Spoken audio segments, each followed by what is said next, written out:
Alright guys, welcome to the stream. Hello, hello, hello. Hopefully you can hear me all good. How's it going? We alright, are we guys? Hold up. Give me a second here. Alright, transcoding options are on. Hopefully audio's all good. Guys, as well, if you are watching on YouTube, be sure to drop a like on the stream. It's very much appreciated. It helps out a lot as well. For the algo. Do it for the algo. You can dislike the stream as well if you want to. And if you are watching on the short stream, touch and hold the screen for 2 seconds and the like button will appear. If you're on mobile, that is anyway. If you're watching on desktop and you're watching the short stream, I don't know why you're doing that. Go over to the channel, watch it on the main stream, or come over to Twitch and watch it over here. Get to watch it in HD instead of a weird aspect ratio. So yeah, today we're going to watch a few more videos again. We're going to jump on to some more Tower of Fantasy. Continue on our adventure in that game. I've really been enjoying it so far.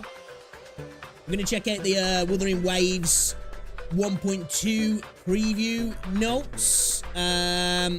See what they've got to say. And then we're going to get into it, guys. We're going to get into it. We're going to get into it.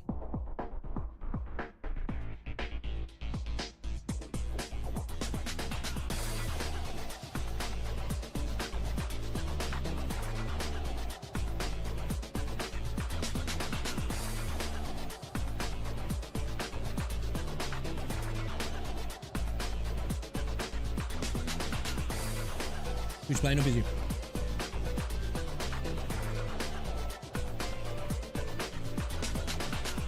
Alright then. Let's get straight into it. Live a little bit later today. Hope we're not going to go a little bit longer though, because I think Rose again dropped off by one of her mates at work, so... Or she's like dropping her off at the Tesco, because they're going to Tesco to grab some lunch and that. And then I might have to pick her up from there, so it might be a bit later, but we should be able to go a bit longer anyway. Hopefully. Because we're late. Should we check out these dev notes from Kuro and then get into some videos then, shall we? React to some stuff and then we'll play some games. I don't know why. What do you...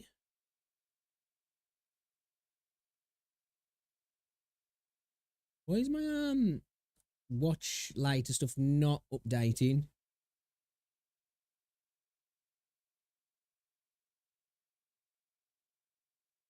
Alright. Let's not worry about it. Let's get into it. Audio all good though, is it, guys? Hopefully everybody's having a good day as well. You're doing well. How are you feeling anyway today, Jamie? You good? How's things? Alright then.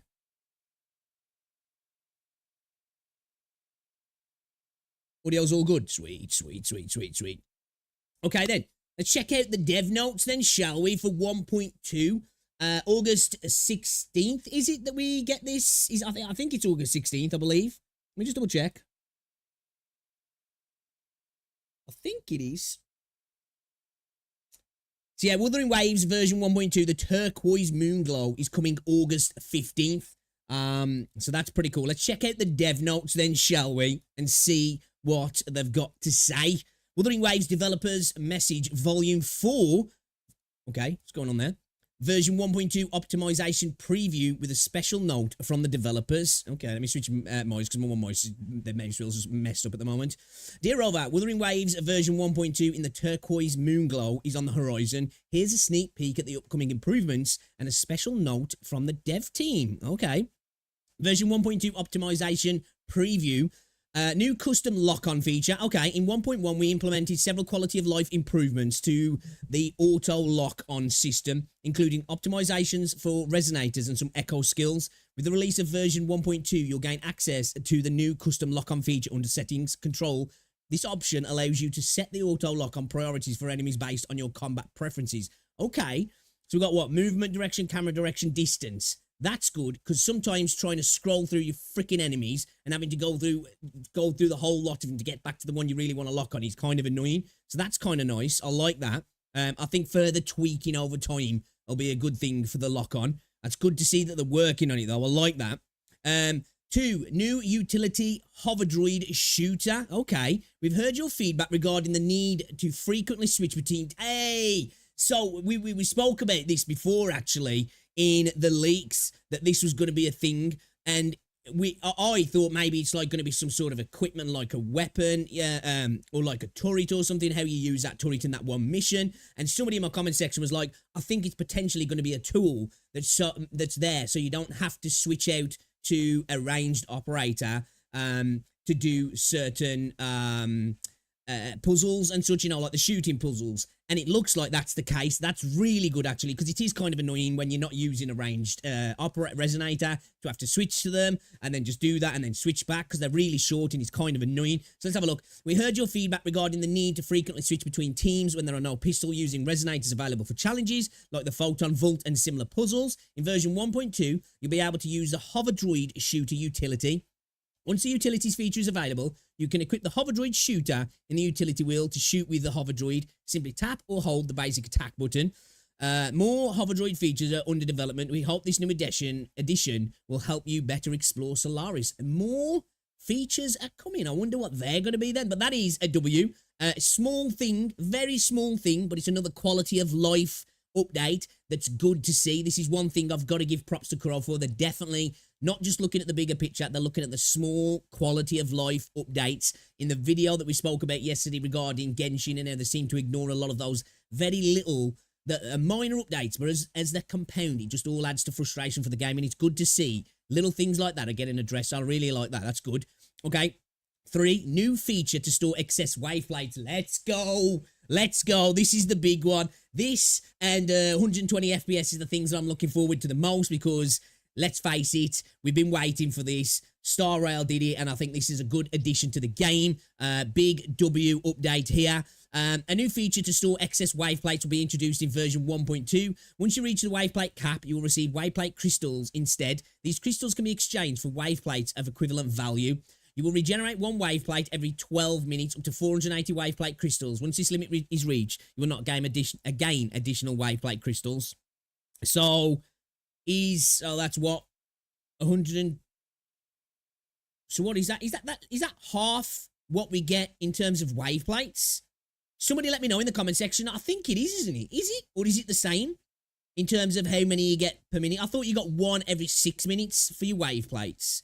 I could be wrong, but I think that's what it is, isn't it? So that's interesting. Not as generous as I was hoping, but still, big W. And hopefully, if enough people talk about it, potentially it might get increased or improved in some way. But that's still a big W. Glad to hear about that. Because this is the game at the moment, the only game that I log in daily. So it would be nice that if I do miss, I can always, I haven't really missed out on my wave plates at least. So that's really good to see. 4, new Resonator Showcase feature. Oh, okay. So we're getting like a little, oh, dude, that actually looks dope.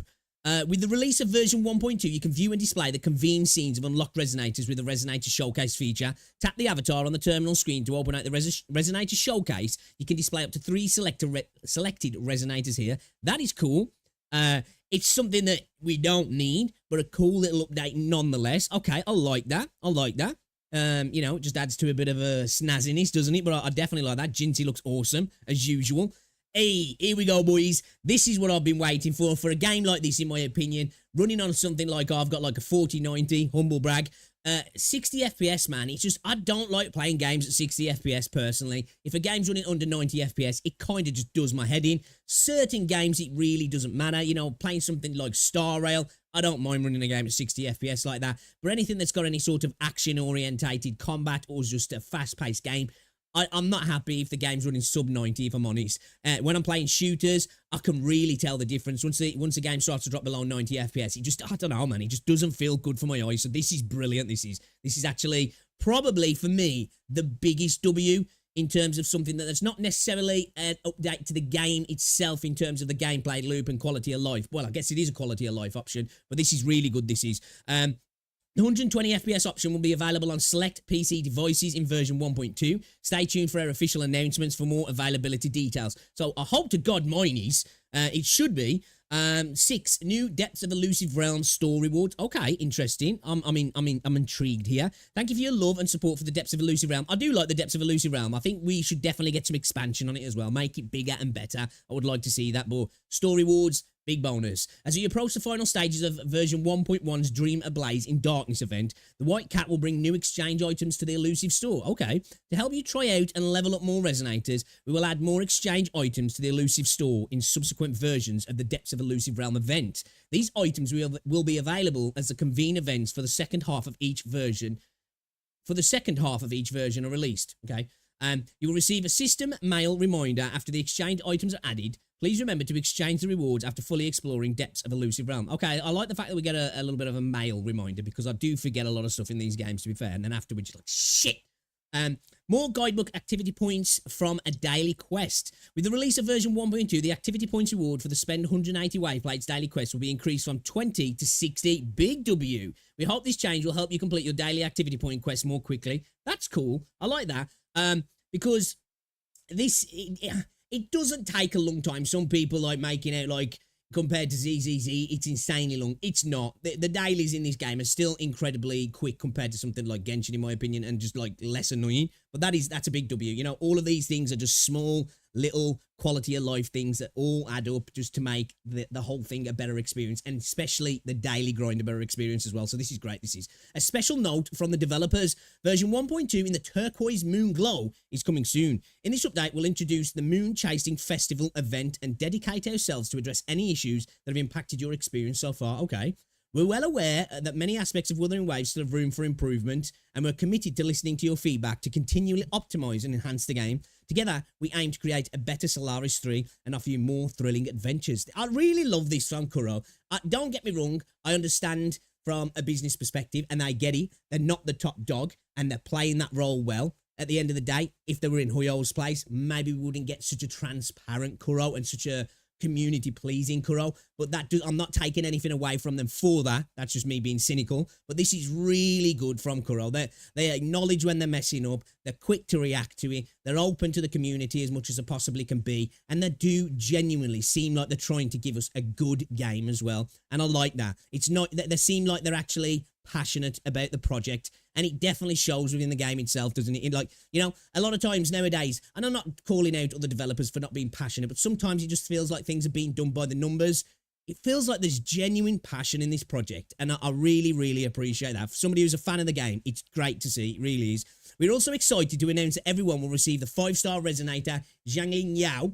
I've probably pronounced that wrong. I hate trying to pronounce these names, but whatever. For free during the second half of version 1.2. Stay tuned for more detailed event information. So there we have it. We are getting in free. It was rumored for a while. Everybody was kind of thinking it was going to happen. I expected it to. Just purely, one of the reasons for me was his design being a little bit more muted, a little bit more, I don't want to use the word bland, but looking more like a 4-star Resonator led me to kind of believe that this guy is probably going to be thrown out for free, and I'm really glad to see that he is. This is good news, especially for the free-to-play players. This is big.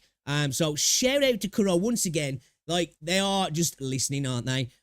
Again, it genuinely seems like they're not just reacting to loud voices in the community. It seems like they're genuinely, across the community, trying to figure out what is going on with the game and how best to react and how best to adapt to what people want from the game, at the same time as trying to give their own vision. So I'm really happy to see this as well. You know, to be fair, I think they've been incredibly generous so far. I'm a light spender, so I've got everybody in the game at the moment, apart from Ling Yang, which I'm not really too fussed about anyway, because they do just annoys me. But I'm looking forward to this, another free Resonator. You can't complain, really, can you? I'm sure some people will find a way to, saying, well, I wanted Zhang Li for free, but, you know, not going to happen. But this is, you know, actually, seeing the full design of him, because I've only really obviously I've saw him in game, but actually, like, images, I've only really seen him from, like, waist up. His design's not bad. Again, he's got like a 4-star look. I think it's just because of the colour palette. But for me, I really like his design. I think if these accents here on his arm would have been like gold or had some like colour to them, like to be like a neon blue or like a red or something, would have looked really dope. I guess it wouldn't have gone with the rest of the outfit. But his actual design is really good in my opinion. It's just that he's like quite, again, I don't want to say bland, but quite neutered in terms of he's not a bright, popping character, is he really? And that's not really Wuthering Waves' design anyway, so he kind of fits. But this is really good news, this is really good news. We sincerely hope to join you on your adventure and look forward to the progress and growth in Wuthering Waves. Thank you again for your dedication and support. Okay, this is great. Well, we got convene details and absolute pulsation. Well, let's just have a quick look in here. Okay, this is just talking about drop rates. Okay, interesting. All right, let's refresh. Get me back to the, what's it? Why can't I go back? What the hell? Whatever, anyway. That's really good to see. I'm happy about that we are getting a free 5-star. This is big, like I say, again, for the free players out there, it is really big. I don't know why I can't go back to that page. It's kind of annoying. But yeah, 1.2, big W's, 120 FPS, the targeting as well, the lock-on adjustments to that is all good because it can be a little bit annoying sometimes, having to scroll through every enemy to get back to the one that's kind of the priority, the closest one to you, so that we can set it to distance and camera direction is really good, and movement direction as well. I still think these will probably need some tweaking. I'm sure they will, but it's good that they're working on it, and hopefully they'll continue to work on it, because that is one of my frustrations from the start of the game. It's a small one, but when you're in the heat of a battle and there's multiple things going on and you're trying to make one target a priority and you lock onto the wrong one and then you have to go through every single one to get back to the one you want to get on, is kind of annoying. So that's a really big W as well. The hover droid shooter, really happy about that. Small little thing, but it's a quality of life update that's going to like make a lot of difference, and that makes me think that potentially we're going to get a lot more shooting puzzles, and hopefully some harder shooting puzzles as well. They're a little bit too easy for me. I get it, they're probably designed with mobile in mind as well, but still, I'd like some that were a little bit more difficult, or maybe there's a setting you could set to say, you know, for certain puzzles, you're on PC, so they're a little bit more difficult. Big W, excess wave plates. I don't think anybody can be mad about this. I do think this is 50% of what we get normally, though, isn't it? Correct me if I'm wrong in the comments, guys. I'd appreciate that. And obviously, for me, the 120 FPS, this is a big thing as well. It's not really, but it's cool. It's cool, should I say. It's cool. It looks freaking dope. But the 120 FPS for me as well, personally, is one that I've been looking forward to for a while. Not a big fan of playing games at 60 FPS. Certain games I can get away with it. A game like this for me is not one of those games, and I'm happy to be able to play the game at 120 FPS because, let's face it, it's a fast-paced combat game that's got small windows. Well, not the smallest windows, but small windows sometimes for your dodges and your abilities and stuff, and to have a higher frame rate is going to make it all the more accurate. So this is really good to see. This is a WW update. Looking forward to this. So we've only got what? The 15th. So we've just got over a week now for this to come out, guys. I'm hyped. I cannot wait till the new area as well. I know this is a little bit of a tangent, but I cannot wait for the new area. So looking forward to see what this game's got to give, and it's good to see that the developers definitely are listening as well, and hopefully we get lots of new potential cool content that comes with it as well. But optimization preview looking good. Shout out to Kuro for this. These are big W's updates, these are, aren't they, actually? Big W's. Let me bring up chat. Yo, Cheese, what's going on, bro? Welcome to the stream. I want real quality of life to untarget mobs. If you target them, misclicking. What do you mean, like, when you want to untarget them? If you hold down, I don't know what you're playing on. Like, if you hold down middle mouse, that untargets mobs. Hey, what's going on, Caddy Gamer? I ain't gonna apologise. Don't worry about that. Oh, thank you. I appreciate that. I don't ever feel the need to apologise for not coming into the stream, man. Life's life, innit? You know, I'm just some dude streaming video games and chatting shit over videos. You know? Don't worry about it. Because that's one thing that I was quite a few hours into the game before I realised I could untarget mobs. I'd lock on and I'd be running away, still targeting a mob, being like, dude. Oh, did it not? Okay. That sucks. Yeah, that definitely should be there. Yeah, I agree with that. Yeah, it took me a few hours even on PC. I was getting super frustrated in some of the gameplay. And I was like, dude, this is annoying, man. Why can I not untarget a mob? And then I just thought, let me just try holding this. And I was like, oh, okay. All right. I feel stupid now. But yeah, big W update, that is. Big W. Really happy to see that. Let's check out this video as well. Actually, let's watch a couple of videos, and then we're gonna get into the game, play some more Tower of Fantasy. I'm already live a little bit late today. Shout out again though to everybody who has been watching the videos, guys. I really do appreciate it. It means a lot. And yeah, guys, if you ever are not around the channel, don't feel like you've got to say sorry for not being around. I'm just some moron, man, who plays games badly and watches other people's content. You know? So, it's no big deal. It's no big deal. Speaking of watching other people's content, right? Should we check out this video?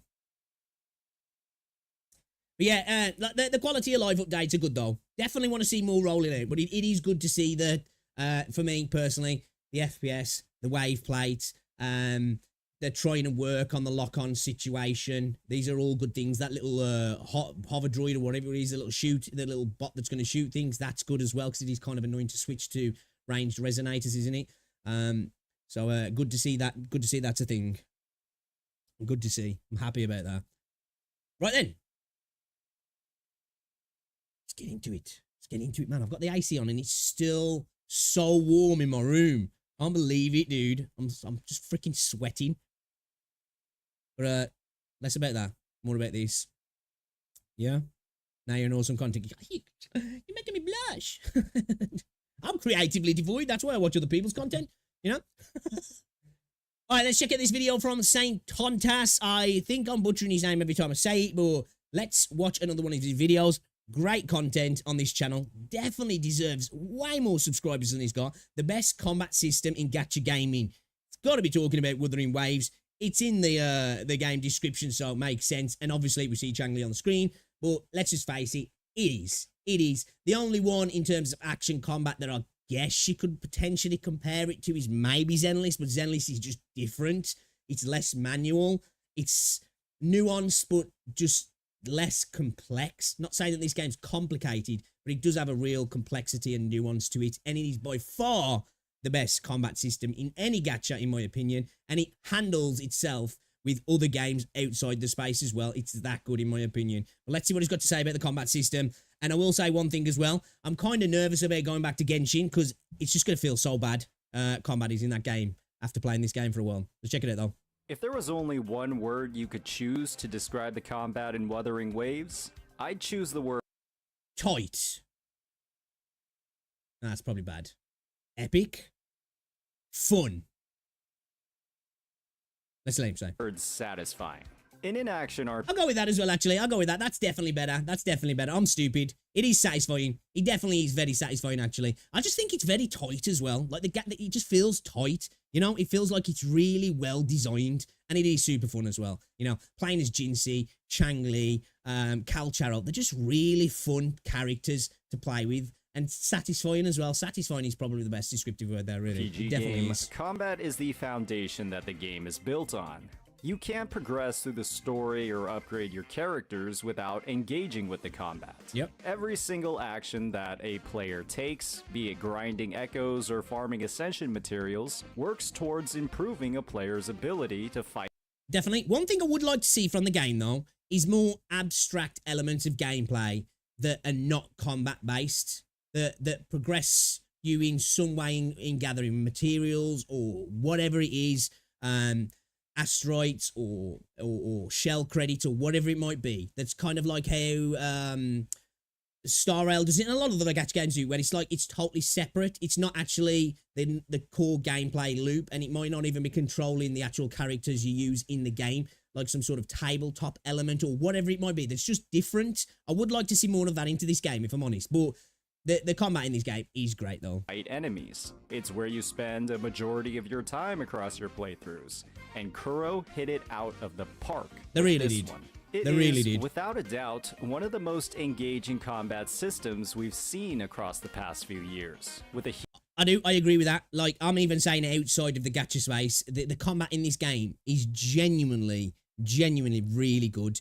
The intro, outros, the synergy, just the responsiveness of it as well. How your teams work together, the concerto, the forte, the actual kits that the characters have. They're all really interesting and fun to use, feel intuitive. and it's just really well designed. So it'll be interesting to see when we get more characters added into the game, how they hold that up, if it continues to be so well designed, because obviously the more characters get added to the game, the more difficult it is to keep making unique characters that actually have genuinely interesting and fun kits as well. So it'd be interesting to see where they go with it. Huge emphasis placed on timing-based mechanics like dodges and parries, alongside nuanced mechanics spread across individual kits that makes every single character feel incredibly unique. Combine these features together with the varied and complex movesets of enemies, you have a recipe for a fantastic experience. Agree with the enemies as well. They're definitely,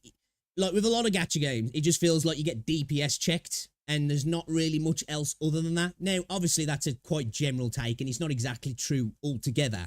But there's genuine patterns with the, especially with the holograms. You know, you've got to learn patterns. You've got to be quick. You've got to have some mechanical skill. It's not all just about the characters and stats and numbers. Obviously, that's a big part of it as well. It's a gacha game. But it genuinely feels like a full-on action role-playing game that takes skill to play as well, at least for the harder content. Obviously, a lot of the other content you can kind of just roll through, but the harder content definitely does. You need to lock on, don't you? Or lock in.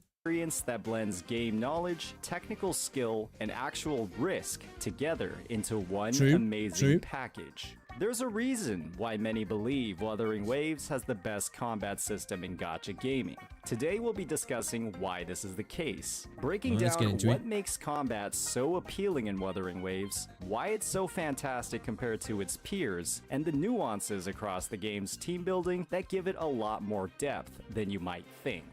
Agree with that. I agree with that. I think the game definitely does have some nuance and depth to the team compilations and the synergy that you use with characters. I feel like people are learning new tech all the time with the game and new, better ways to use people together against certain enemies. Like, look when Chang Li dropped, everybody thought she was kind of mid. And, like, the more that people are learning how to use her, she's just getting better and better and better.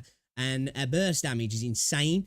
And, you know, she's like where people are learning all the different animation cancels and the swaps that you can use with that. Like, she's actually kind of ridiculous. And it's really good to see that, you know, there's a little bit more under the surface of a lot of the characters in the game. As always, if you're enjoying this content, please make sure to hit that like and subscribe button.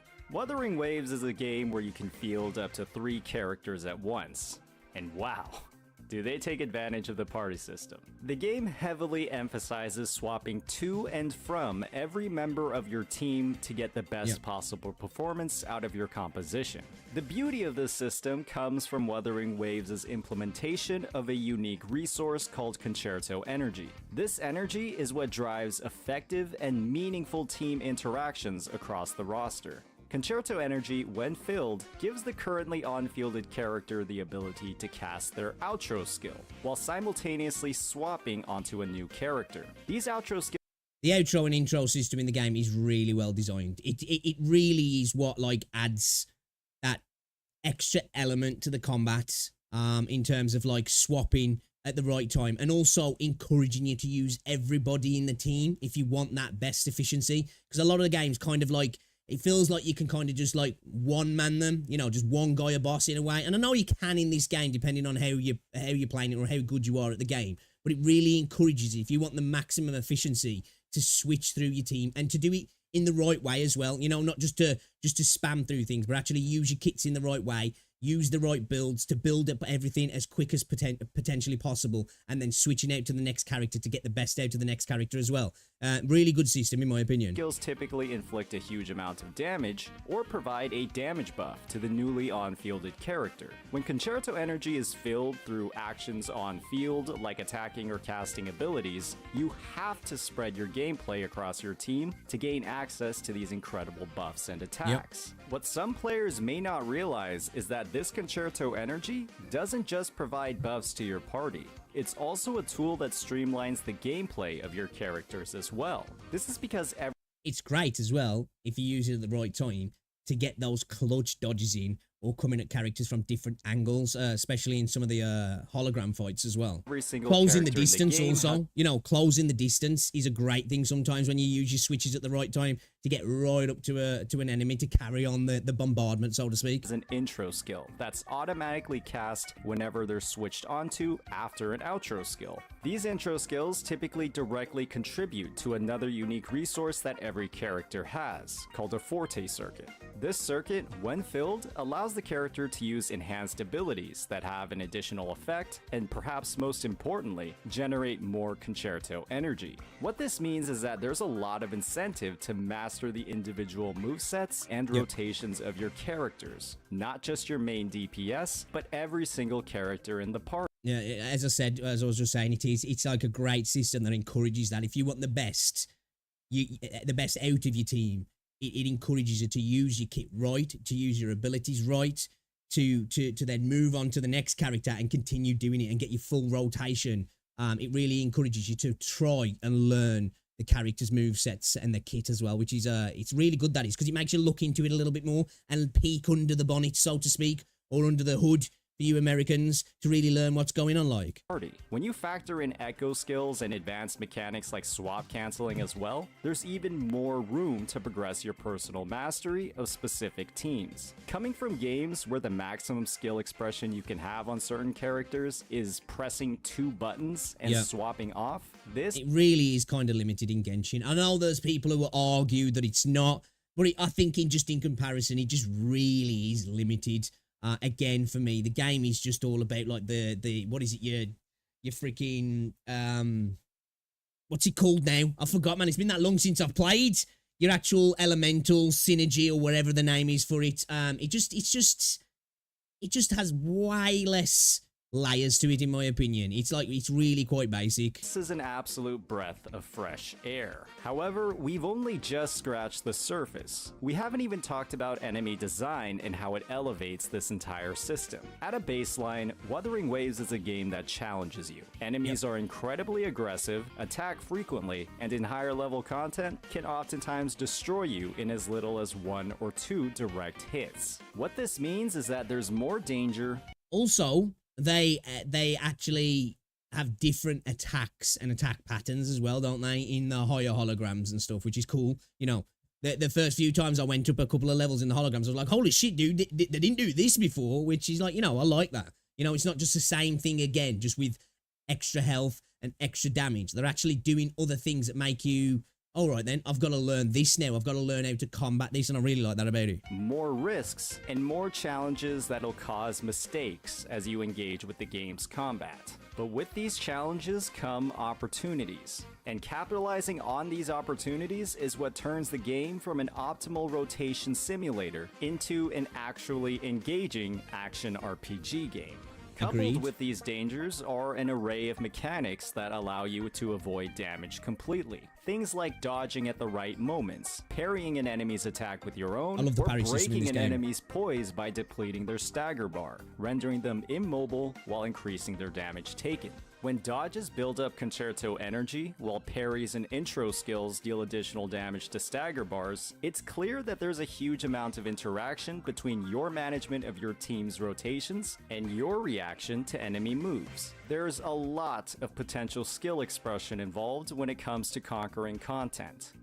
There really is. Like, you see some people playing the game, sometimes you're like, holy shit, dude, I didn't even know my character was capable of that crap, you know? And I just don't think you get that from a lot of the other gachas. It's all about the haves and have-nots rather than... And of course, it's still in this game. At the end of the day, it's a gacha game. If you don't have the characters, you just don't have the characters. And if you don't have the particular 5 stars, you're just not going to do certain things that you're going to be able to do with them. But still... you know, the actual skill expression is insane. Huge amount of emphasis placed on understanding an enemy's moveset and the capabilities of your on-fielded character, knowing that some characters cannot parry while others can avoid attacks completely while in the air. It's a system that's intentional. That's what I was saying. I feel bad for the people who only have something like, which I don't think there's many, as Chia as their only DPS, because you're lacking that ability to parry, and that sucks, which is an extra issue.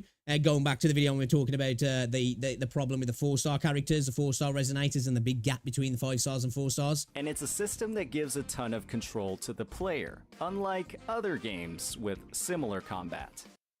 Yeah, this is what I was talking about with Zenless Zone Zero, how, to me, it kind of fits in between Star Rail and Genshin, in the sense that it's an action combat game, but you lose the manual aspect of the game. You know, the game kind of takes that away from you at points, doesn't it? And I'm not a big fan of that, if I'm honest. And I think there's going to be changes made to that by the looks of what the devs were saying.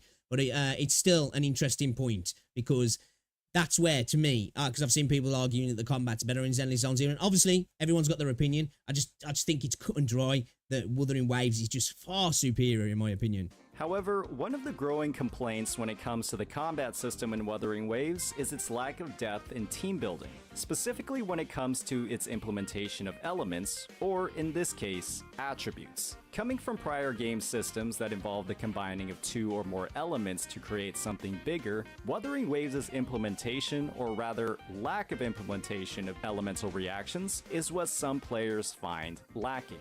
Attributes in Wuthering Waves might appear shallow at first, with characters.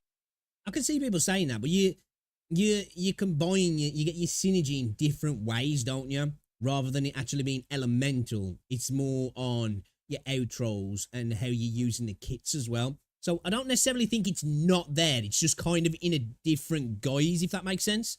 Dealing damage of a single attribute, and enemies typically having a resistance to 1 or 2 of them. All it looks like on the surface is a roster check to ensure that you have a wide variety of main DPS characters. It's important to keep in mind that this is a gacha game, and this kind of roster check is pretty universal across the genre. True. However, the system is more than that. The game already possesses a fair amount of depth across its team building. At a baseline, the elemental system of Genshin Impact requires you to field 2 specific characters at once to use an elemental reaction in the first place, while Wuthering Waves instead focuses on pairing characters that synergize with each other through their outro skills or kit interactions. For example, Mortifi, a heavy attack buffer, will have his best performance with a team member who inflicts heavy attack. Dude, I love using him with Jian. Like, he's so good with the Jian. Don't get me wrong, I tend to use Yinlin a lot, but I really like using. I haven't used him for a while, but I really like using Mortifi with Jian. It's a match made in heaven. Damage, like Jian. However, Mortifi can also be used as a battery for Jinxi's damage, as he can provide coordinated attacks that fuel her forte circuit while making no actual use of his outro skills buff. You might not be using every single part of Mortifi's kit, but he can still function as a teammate across your compositions. In other games, this versatility is simply not there. Instead of characters interacting with colored auras on the enemy, characters interact with other characters' kits. You can use exactly as I was saying. That system's kind of there. It's not. It's different. It's just in a different guise. It's there through the kits, through the outros, through the intros, through their buffing capabilities, through their ults as well. I think it's a really well designed system, and and again, going back to what we were saying about more characters coming out, and obviously the uniqueness becoming harder to come by. It'll be really interesting also to see the synergy between kits and the potential of that when we expand the roster of characters and we see more people coming in, and how all these characters are going to work with each other. This is why I say the potential for this game to alleviate power creep in a way is really quite powerful if they bring out the right characters in the future in making older characters way better, you know? Because people were talking about power creep when Jinxie came out, which for me, I don't think it was necessarily there. Obviously, I know you could do a lot more damage with her, but you had to work a little bit more to get it out of her. And when I say work, I'm not talking like playing, it's not harder, but there's just a little bit more complexity in comparison to somebody like Jian, who's just a battering ram. But I'll be interested to see the sort of supports that we get and the sort of sub DPSs that we get in the future that will really lift up some of the characters that may be kind of getting left by the wayside now. Potentially people like Calcharo, and I don't know, future characters who come out in the future as well, who might not look great when they initially come out, but potentially get better when other characters come out after them. I'll be interested to see that. Use characters across a far wider variety of compositions in Wuthering Waves. This adds far more nuance to the gameplay than you might think. The problem is that these nuanced mechanics across team building are tied to new characters. We have to remember that Wuthering Waves is first and foremost a gacha game. There has to be incentive to pull new characters, and there is Exactly. This is what I was saying when I was talking about the weapon situation and the 4-star resonators. That's always going to kind of be there, and it has to be for the game and the gacha system to fundamentally work and to be profitable, because if not, it's just not going to drive people to pull, is it? And at the end of the day, then they're not going to make money in. That's the baseline, what they want to do, isn't it? There's a lot of potential, especially from what we've seen with Jinxie's interaction with the roster, to add new mechanics that interact with the team or the enemy in new ways and add additional layers to the gameplay. But it's also important to recognize that there's a huge amount of depth already in the game's baseline combat. Having simpler teams that focus on the mastery of its core mechanics isn't a bad thing, and only promotes accessibility across the player base. Overall, there's a lot of complexity involved when it comes to the combat in Wuthering Waves. The magic occurs when you take all of these different mechanics and bring them together, creating an incredibly engaging experience that tests your personal mastery of individual character kits, your knowledge of enemy movesets, and nuances across team building. Exactly, I agree with that, yeah, like it does, it really pushes you to learn individual characters, but then also learn to get the best out of them with the rest of the team. And I'm not saying this is unique to Wuthering Waves, but I just think it's done in a really interesting, engaging way. I love the intro-outro system, the concerto, the forte gauge. It works pretty much how it's supposed to. I think it's a really interesting system that I can't wait till we get an expansion on the roster and see, you know, the potential of the systems and the way the kits intermingle and work with each other. You know, it'll be nice to look back in 6 months and see how far the metas come within the game and the skill expressions come in the game as well. We're likely going to see more new playstyles and potential team compositions with new releases. And we've already seen... this dude's reading my mind, man. that Kuro has a lot of creativity to work with. Hopefully, this overview was helpful in highlighting what makes combat in Wuthering Waves so great, and the amazing potential it has in the future. As always, if you enjoyed this content, please hit that like and subscribe button. Peace out. Great video. You should definitely check out Saitontas. Dude makes amazing videos. For a small channel, it's incredible the content he's putting out. And he's not just throwing out crap either. Dude knows what he's talking about. He's took the time to actually look at things before he says it. And I pretty much agree with, I agree with everything he said in that video. The combat in the game is really easy to get into. It's satisfying. It's fun. It's got nuance. There is extra complexity there. The combat definitely has layers, especially when you start to bring in all your team synergy together and the kits and how to intertwine the kits with other characters and your outros and your intros, and then bring in your concerto and your forte and particular ults on certain characters. And we're just at the start of the game. We've still got quite a small roster on the game. It's just going to get better, in my opinion. I can't wait for the potential interesting characters and interesting kits that are going to come in the future updates. And again, as I say, not to wish my life away, but I can't wait for the next 6 to 12 months to look back and see how far the game's come, and hopefully it's in a positive way, and Kuro really think about these things, because I think the way the kits and the synergy of the characters work is the best way to combat power creep, but still allow them to create FOMO with the characters and a want and a need to get these characters, but also to stop them like power creeping away from previous characters. And that's where the supports and the sub DPSs will come in there to make older characters even better. So if you've not managed to get the new cool DPS that's super flashy and super powerful, but you managed to get a new sub DPS or a support character that's made one of your old characters that really was slacking and lagging behind, he's now up there in the meta. Be interesting to see how they tackle it. But yeah, great video from Saint Tontas, guys. You should definitely check him out. Go subscribe, like the videos. Great video that was. Great video. What do you think, chat? What do you think? What's going on, Sumik? Welcome to the stream. What's going on, Shiroi? I really don't care about most elements, but wind, I always expect at least visual effects. Where there is ice or fire, it breaks my mind every time, but that's just me, I guess.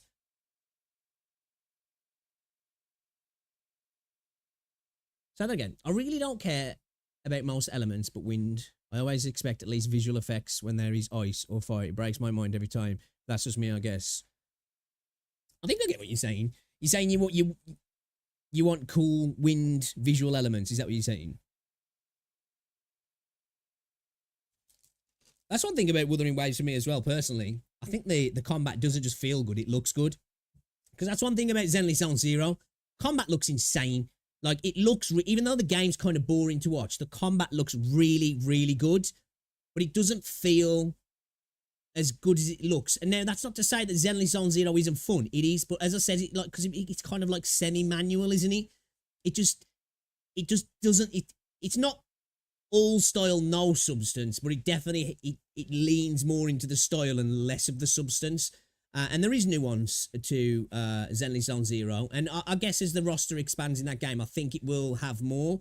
But I just think that Wuthering Waves is just that next step beyond. It's like, you know, that was the main forethought of the game. And not just the main forethought. They spent a lot of time really coming up with an intriguing, interesting, and well thought out combat system. It wasn't just like, not saying that other systems are afterthoughts, but it really was the core of the game, and it's really shows off because the combat is fire. Combat is fire. I'm gonna stop glazing it now. I'm gonna stop glazing. All right.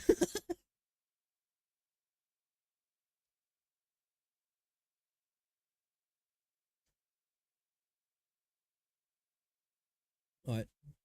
Let's have a look here. When a Genshin Impact fan tries Wuthering Waves. Kind of curious about that. Let's watch this video from Sticks, though. This is apparently like the entire... Yeah. I know everybody loves Sticks. Had so many comments on my videos recently. People are just like, don't listen to Sticks, he's a hater.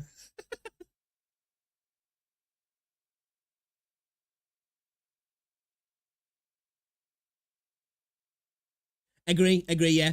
I played a little bit of PGR. I like PGR, but yeah, the combat looks insane. The first time, because people were in chat saying, you need to check out PGR. I was like, all right then. And that's the first thing that, when I saw that game, I was like, holy cow, dude, this is cinematic as heck. Like, that was my first statement when I watched it. I can't remember what fight it was now. Graham Field showed it me.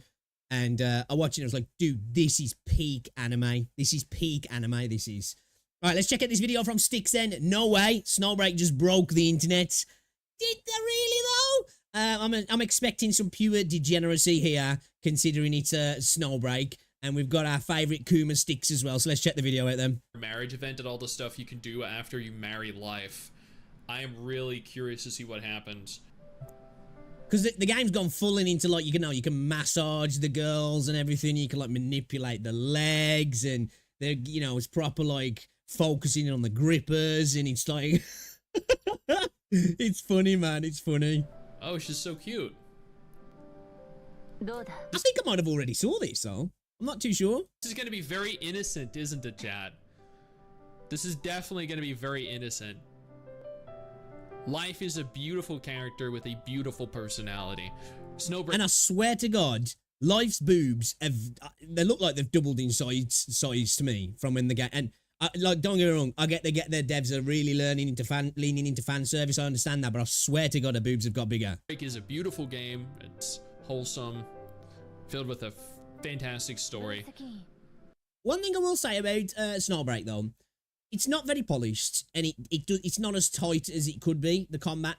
But I do like the combat system in Snowbreak. I'd like to see potentially them make another game that has that combat system in, or another developer sees that system and tries to recreate it, because you've kind of got, like, it's not really an intro outro system in Snowbreak, but it's somewhat similar in what you can do when you're using a character, and you can kind of like quick switch using a particular key to one of those characters, and they come in and they do an attack, and then you go back to the character you were using, which is kind of interesting, which made me think when Wuthering Waves first came out, I was like, oh, the intro outro system's kind of like that. It's not, but it just made me think about it when I first played Wuthering Waves. But yeah, I do genuinely think the combat system in this game could be really cool, and I'd like to see another gacha game that does the third person kind of looter shooter vibe.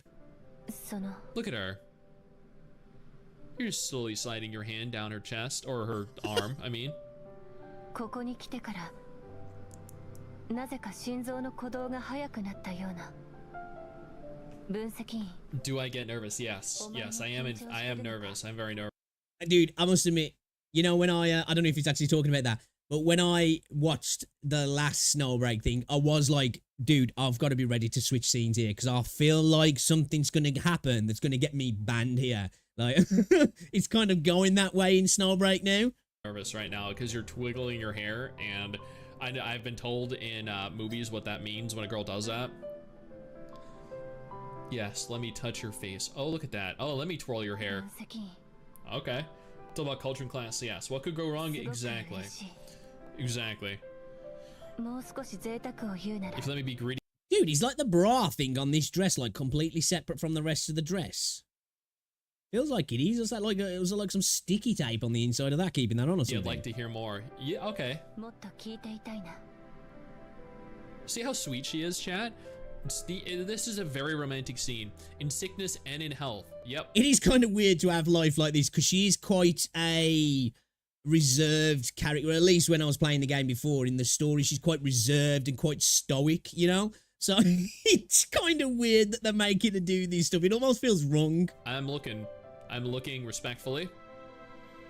I was looking at your eyes. Dude, you couldn't even see her I'm eyes. gonna give you my entire Okay. future. Okay.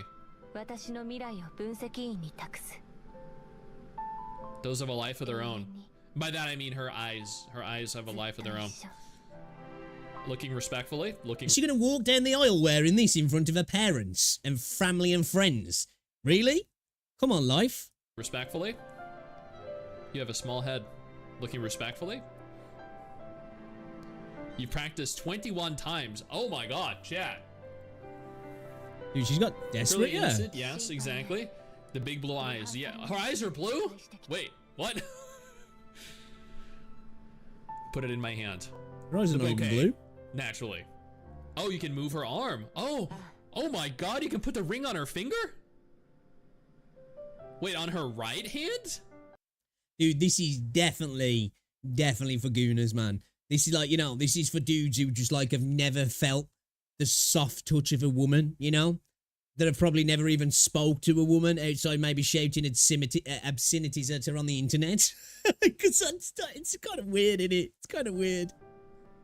Wait, on her 約束 Wait. だ。 on her right hand? Is that wait? Oh yeah, I've just noticed that お actually. 前のそばにいる。 It's I on was his left distracted. hand. Oh my god. I was hi, distracted. They're being oh. It's just awkward, man. It's just awkward. Chat. Raijin, what's up, man? Yes, I'm touching your neck. That's definitely what I would be touching. Let me I think rub the your adjutant cheek. could do with getting a better fitted Yeah. suit as well. Oh, you actually stroke a cheek. お前の手は This is peak content, chat. Yeah, the cursor like This stroking right here her is face. peak gacha content. Not fighting, you know, difficult boss monsters out in the world, saving people, saving lives, saving reality. No, it's marrying a hot waifu and rubbing her. Look at that. Rub her back. Whoa. 神経ならもう Dude, that's a magic dress. Has he got like a totally separate part here? I'm like fascinated by how this dress physically works, you know? 痛まない。心配するな。 Like, how does she take that off? Goddamn. Obviously, I know you'd be helping her in this scenario, I guess. But like, she's gonna take that off, and she's gonna be there just like, you know, trying to get it off. You're gonna have to like get a back scratcher or a fork or something to like flick it off. Like, people were like, dude, you have to play Chong-Li's story in WuWa because it's, you know, it's next gen, absolutely next level. And here I am like, I mean, sure, but like, do you get to rub Chong-Li? Like, you get to rub life here? Do you get to hold her hand? Yeah, I saw that. There's like was it beach volleyball or something? 同じ気持ちでいることを嬉しく。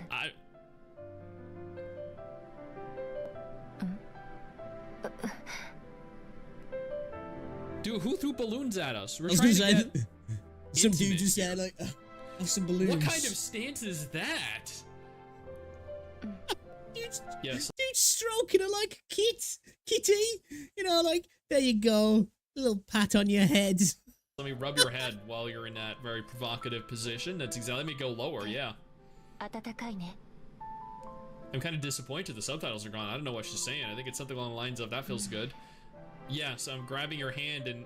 Okay, I was just about to say, where is he going to make that hand go? Because you know for the first thing that some people are going to do.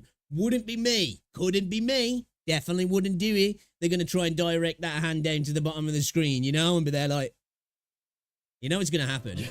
Definitely wouldn't be me. わかるよ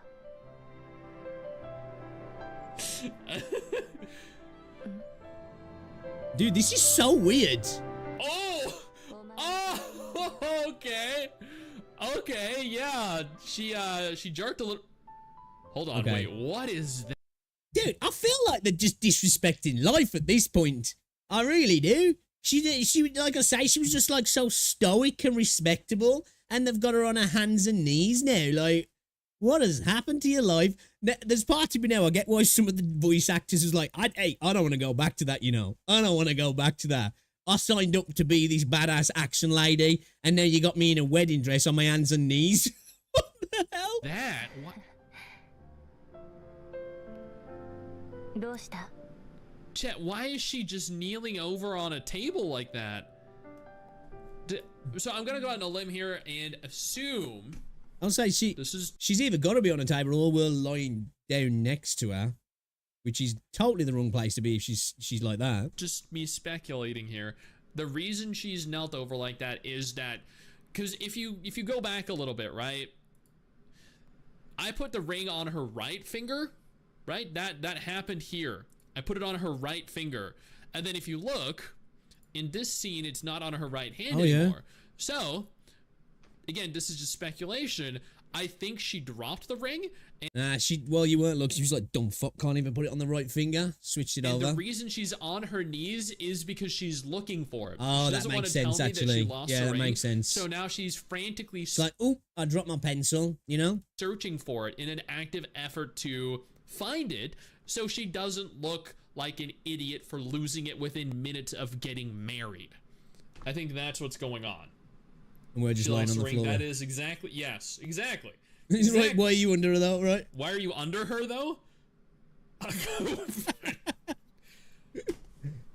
Well, that is a very good question.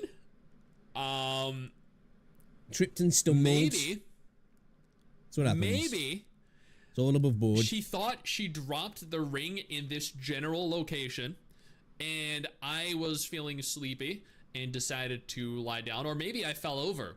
It's fetish for some people when characters doing totally opposite of what she's normally would do. Yeah, I guess that makes sense, yeah. Yeah. You know, these characters who are incredibly, like say, poised and stoic. It's like, right, let's turn her into a raging whore. In the rough vicinity of where the ring fell to. So now I'm hurt, I'm injured, I'm lying on my back, and she's coming over trying to maneuver around my body to find the ring. Or she dropped the ring, you bent down to get the ring, you slipped, you fell, and now she's bent down to try and help you get up, right? It's all above board.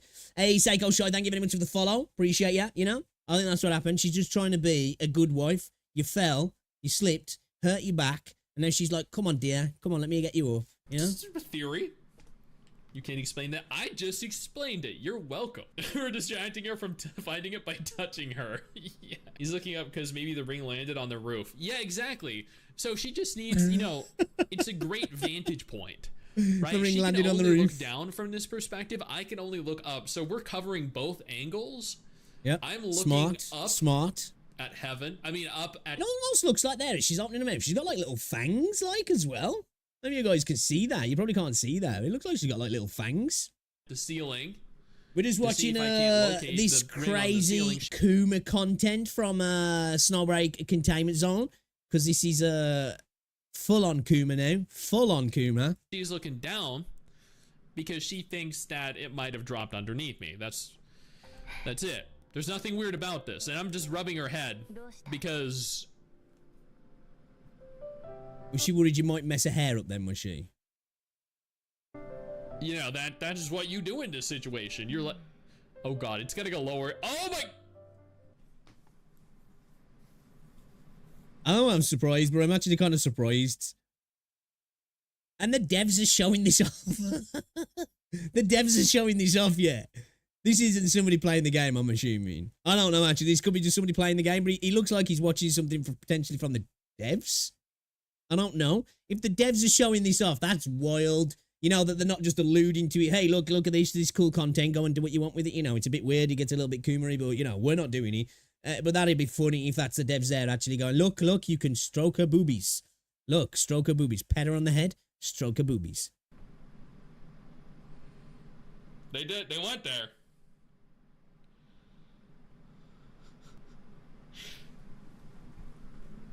They went there. They rubbed it. Yep. They yeah. Just gonna they rubbed it. Double check for science. All right, chat. They had to do it. Pete gacha game for real. And oh my god! After doing it, she's like, "Where did you put that hand?" Oh my god.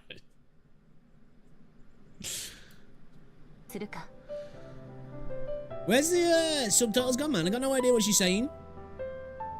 Oh, wait, you can rotate? What sound did she just make? Chat, I've never... Okay. I was going to say, Sticks has never heard that from a woman ever. Just get off me, I'm tired. Dude, this is weird, man. Listen to this, chat.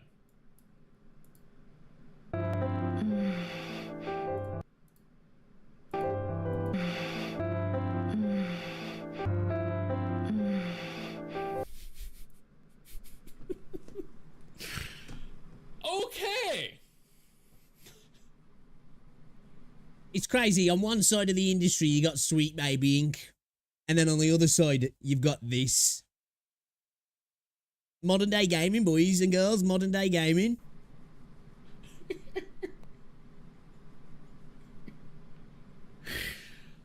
Okay. Dude, I bet you there's some people when they see this content, especially in those circles, their heads are literally exploding. You know what I mean? I bet they're like rage pacing. I can't believe it! What is this? You know?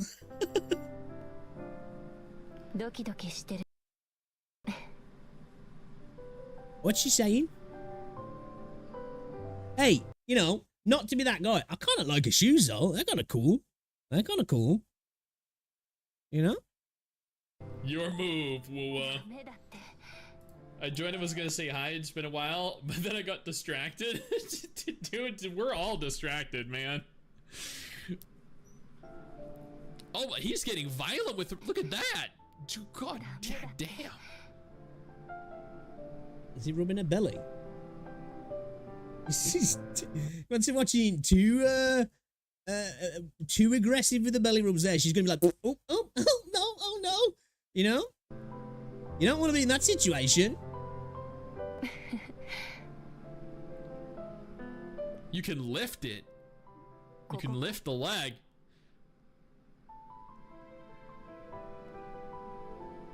I wonder as well when the developers were making these, that they actually took a moment and sat there and was like, didn't think I'd ever be doing this, you know? While they're coding into the game and creating the animations of, let it so you can just rub her boobies. And then just lift her leg up like that, give her a little spank on the bum. You know? I went to design school for this, I did. No!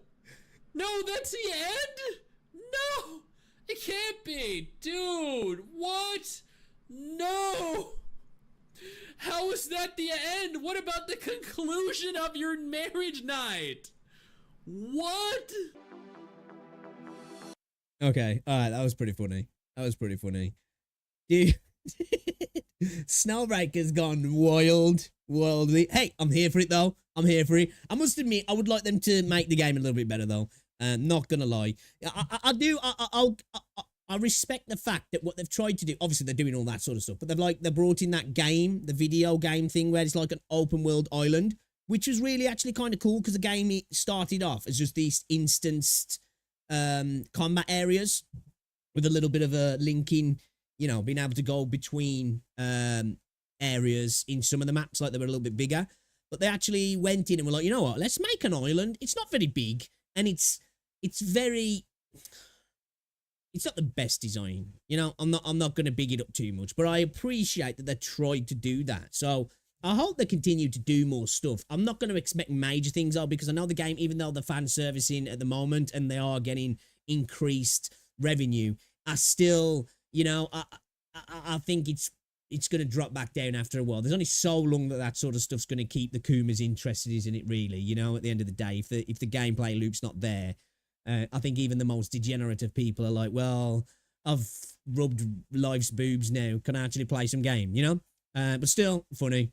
Should check out Sticks as well. Even though he does like to roast some games for no reason and glazes others a little bit too much. I do like Sticks. I think he's funny. He's a full-on Kuma. But he does put out a lot of videos that I appreciate, actually, and I've found quite a few games that have come out and are coming out through Sticks, so I appreciate that. That's just... who came up with the idea for that, man? Alright, let's watch this video then. I'm curious to see this. I'm curious to see this from a Genshin fan, yeah? As somebody who did play Genshin first, and then played Zenless, and then played Snowbreak, and then I played Wuthering Waves. I prefer Wuthering Waves the most, and I'm quite far behind on Genshin. I'm not you know, I've not played it for the most time. I've only played about 100 hours or so of the game. But I like Genshin, but Wuthering Waves is definitely my favourite gacha game at the moment. So let's watch this video from Cosmos ZR or ZR. When a Genshin Impact fan tries Wuthering Waves. See what he's got to say.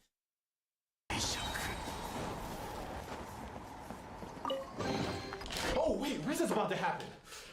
Dude, I must admit, that noise, some of the audio interaction files, whatever you want to call them, they're just really good. Like that sound of opening the chests and that little bloop, or whatever it is in Genshin. I love it, man. It just hits a part of my brain. It just feels nice. Let me see who's online who can help me real quick.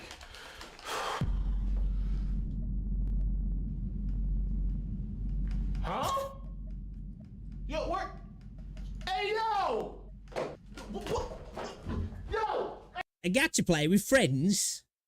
This is already seeming very unrelatable. Hey, yo! Yo, bro! Oh, what's up, bro? Why aren't you on Genshin Impact? Reason's about to happen. What the f is this? Genshin Impact? You know nobody plays that anymore, right? Everyone plays Wuthering Waves. Wuthering Waves, huh? Wuthering Waves. Yeah? This game right here is better than Genshin Impact. Bro, stop playing with me, get on Genshin and help me with these dailies. I don't know what you're talking about, but nobody plays Genshin Impact anymore. This game came out recently and it makes Genshin Impact seem like it came out in the Stone Ages or something. Bro, what? Shit, bro. See this. Fucking talk. Pad players, man. Pad players. Nothing's better than Genshin Impact. Bro, you know how Genshin Impact has a stamina bar? Look at this, bro. You can run in Genshin Impact. It's not any different. Dude, I'm telling you, I put that video up talking about Natlan and the stamina in the game, and there were so many people, well, not so many people, there's a few people commenting and saying, dude, I know what you're on about, the game's in a good place. I'm like, dude, how can you not have a problem with the stamina system in Genshin? Like, even if Genshin is by far your favourite game ever, it's perfect to you, you gotta admit, the stamina system sucks balls, bro. Stamina? A double jump? A double jump?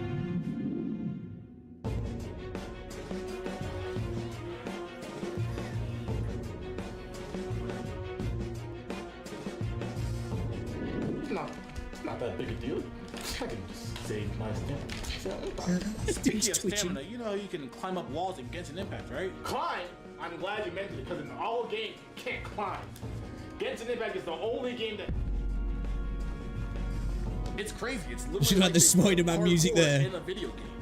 I'll never have to worry about going up a cliff anymore.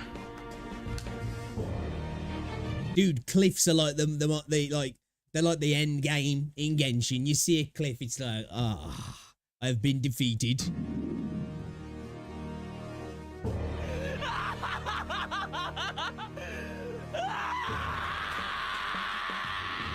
Genshin is bad. I'll never have to worry about going up a cliff and getting stopped by some indent in the wall. Like, that just doesn't make sense. It should help me get up. And not only that, you know Genshin combat, right? It has nothing on this game. Bro, Genshin Impact has like literally the most intricate battle system. Like, they have all the elements you can use, all the different weapons you can use with different characters, bro. There's nothing that can be better than Genshin Impact battle.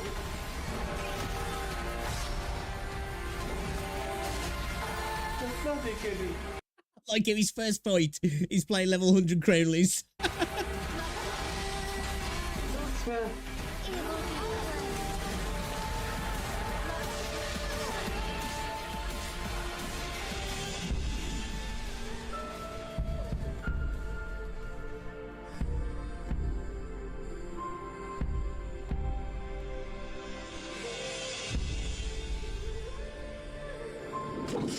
When you start the game, they give you a lot of free stuff. They give you a free character. They'll let you choose the 5-star character that you want, which Genshin never do. Yo, you good? Yo. That 5-star selector as well was goated. Yo, hey. Now, what? You got a screw? You don't have screws? Let's go. Oh, shit. Yo, see? This is the Genshin Andes this was when Wuthering Waves came out on Twitter, just like, I got a fucking rage post about this. Yo, you good? Yo, I must admit though, that pad's nice. User back to Genshin. Self-destructing in 10, oh, shit, is that a timer? Oh, 8, 7, Yo, you ready? 6, 5, 4, 3, damn. 2, That's why I quit Genshin Impact. 1. It's a good video. It's a good video. Is that? What's his name? Cosmos said, "Oh, let's drop him a sub." Actually, I like you. I like you.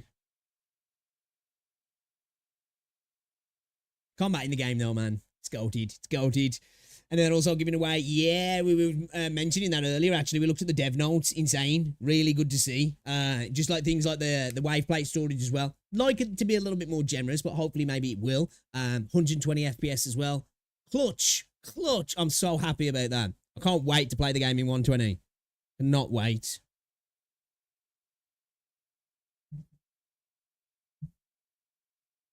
What's this as well? Wuthering Waves anniversary rewards. Sure, look, have a look at that. Wuthering Waves is giving Zhang Li. Let's have a look at this. Gamba AJ does great videos. Another channel that deserves way more subscribers than what he's got. You should check him out. Go over, drop a sub, watch the videos. Let's check it out. Wuthering Waves anniversary rewards changes gacha. Wuthering Waves is giving Zhang Liao a limited 5-star we know about that, yeah. for free. While players are hype and everyone now is getting excited for the 1.2 patch, one thing people do not I'm looking forward to the 1.2 patch now. What is it now? Just over a week away. 8 days, is it? realize is how this affects the future of other gacha games and how this affects Kuro and Wuthering Waves going forward. See, there are two major events that are coming in the future: the Game Awards, which Wuthering Waves is a finalist for, Okay. Ooh, and I the didn't know Wuthering that. Waves 1-year anniversary. The Pocket Gamer Game Awards. That's that'd be good to see if they actually get some awards then. See, Zhang Liao is free with no conditions. No one has a definitive reason as to why Kuro made him free. When HSR made Ratio free, it was because they won Mobile Game of the Year. But with Kuro, they just said thank you for the support. Here is a free 5-star. Kuro just like, it's Wednesday. Here's some free shit, man. You know, it's what we do. Midweek bonanza, you know. Two reasons could be: one is an apology for how Calcharo turned out to be, as some players find him a little bit too tedious to play, so that I wouldn't say it's tedious. It's just a little bit disappointing that his kit isn't as good as what it could be. But hopefully, a character in the future can maybe fix the flaw that's there now, and maybe make him a little bit more useful. I know he's not going to change the problems with his kit how it is, but maybe that can like kind of just make up for that in another way and just make him better in other elements or other areas of his kit potentially. could be a factor. The other one could be due to all the recent success Yes, I'm pulling for Jeji. Yes. that Kuro has had. They A lot of people decided moaning out that of how she looked. I think she looks awesome. the generosity of their hearts to just reward their players for supporting Wuthering Waves. This now begs the question: If they raise the bar that high for free, what happens if Kuro Games wins Mobile Game of the Year for Wuthering Waves? There are characters Wuthering Waves players want, such as Scar, Geshu Lin, Furlova. Nah, dude, we can't be expecting that. Come on there, Gamba. We can't be expecting, hey, yo, hey, you know, because you won an award. Come on then, boys. Do you want to give us a Geshu Lin, maybe? You know, maybe a bit of Camellia, Furlova. Hey, what about Scar? Like, I think we're asking for a little bit too much there, potentially. One of these three characters would be on pace to release during this time. Then I 100% believe that Kuro would give us one of these limited 5 stars, or whoever. Dude, if that did, I'm not gonna moan, but I genuinely wouldn't expect that, and I wouldn't want that. But man, I feel like I'm almost like I've got to like go. I've got money, Kuro. Please take it. They have as the banner character at that time for free. As a thank you to the community, they could go one step dude, further I really like Scar. and give their weapon Yeah, dude, as Camellia. well, Oh, because yes. why not? Can't wait if for you're her. willing to give a limited 5-star for nothing, then achieving such a high level accomplishment, such as Mobile Game of the Year, this would not That surprise cutscene with me her got me a if little bit this hot under was the their collar. reward to the community. But now let's take it one step further. As long as Wuthering Waves thrives and we the community support Kuro, what does the anniversary look like? And I want to compare one point to Honkai Star Rail. You see, Interesting. many players and gacha content creators, all the big ones including your favorites, believe that in HSR for the 1-year anniversary, we would be getting a 5-star selector. When the anniversary did arrive, we did not get it, but we got a lot of pulls and a good event. However, and take this one with a grain of salt, but this very realistically and can happen because Kuro already gave a free 5-star. I'll be happy with that as well. You know, if they turn random and just like, here's like 10, 20 pulls, here's like maybe some weapon pulls potentially, and here's a really cool event that's got lots of materials and asteroids to be able to gain from it. Hey, I'd be totally happy with that. I would. Standard selector at the beginning of the year. So for their 1-year anniversary, as a big thank you for the journey they have been on as devs, and the biggest thank you to the community who sticks by them and wants the game to succeed and reach greater heights, a limited 5-star selector does not sound crazy. And while a lot of this is speculation, looking at the recent actions, PGR players are probably like in the comment section, yeah, this sounds about right, common Kuro W. One other perspective to look at, guys, is the business aspect for Kuro Games. As Start making skins, Kuro. Start making skins. That's one thing I like about PGR. Give us some character skins. I'm telling you, they're going to sell like hotcakes if you've got Changli skins and you've got Yinlin skins and whoever skins. And give us some ability to get some different looking gliders as well. I really want a different looking glider. There was part of me hoping that I was like, oh, when Changli kept showing off a little umbrella, I was like, oh, I wonder if we're going to get like an umbrella glider skin potentially, and they're going to introduce gliders at that point. It was just like a thought I had at the back of my head. There was no reasoning behind it other than I kept seeing her with her umbrella.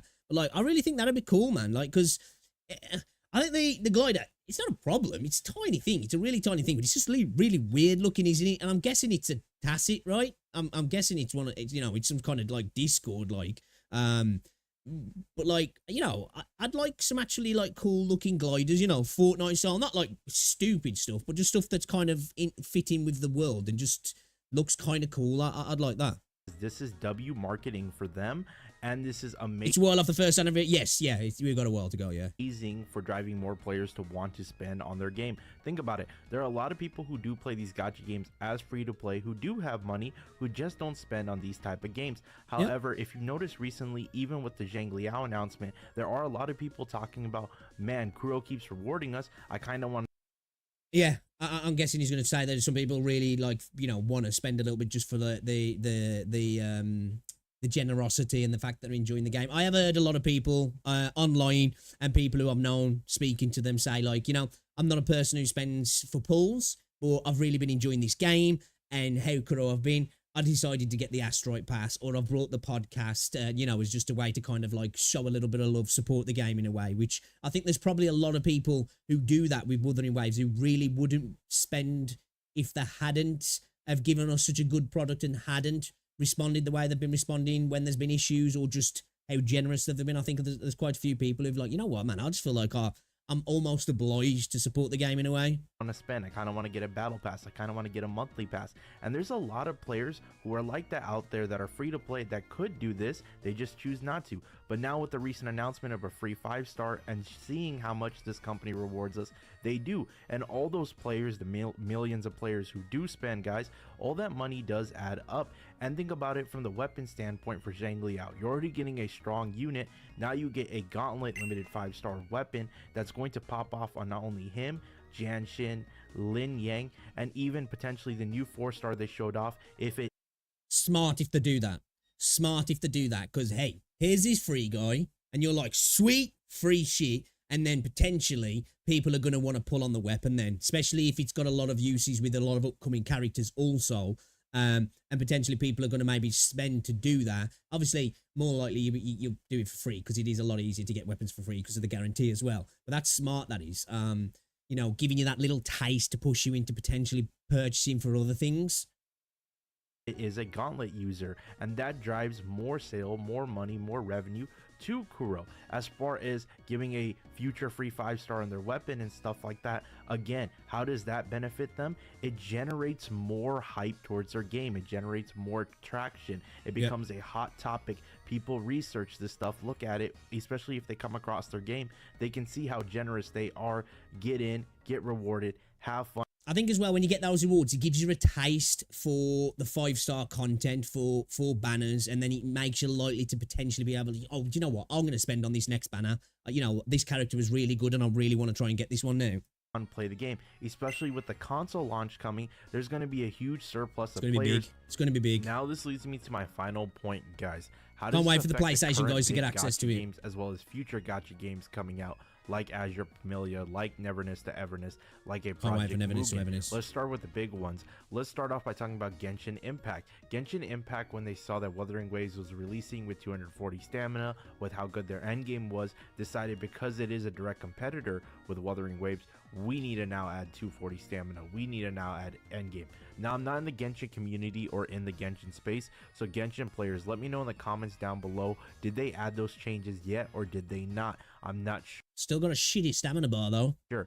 As for Honkai Star Rail, because it is the biggest comparison that I am comparing to, and I'm going to tell you guys why. Honkai Star Rail, big gacha of its size, guys, and it being a Hoyoverse gacha, a lot of people are like, nah, there's no way they'd be this generous. There's no way they're going to give a 10 pull every patch. They did give 10 pulls every patch. They did give us a free doctor ratio. So they keep being generous. It is weird how generous they are in Star Rail compared to Genshin, is it? And I know there's different teams working on it, but you'd think there'd be some sort of overarching management like decisions of like, let's throw this in here. It's like kind of working here, but it's like just a little quality of life things on Genshin as well that I was talking about before. No skip button, the stamina bar, you know, the dailies, little things like that that are just like, why has that not been changed? That's not going to fundamentally change the game and make people less likely to pull and less likely to spend. It's just going to improve the quality of life of the game, and the very small things that layered up together just make the overall experience just more enjoyable, and the things that people have been asking for a long time as well. And again, I could potentially understand them maybe being a little bit more reserved in doing these things if it was like, right, if we change this though, this is going to affect our banner profits.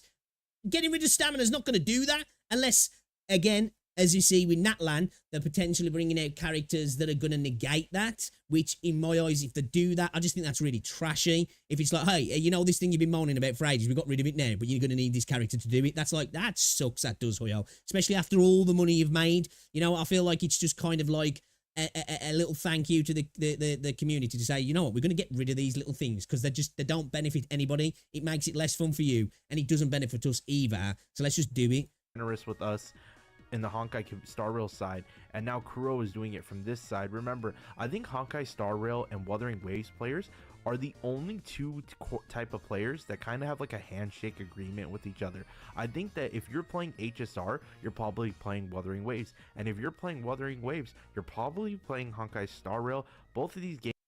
Yeah, I agree with that. I think really, if you're playing WuWa, you've probably tried Zenly Song Zero.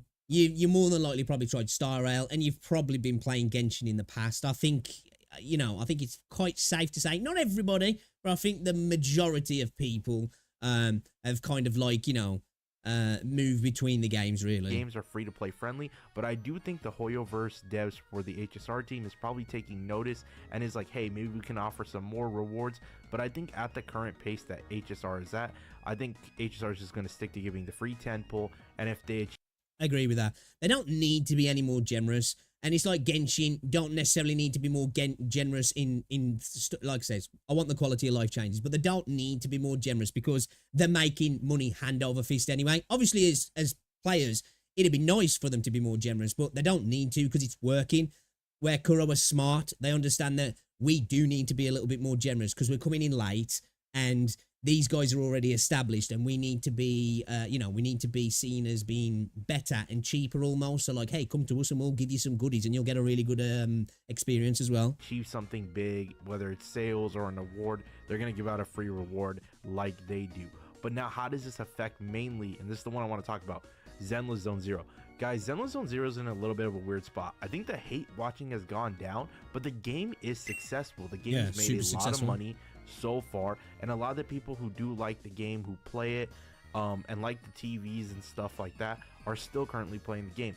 I'm curious. It'll be interesting to see if that success continues with Zenless, because there's part of me thinking that, especially in China, you've got people who are full-on Hoyo fans that are, because you saw Genshin and Star Rail drop down quite a bit when Zenless came out and it had that big month of spending, which makes sense because people are going to have moved over and be spending on there. But I'll be interested to see if that continues and these people don't go back to spending on Genshin and Star Rail and that drops off, because it was definitely a migration from those games and going into this game and spending heavily. So I'm curious to see if that continues and if Wuthering Waves continues to get better and continues to update and continues to add more content. If some of those big whales in China can be peeled away from the Hoyoverse and come over to the Kuro game, I'd be really interested to see that because it's definitely a lot more balanced in terms of the regions, isn't it? Wuthering Waves in the, the top 4 regions all around about, like, what was it? I think it was like 23, 24%, 17, 19%, something like that. Where when it comes to Zenless, it was like, I think it was like 60% was in China, and it's kind of similar in Star Rail and Genshin. Is it a vast majority of the big spenders and a vast majority of the money is over in China, whereas in Kuro it's a lot more balanced with Wuthering Waves. There's another side of that, which is good for us as well in other regions, but can't stand the TVs, and some people actually quit because of the TVs. Now we know that Zenless Zone Zero is, the devs did make their little notes from that tiny live stream that they talked about how they're going to tune down the TVs and stuff like that, but they have to be looking at Wuthering Waves, who's their direct competitor, and being like, oh damn, they're just giving Zheng. I don't know if Zenless Zone Zero and Wuthering Waves are direct competitors of each other. I think people want to make them to be direct competitors. I think other than them both having action combat, I just don't feel like people who... And of course you've got gacha players, you've got people who play gacha games, but I'm more talking about what they are. I feel like Genshin and Wuthering Waves competing for players' hearts in that regards. They're both open world, fantasy, anime, action RPGs, where Zenless is... Obviously, it's an RPG and it's an action game and it's an anime game, but it's just a different kettle of fish altogether, isn't it? Like I say, for me, that's more competing for the hearts of players that play things like Solo Leveling Arise, PGR, Snowbreak Containment Zone. I feel like you're more likely to get people who are playing PGR more likely to want to go over and play Zenless Zone Zero and vice versa than these two. Now, I know they're competing at the minute because they're both released. They're both the new hot, spicy thing. I just think in the long run, though, I just don't really see them as competitors, personally. Out for free. They're reaching new heights. They're driving a lot of traction over to Have you heard about this game? What game's that? For their console launch. We already have ours. So for Zenless, you have to be thinking in your mind, guys, well, if my competition is doing this, we got to get the players hyped for something that's coming out, right? And so that's what I'm saying. Competition is great in the gacha space. It is, guys. If you're to be fair as well, when I think about it, I think Zenless's competition is Star Rail and Genshin. I really do. And that doesn't matter to Hoyo, but I think in terms of the players, I think they'll be more likely going back between Star Rail and ZZZ more than ZZZ and WuWa or ZZZ and any other insert gacha name here. Zenless player who's watching this right now, there's potential that they see this and they're like, okay, we're going to give out a free future 5-star unit for you guys supporting us, aka I'm talking about the Zenless devs, guys. And that's really huge because Kuro's raising the bar for these bigger gacha games, and all these other companies will be taking notice. Azure Familia, I hope, learns from this, Project Mugen, and I hope the guys who made Tower of Fantasy from all their mistakes, right, who are now making Neverness to Everness, and hopefully, like I said, they learn from those mistakes and they can succeed. They look at a little bit of how I mean, they potentially got the ability to like really make something good there, because hopefully they've learned from their mistakes, and from what people have said, they've made many. Just started Terra Fantasy, enjoying it, but I understand what people have said over the years, so it'd be good to see if they do implement those all into Neverness to Everness. where Kuro had some mistakes and mishaps, and how much they quickly worked on it, fixed it, because they're passionate about the game. They don't just look at it as a money grab, a cash grab, you know what I mean? They genuinely want their game to succeed. That's why Wuthering is so amazing. That's why these companies need to look at what they're doing, this business model, and apply it. If they do that, guys, you guys are eating. The average person now has variety, but they have good quality choice games to play. It's true. That's one thing I will say about Wuthering. I think games like Wuthering Waves really are lifting the gacha space up in a sense, and all of the gacha games should, you know, not to glaze Kuro again, kind of thank them in the sense that, oh, you know, that it's legitimizing the space, because people have always looked at gacha games as that's just a cash grab thing. It's just some shitty game that's really not got much game to it, and it's just gambling, which, granted, they're predatory systems, but this is a game with a system attached to it, you know, and hopefully we get more games like this now where it's 90% game and 10% gacha system, but the system's done that well and the characters are that good that, you know, incentivize you to want to interact with the gacha system as well. You see what I'm saying? So whatever you play, you'll be eating, and it's going to make it tough to obviously balance out playing all these games in the future, unless you guys have the time and you know how to micromanage your time very well. You know me, I'm kind of like really bad at managing my time, but nonetheless, this space will be thriving, the players will be eating, everybody will be enjoying. So yeah, that's it for this video, guys. This is just a quick discussion and my honest thoughts about where Kuro could be heading with the future of their rewards and what they can achieve, as well as how they're impacting the gacha space, being one of the bigger leaders and bigger voices and bigger games in this space, you know, that other gacha games and gacha companies like Hoyoverse, like the people who are making Azure Familia, Neverness to Everness, and Project Mugen are looking at. And these devs do see these things, guys. But yeah, what are your guys' thoughts? Please leave a like, comment, and subscribe. It's been your boy AJ, and I'll talk to y'all next time. Good video, good video. I like that. I like these sort of videos when it's just like a light-hearted discussion about a what-if scenario. It's always, I find it interesting to talk about these sort of things of like, oh, what potentially is going to happen and where are they going to take things and what are we going to see in the future. It's always a thing I enjoy doing, actually. But yeah, I will be interested. It will be interesting to see what they do in regards to those sort of things. I don't think about it too heavily in terms of free characters so much for me personally, because I think we've just got so much free stuff from them now. I really want to see what they do with events and content more than anything and drive that side of the game. But yeah, great video from Gamma AJ. Should definitely check him out. Killing it at the minute, actually. Nearly 3K views in 2 hours from a 2.6K channel. Definitely go subscribe. Show him some love. Yo, what's going on, Neo? Tianjin76. Yeah, I watched the trailer for that. It looks cool. I would like to see some actual gameplay from it now, because that trailer came out a while ago and then they kind of just went quiet, didn't they?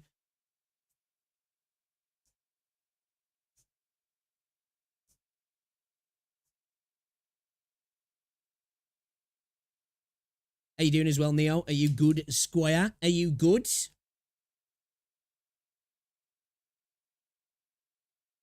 Oh, we might have a video here that might get Neo. Get Neo a half chub. Might get a half chub here, fella. Actually, I just saw that video from Gamma recommending me a channel. Oh, okay, let's go. Paying it forward, right? Paying it forward. All right, let's check this one out then from Jiryu. 1.4 new 5-star Pistol Chun and 1.3 Jian rerun. Wuthering Waves leaks. Okay. All right. See what this is about then. Or Tsubaki, right? Was supposed to be a sword user. She's supposed to be a Havoc sword user. Now, apparently she's going to be a pistol user now. Okay, this is super Now, quiet. they did say that they were going to keep the model, but obviously now it's going to be a redesign. Alright, what's up guys, welcome back to the channel. And in today's video we got some more leaks that have been kind of floating around. Dude, I don't know where people can have the mail there with an indicator that there's something in your mail and not click on your freaking mail. Click on your mail, bro. Around Camilla, maybe like some more 1.4 information and some information on Shorekeeper as well. So if you are new, leave a like and subscribe if you guys haven't yet. Anyways, so we're gonna be checking out the spreadsheet today, and we're gonna see what new information is actually out. So I heard there is something new about Camilla, but I'm just gonna go over everyone in general.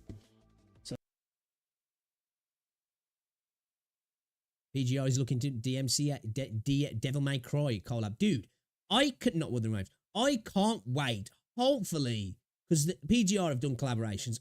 I hope we get some collaborations coming over to Wuthering Waves. Dude, a Devil May Cry collaboration for Wuthering Waves would be peak. That would be so fire. So let's see. Yesterday, the 5th, Uncle Birdie does confirm that Shorekeeper wears sandals. He was asked Disappointed. Sandals. Come on. about her feet. Awesome. People just want to see if her grippers are out, aren't they? I bet there's going to be people like, yes, sandals. I'm going to be able to see her toes, bro. All right, that's the first leak. Apparently yesterday as well, Shang Liao was apparently 1000% in the second half. Obviously, we got the dev note that came out, I believe today, right? Or was it yesterday? I don't really remember. Anyways, we got the dev note that basically confirms that Shang Liao is coming out second half for free anyways. Yep. So, let me see. There's some extra stuff here. So, Shorekeeper was changed to Spectra in response to Gen C to work worse with Gen C, not better. Interesting. So she's going to be Spectral. Gacha Smack did say that, didn't he? He thought she was going to be Spectral. I guess that kind of makes sense if they wanted to work worse with Jinsa. So does that mean that... Does that mean she's going to be full on DPS then? Or was she supposed to be... Is she supposed to be a sub-DPS support character? Interesting, okay. Okay. So she's supposed to be Spectro. Shorekeeper does not have interruption resistance. The mechanic is even more brain dead. Automatic dodging or a combination of two things. Interesting. Automatic dodging? That doesn't sound very Wuthering Waves. Like, how much can we take from this? Automatic dodging. That sounds like wild. That does. Then again, maybe bringing a character like that to allow people who struggle with the skill side of the game, potentially, I guess, for some people it'd be good, but will that water down the gameplay? I don't know. I don't know what to think about that. Interesting. Imagine it's like automatic dodging, but you can still like stack Forte and stuff like that. Cause I think a lot of people were complaining about Scar, that they can't stack Verena Forte because of Scar. Very, very interesting. And the new 4-cost Echo is no longer exclusive for her. So that's what, so like, because that would be wild if you did get your Concerto as well from the dodging.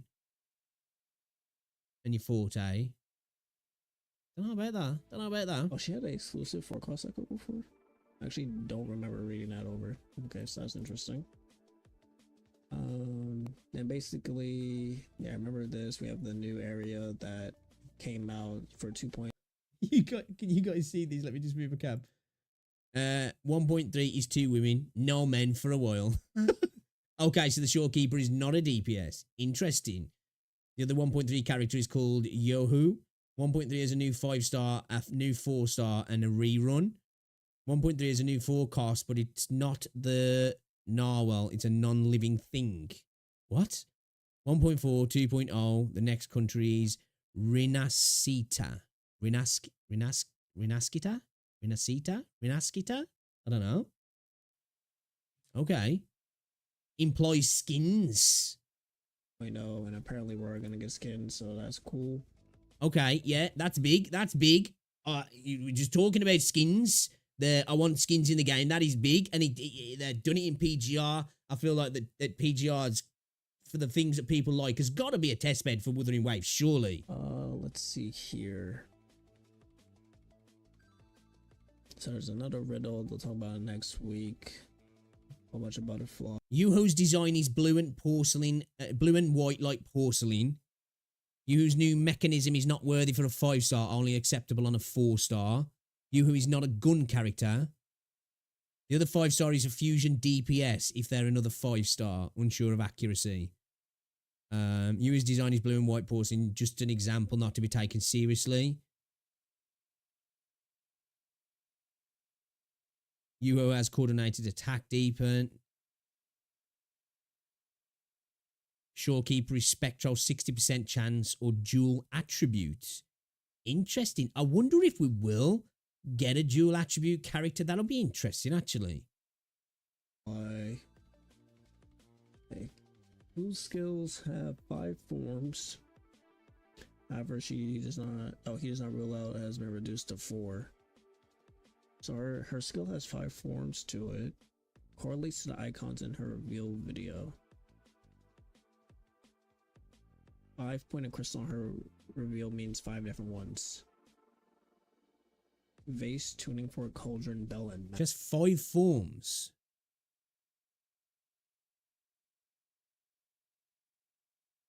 You who's the lolly looking character, yeah. Well, we know she's going to be a 4-star anyway, don't we? So that's confirmed. Mask. Okay. Honestly, a character that has like some sort of new mechanic, I'm all for, to be honest. And then apparently still has a changing colors. Shorekeeper is a spectral rectifier. So, the new stuff that actually came out today. So 1.4 is going to be old Shun, which is Shun is basically Tsubaki, right? It's going to be a gun main DPS. Okay. 1.4 will also introduce Jinsei and Senwa skins. Jinsei is Jinsei and Senwa skins. Jinsei is paid while Sanhua's is free. So we're going to get a free Sanhua skin. Might imply Ling Long release, but that's just my speculation. Interesting. That sounds very Kuro to give us one for free at least anyway. That's to give you that little taste of switching your character's look, and then it's like, hey, do you like that? It's good, right? It's good. Now you can buy it. Yeah, dude. Oh, man. I'll be interested to see what a Jinsei skin looks like. Okay, I'm on board for this shit, dude. Bring on the skins, baby. Bring on the skins. Long release. That's just my speculation. Okay. Old Shun was originally 1.3, but let me move my camera down here so people can see what's going on to screen slow as well. the pace of new characters. Old Shun was. Hold that, I missed that. Where's that? Old Shun was always 1.3, but replaced with Jian rerun to slow the pace of new characters. Interesting. Okay, that would make sense to have little stop gaps now and again if they're trying to not to flood the game with too many really, because I suppose it depends on where they want to go with the meta as well, but not to flood the game with too much of the really good characters and then they're struggling to really get characters out at a decent pace. So I'd totally be okay with a couple of reruns early on, not too frequent. You know, definitely want a good rollout of new characters, but I'd definitely take another Jian rerun personally. I wouldn't mind getting a few copies of him if I could try at least anyway, because he's a good character. I like him. He's fun. He's like, you know, he's like a Crane Eater character, but hey, I'm a Crane Eater guy, so that sounds cool. Ultron received a new name, new weapon, and new attribute. 1.4 has no 5-star men. Does not know if there is a 4-star one. There is a fusion DPS suitable for Changli in the works. Does not know release date. Interesting. It was originally 1.3, but replaced with Jian rerun to slow the pace of new characters. No credibility until Jian is rerun first. Was originally 1.3, so Jian rerun is supposed to be 1.3. So it's not Yilin anymore. Okay then. So Ultron received a new name, yeah, new weapon, and a new attribute. 1.4 has no 5-star men, does not know if there's a new 4-star one.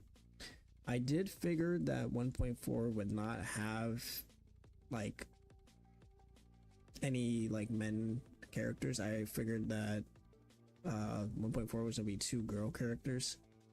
Would make sense as well, considering they're going to 2.0, which is going to obviously be a big update. It would make sense to try and ramp up with some cool female characters before you're moving on to a massive update to try and, increase revenue prior to that.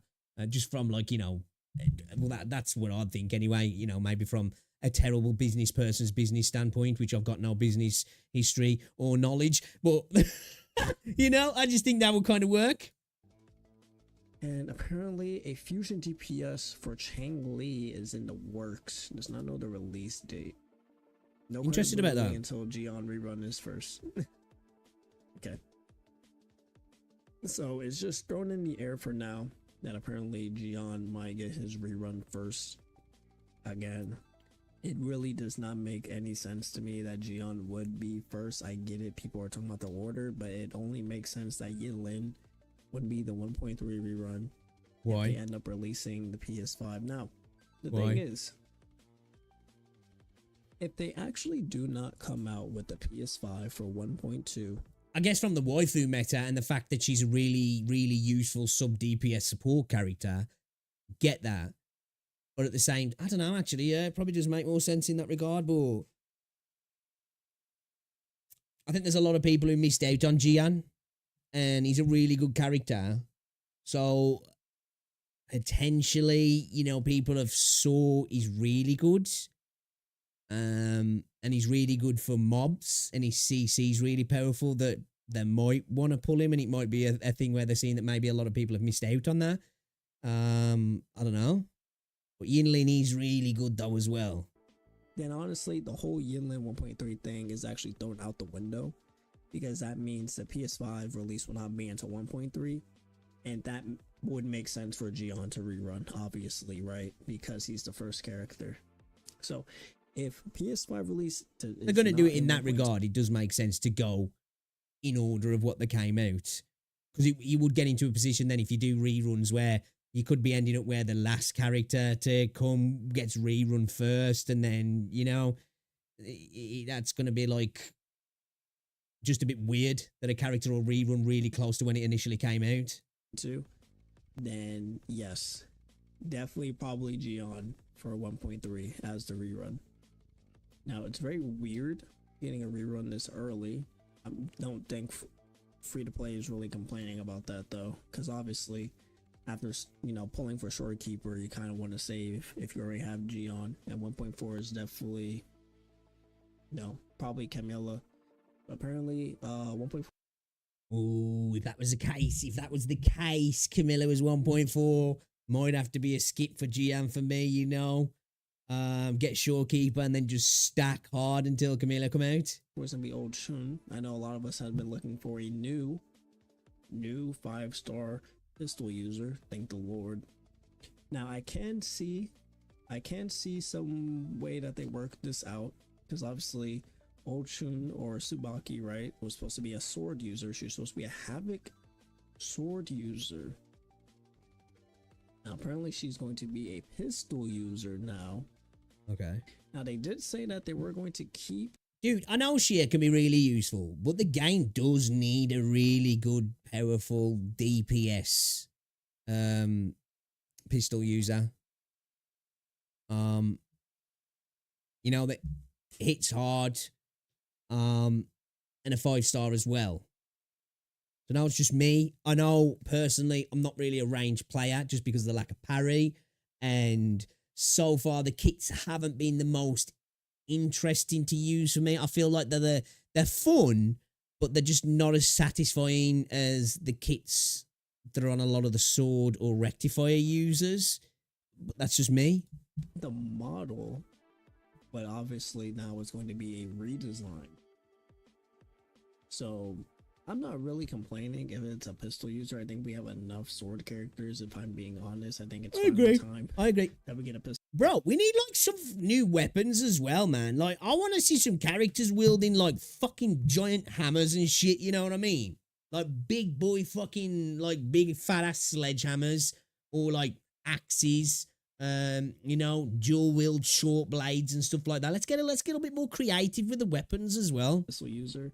If anything, I could really see her being like, I don't know, maybe like a very, very smug pistol user, or if they want to go like the Andre route. Crossbows, right? yeah, down for that. Down for that. Tsubaki would be really, really interesting. You know, when it comes to the range characters, bring in some rifles, maybe. You know, shotguns or something. Like let's mix it up. Let's throw in a bunch of different stuff in there to give us a bit more variety. It's something different, and especially a female gunner character. Even better, right? That's something different that a lot of games don't do, so I'm kind of excited for that. Anyways, that's pretty much it. Oh, really? Were they? That's interesting? The main thing. Dude, I can't wait for Camellia, because that cutscene was hot, man. I don't believe that there is anything else. I do know that the 1.3 beta recruitment is going on right now. So with that being said, since that is happening right now at the moment, we should be getting gameplay soon of Shorekeeper. I would say maybe next week. If not the beginning, definitely the end of next week.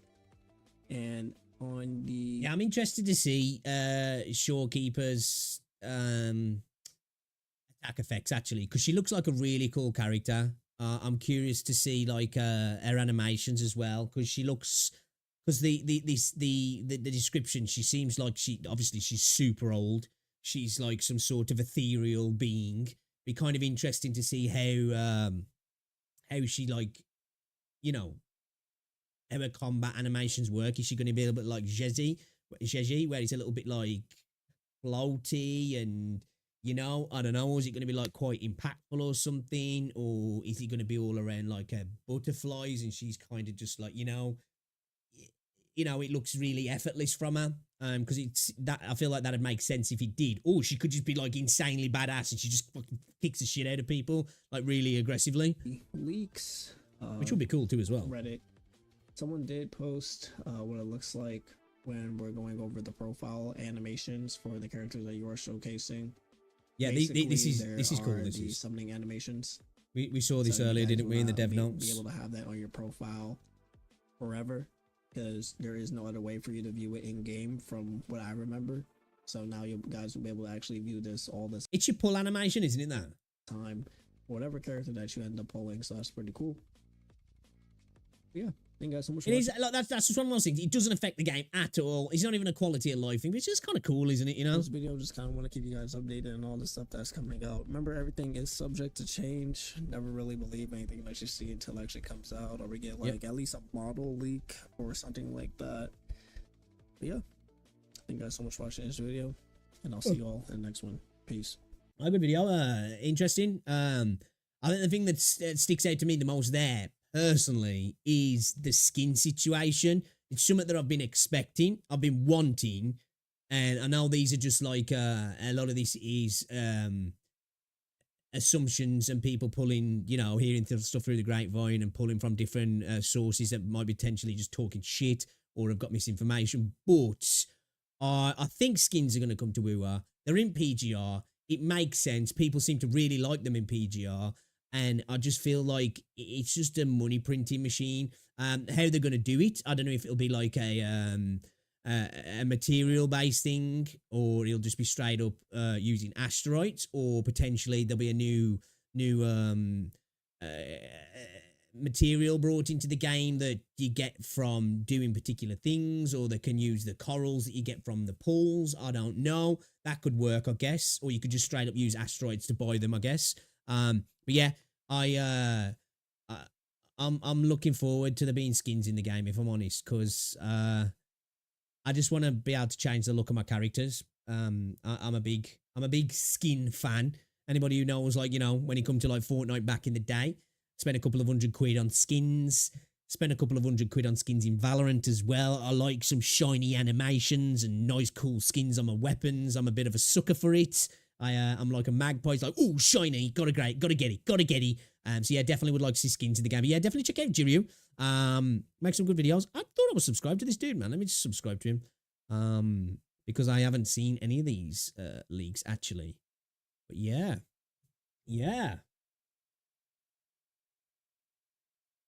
Put me back up here. Yeah, she's got like a butterfly theme, hasn't she? Yeah, love a bit of variety. Definitely. Skins will be a good purchase with oscillating coral there really much. Yeah, exactly, yeah. You could use it for the coral because like obviously you get that from pools anyway, so it's going to be a way that you've spent on the game, I'm guessing. Well, I don't know, maybe they could do it like that so it takes a bit longer and you use pools, or you could just straight out buy it with asteroids. I like the option to be there for both because I think if they're going to add skins in, they should maybe have a way, maybe not with all of them, but with just some of them. They're just like, right, you can get this by doing pools, you know, either when you've spent for pools or you've just gained pools over time, and it's going to take you a little bit of time, like purchasing, like, you know, you're putting all the parts together to get the skin. Or you could just straight out right buy it, like. And hopefully, if they do allow you to buy them, they're at a decent price. What sort of price would you reckon if you could straight out buy them? You know, they weren't a part of the gacha system. It was just like a purchase, one-time purchase for a skin. What would you say is a reasonable price for a character skin? Now, obviously, it depends on how well they're done. You know, if it really comes with potentially differentiation in animations, maybe. Is it going to be like a full-on skin that's the clothes and a weapon? You know, it makes the weapon look different and everything, because that would be cool if it changes the weapon as well. Because it's like that in PGR, I think, isn't it? It doesn't just change the character, it changes the weapon as well, doesn't it?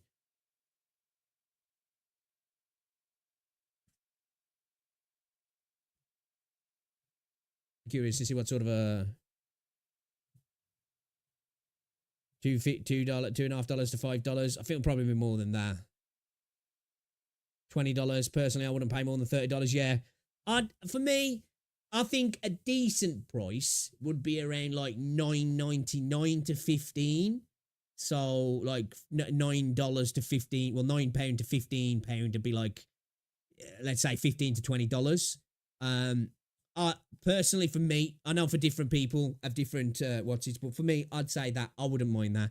And I would, at that level, I would expect, obviously, a differentiation in the character, looking totally different. And I'd hope that the weapon looks different as well. And obviously, it's not going to change the animations of the actual character's movements, but maybe just give me like a little bit of extra flair, maybe some new cool sparkles or something, maybe, you know? And maybe like a new idle animation. Do you know what I mean? For a character when they're standing still and they're doing their little thing and it just looks a little bit different like that. That'd be cool. I think that'd definitely be worth 15 to 20 quid then, in my opinion. Or 10 to 15 quid. In Terra Fantasy, we pay 100. Really? Holy shit. But yeah, that's one thing I did like about... Don't get me wrong, there's a few things I liked about PGR, but when I noticed that, I was like, holy cow, this is really cool, this is. Because Genshin did it for a couple of characters, didn't they? And then kind of stopped, if I'm right. Yeah, which was like weird. I don't know if they started doing it again.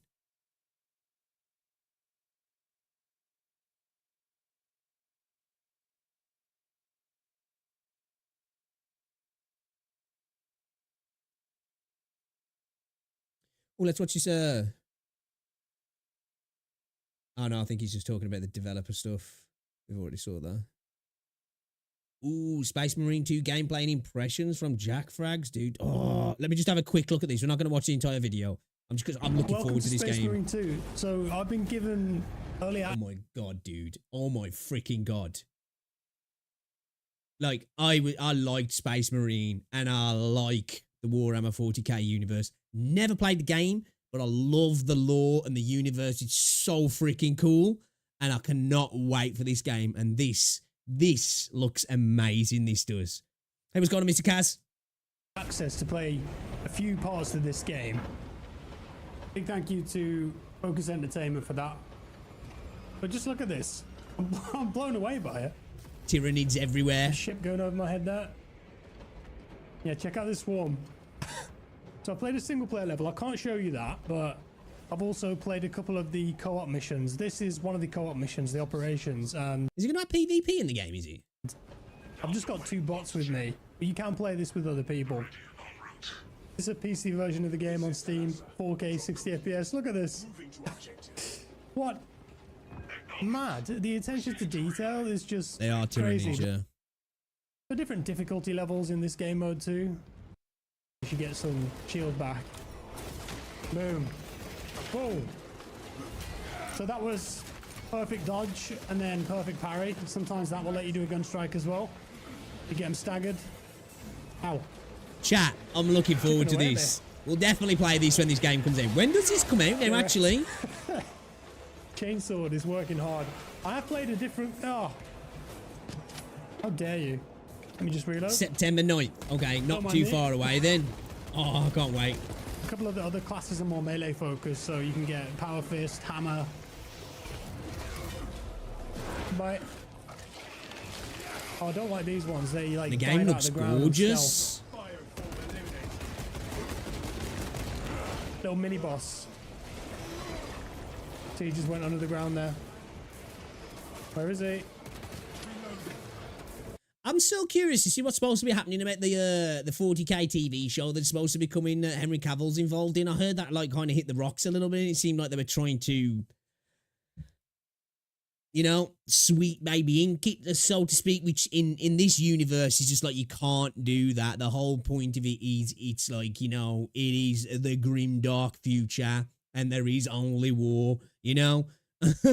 And I'm telling you now, don't get me wrong, there's super badass female characters in the world and that, but you know, we can't have this trying like, well, let's interject our own view of the world into this because it's just not going to work in the Imperium. You know, it's a horrible future. It's one of those universes where you're like, yeah, I'm happy, don't want to live in that universe because it looks like it fucking sucks to live in. So yeah, I dude. wonder if this is gonna have Terminators in it. Oh, I'm definitely going to be playing this. Definitely going to be playing this, chat. I'm going to be all over that like a rash. All over it like a rash. Can't wait. September seems too far away now. I know it's not, and it's going to be here soon, but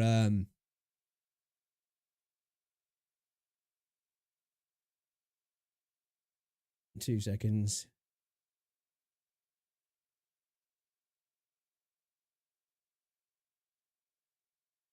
Ooh, Force Gaming's played it as well. Watch that later. See what he thinks of you.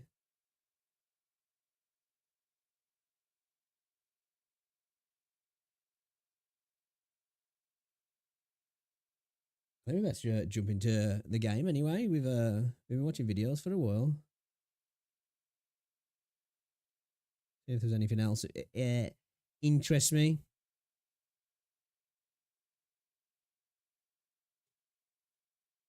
Anything screaming out to me here to watch?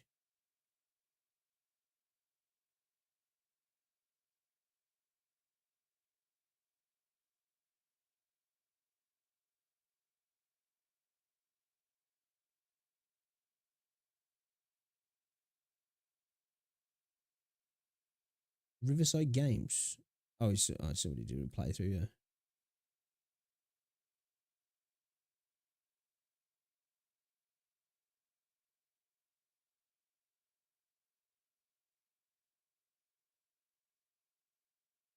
Let's watch this video. The one from Saint Tontas.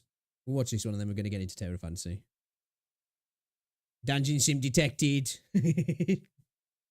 Proud of it. Proud of it. Proud of it. Everybody should be. Shouldn't get enough love. All right then, let's check this out. Another video from Saint Tontas. Great channel. Check him out. Go subscribe. Was Wuthering Waves launch bad? A 2-month review. Personally for me, it was fine. I know for some people it wasn't, especially people on mobile. But I enjoyed all the free stuff though for the apologies, so I'll take it. Release of Wuthering Waves was potentially one of the most hotly discussed topics across gacha games.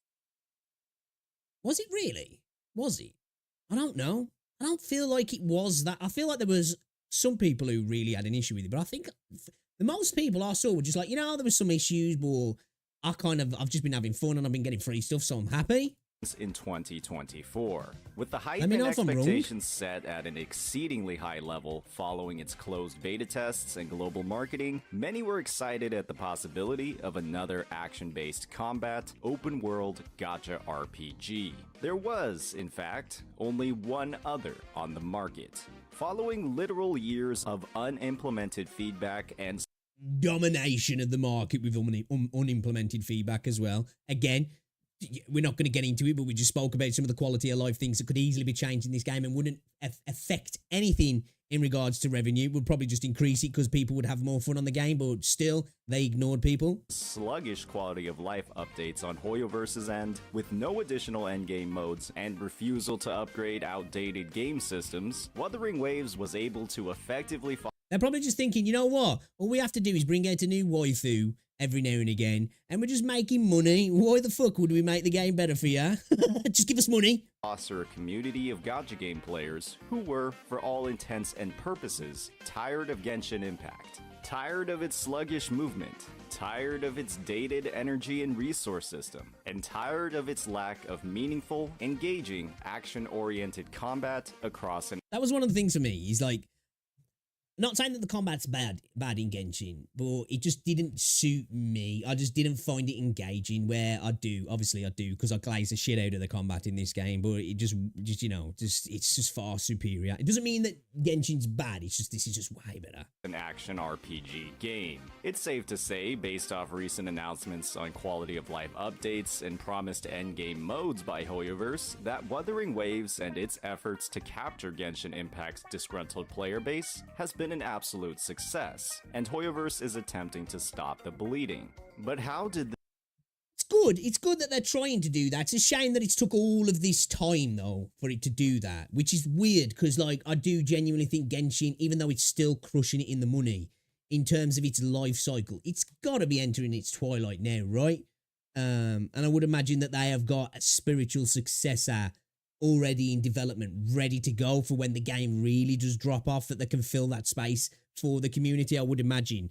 It's just weird that those quality of life updates and the end game stuff just wasn't done a while ago. It's really, really odd. this journey start? With the release date on May 22nd following 2 well-performing beta tests, Wuthering Waves had some of the largest obstacles possible to a great launch. First, the game was going up against an established market leader with years of experience, Genshin Impact. Second, True, it's like trying to release an arcade first-person shooter game against COD, isn't it? It's like, don't get me wrong, COD's been out for ages. It's got a lot of issues. There's things that really could do with being changed and the community's been asking for years, and then when they do, they implement it badly or just don't implement it at all. And then trying to come out against them, though, is like, it's going to be really hard to try and chip away at that player base. the game was going up against the community Genshin Impact built up over all these years. There's a lot of things wrong with the Genshin Impact community. We won't go into it. I could go through the entire laundry list of the absolutely nightmarish things that they've done, but that would take more time than a cinematic feature film. While the global side just makes noise that doesn't ever actually amount to any Agreed, dude. I'm sick of all this stuff I am now around this shit. It's just like, ugh. change, the CN side is far more unhinged and are actually listened to. To sum it all up, the Genshin Impact community is one that has historically acted with violence towards anyone or anything that might threaten their livelihood or their enjoyment of the game. Wuthering Waves, for all intents and purposes, was a game that was threatening to do just that. And what this meant was that this Genshin community was frothing at the mouth for the opportunity to shit on this game. Unfortunately, It's true. We saw it when the game launched. We still see it now, just some of the comments, like, that people say, like, it's just, they're full on Andes, like, and I get it, there's that sunk cost fallacy, that sunk cost bias. I understand that. It's weird, it's illogical, but do you know what, though? It definitely has eased up recently, and I don't know if that's because Zenless Zone Zero's come out and a lot of those crazies are just playing that at the moment, or that they've actually just started to genuinely enjoy the game, potentially, and they're, like, easing up a little bit more now, Wuthering Waves gave them many opportunities what's going on, to Sosa? do just that. With recent mobile revenue data across July just released, and the results indicating a drop in revenue, many are asking whether or not Wuthering Waves' launch spelled disaster for the game's future. Today, Nah, Zenless did. Zenless pulled out a lot of that revenue, in my opinion. a little Probably over 2 this did months as well. since, we'll be Or- discussing whether or not this is the case, breaking this topic down across 3 buckets. What made the launch so controversial? The factors that led to its revenue performance, and Okay. what this all means for the long-term future of Wuthering Waves. If Okay. you're enjoying this content, For me, the launch obviously will be a non-factor soon. I think 1.0 content will be a bit more of a factor than the actual launch itself in regards to people maybe not enjoying it that much or potentially thinking it had a lot more improvements or could have been a lot better. This is the main one, the future performance, in my opinion. Revenue performance, don't care about. As long as the game makes enough that it's profitable and they reinvest it into the game and it makes it a priority for them and they make money enough to continue making a good game, that's all I care about. Don't care about shareholders. Future performance, though, again, this is something that I'm really interested in because for me, I don't think we can really genuinely say whether the game is looking to be successful or is successful for another few months yet. You know, people are already like, dude, the game's a success, absolute success, you know, or the game's failed. I don't think you can really, in these sort of games, say that off the bat. You can say it's had an insane launch and it's done really well, but I think we really need to see the trend over a good few months, don't we, first, really, to see whether it's consistent, if it's going up, or if it's going down, or if it's just falling off a cliff, you know? please make sure to hit that like and subscribe button. The best word to describe a reaction towards Wuthering Waves on release was mixed, and the player's reaction was entirely dependent on 2 things: how good their hardware was and what platform they played on. It's no lie at all to Yeah, I think a lot of the frustrations came from people on mobile, didn't it? And obviously, if your PC was at a lower end, which sucks. It does suck. I do feel for those people. Obviously, I'm on a 4090, so everything's ran smooth for me for the most part, apart from that few 20 like that, the few bits of lag that I get at the start, and it still happens now for about 10 to 15 seconds, which is still kind of weird. But other than that, the game runs butter smooth for me. say that Wuthering Waves is a fantastic looking game. Running a graphically intensive game requires graphically capable hardware, and there were unfortunately many players, especially those coming from Genshin Impact, a game released 4 years prior, who didn't have a system that was up to spec. The inevitable result of poor hardware is poor performance. Kuro's major blunder when it came to their launch of Wuthering Unreal 4 as well, isn't he? I think it's Genshin on Unity. Because I think WuWa are developing their own engine, aren't they? The Genshin engine or something like that. I believe the only game that might get me to drop WuWa is Project Mugen. I'm looking forward to Project Mugen as well. For me, potentially the game that so far that I'm looking at that might get me to either drop Wuthering Waves or it, drop down in the priority at the moment for me is Never Needs to Everness, because I am really looking forward to that game. I'm trying to be reserved in that excitement because obviously I know the issues that Terra Fantasies had, even though I've just started and I'm enjoying it, but I know the issues that people have been talking about over the time. But I hope that that Hodder have learned from those issues and they implement that into Never Needs to Everness, because so far all the things that I'm seeing from Never Needs to Everness just look fire, man. And I love the setting, the premise, all that sort of stuff. The combat looks decent. It just looks like a really fun game, and I can't wait to play that. Maybe they'll just become my 2 main games and I'll just bounce between those, they become my dailies. Because at the minute, Wuthering Waves is still my only daily gacha. And what I mean by that, it's the only one I log into every day to get my stuff done, to spend my wave plates, to do my quest, to do some of my dailies or all of my dailies, where the others I just don't. I haven't played Genshin for ages now, since last year. I haven't played Star Rail now for probably like a month. And I'd get on Zenless a little bit more regularly, but literally just to get my mats, and I'd do that probably 2 or 3 times a week max. Wuthering Waves wasn't necessarily the optimization of the game. It was the fact that they let anybody with a functional PC or phone download and run the game. They gave decision-making Yeah, this is one of the big reasons that people were hating on Arena Breakout, because I can't remember what the hardware limitation was, but I think there was a cutoff on if your card were and your CPU was less than a certain level, you just couldn't play the game. It just wouldn't boot, or I don't know if you could. I don't know how it worked. It'd scan your hardware obviously through Steam, and the game just wouldn't run for you.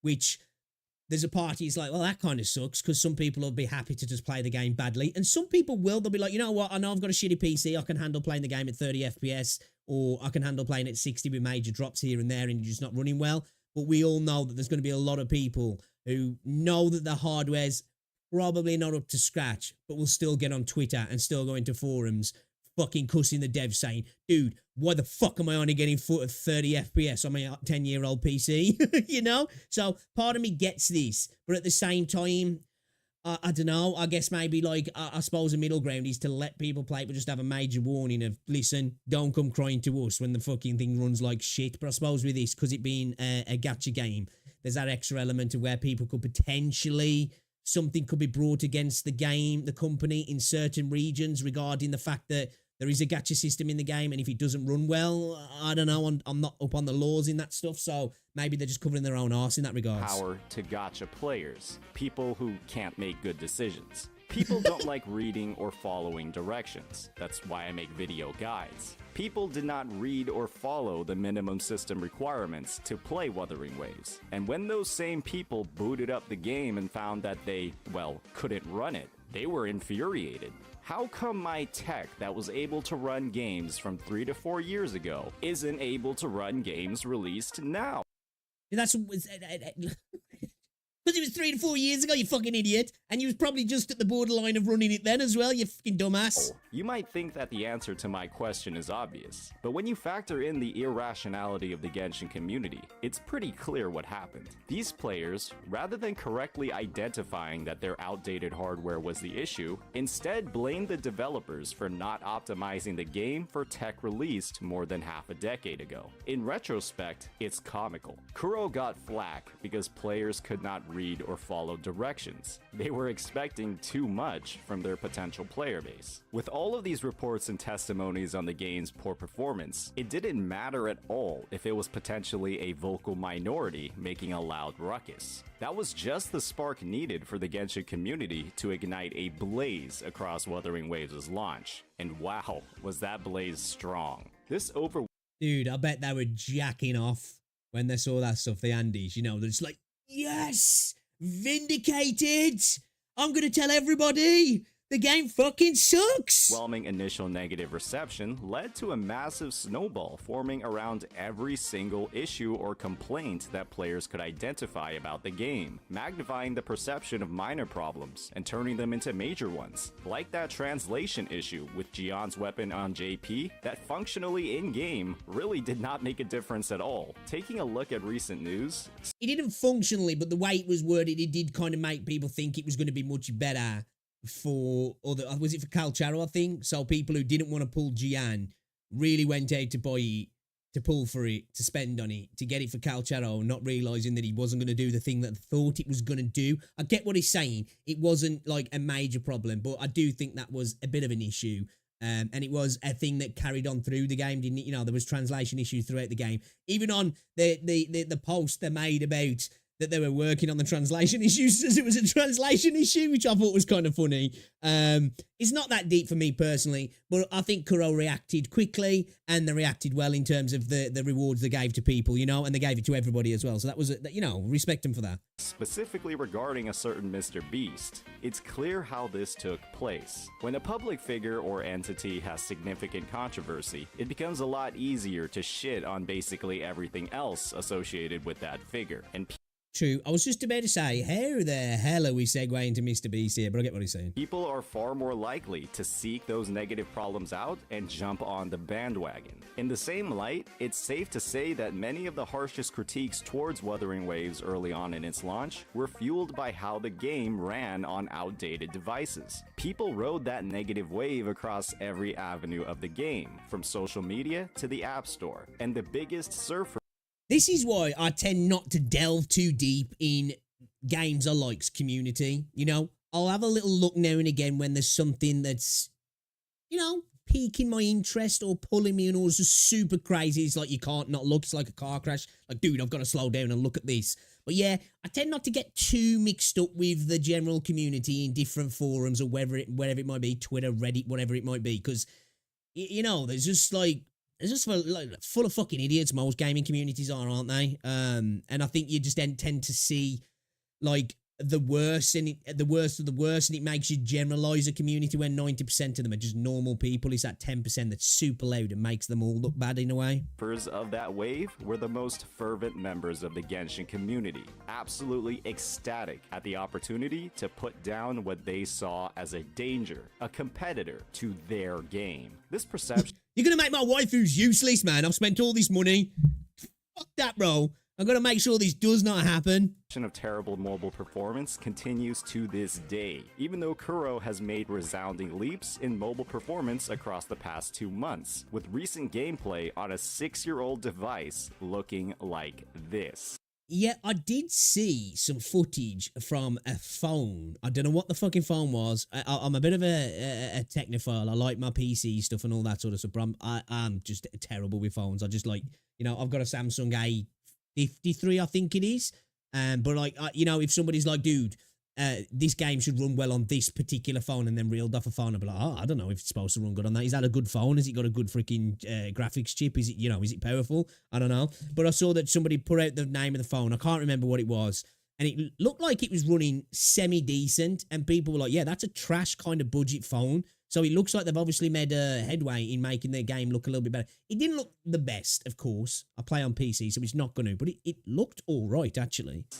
The most ironic part about all of this? The fact that Zenless Zone Zero, a game released after Wuthering Waves by Hoyoverse, also had massive performance issues. You can see from the countless Google Play Store reviews, those with outdated hardware just didn't get the chance to complain about the performance in-game. They were just banned from it outright. But you didn't hear a peep about that. Wuthering Waves players, at that point in July, were likely too busy playing, and most importantly, enjoying Wuthering Waves, to complain about the issue. Genshin Impact players... Let's not pretend, though, there isn't, like, a part of the Wuthering Waves community that is incredibly, like, you know, I've seen it myself, and it's a very small part that, like, when somebody else is playing another game, this ain't as good as Wuthering Waves, Wuthering Waves does this better, you know, but that's just gaming in general, isn't it? During WuWa's launch, they were all on r/gacha gaming and every WuWa CC's YouTube comment section instead.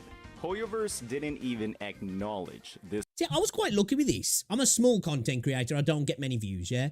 But I haven't really got this. Even the people who have, I can tell and who have stated that they prefer Genshin have been quite eloquent in the reasoning, and have just been like well balanced. I guess like I've been lucky in that sense. This massive shortcoming when it came to ZZZ's launch. Not a single drop of compensation for those issues, and not a single effort made towards those who couldn't play the game. Wuthering Waves, on the other hand, well, you already know how that turned out. With the negative feedback towards the game and its launch reaching a boiling point, Kuro made the decision to compensate players for each and every issue brought up by the community.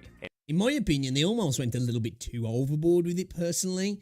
Like, I respect it massively, and I think it worked out for them. It definitely worked out for them because they've got a lot of goodwill now. I think, you know, they've got a couple of mistakes in them and still have that goodwill from the community. But, you know, there's part of me, I was like, damn, man, they're going in a little bit too hard here, you know, they need to chill. And wow, was that compensation something. And this massive compensation, combined with the game's player-friendly gacha system, were likely the largest contributors for why July and June revenue was a bit lower than anticipated, leading us into our second bucket. With the total launch rewards and compensation combined... Do you know as well what I think? I don't know, is the two-factor authentication in the game yet? Because I think that is a bit of a barrier as well. Maybe it's been added now, but I don't think it has.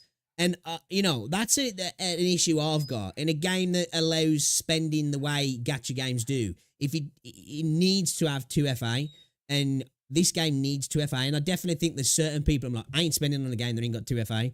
And I think that needs to be added into the game. I could be wrong, call me stupid, but I'm pretty sure it's still not in the game yet, is it? Players received a grand total of around 60 pulls, with 20 of those limited, a free 5-star standard weapon at UL 45, and of course, the big one, a free standard 5-star selector. Combined with the beginner banner that gave a random 5-star standard character at 40 pity, every single Wuthering Waves player effectively had immediate access to 2 standard 5-star characters. Pretty much even free-to-play players had a low spender account, really, didn't they?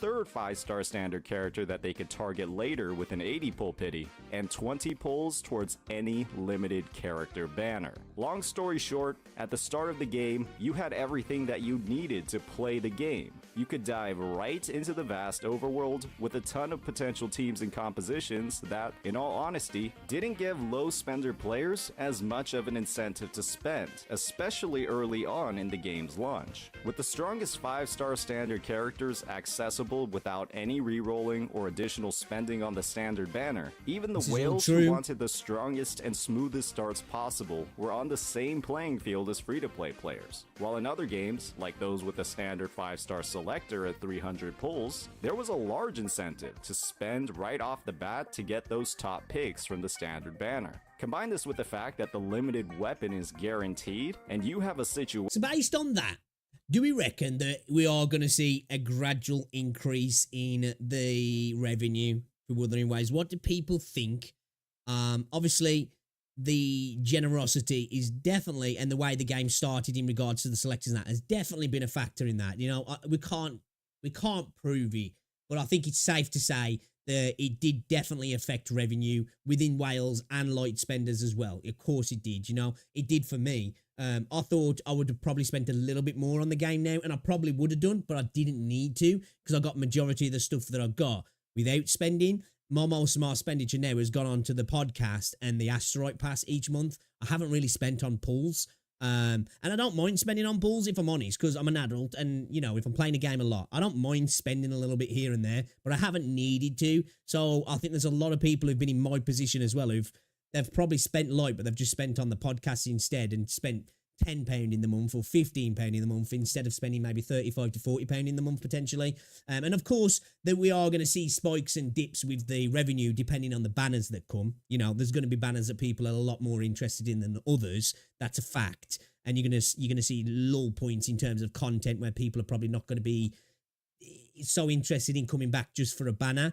Or when there's big content updates and banners, you're going to see big spending. But I wonder if we are going to gradually see the game start to go on the rise, at least for the initial 12 months potentially of the launch. The thing that this game has got that against it now that Genshin didn't have, you've got things like Azure Premiere, Project Mugen, Neverness to Everness, Arknight, Enfield coming out. You know, you've got a bunch of other games coming out that are trying to compete in this space now, in this particular part of the gacha space, haven't you? This high polished AAA sort of open world action game. So I think it's never going to, none of them are ever going to get to the Genshin levels with the COVID buff as well. But I'll be interested to see if we do. I do think we are going to see revenue increase.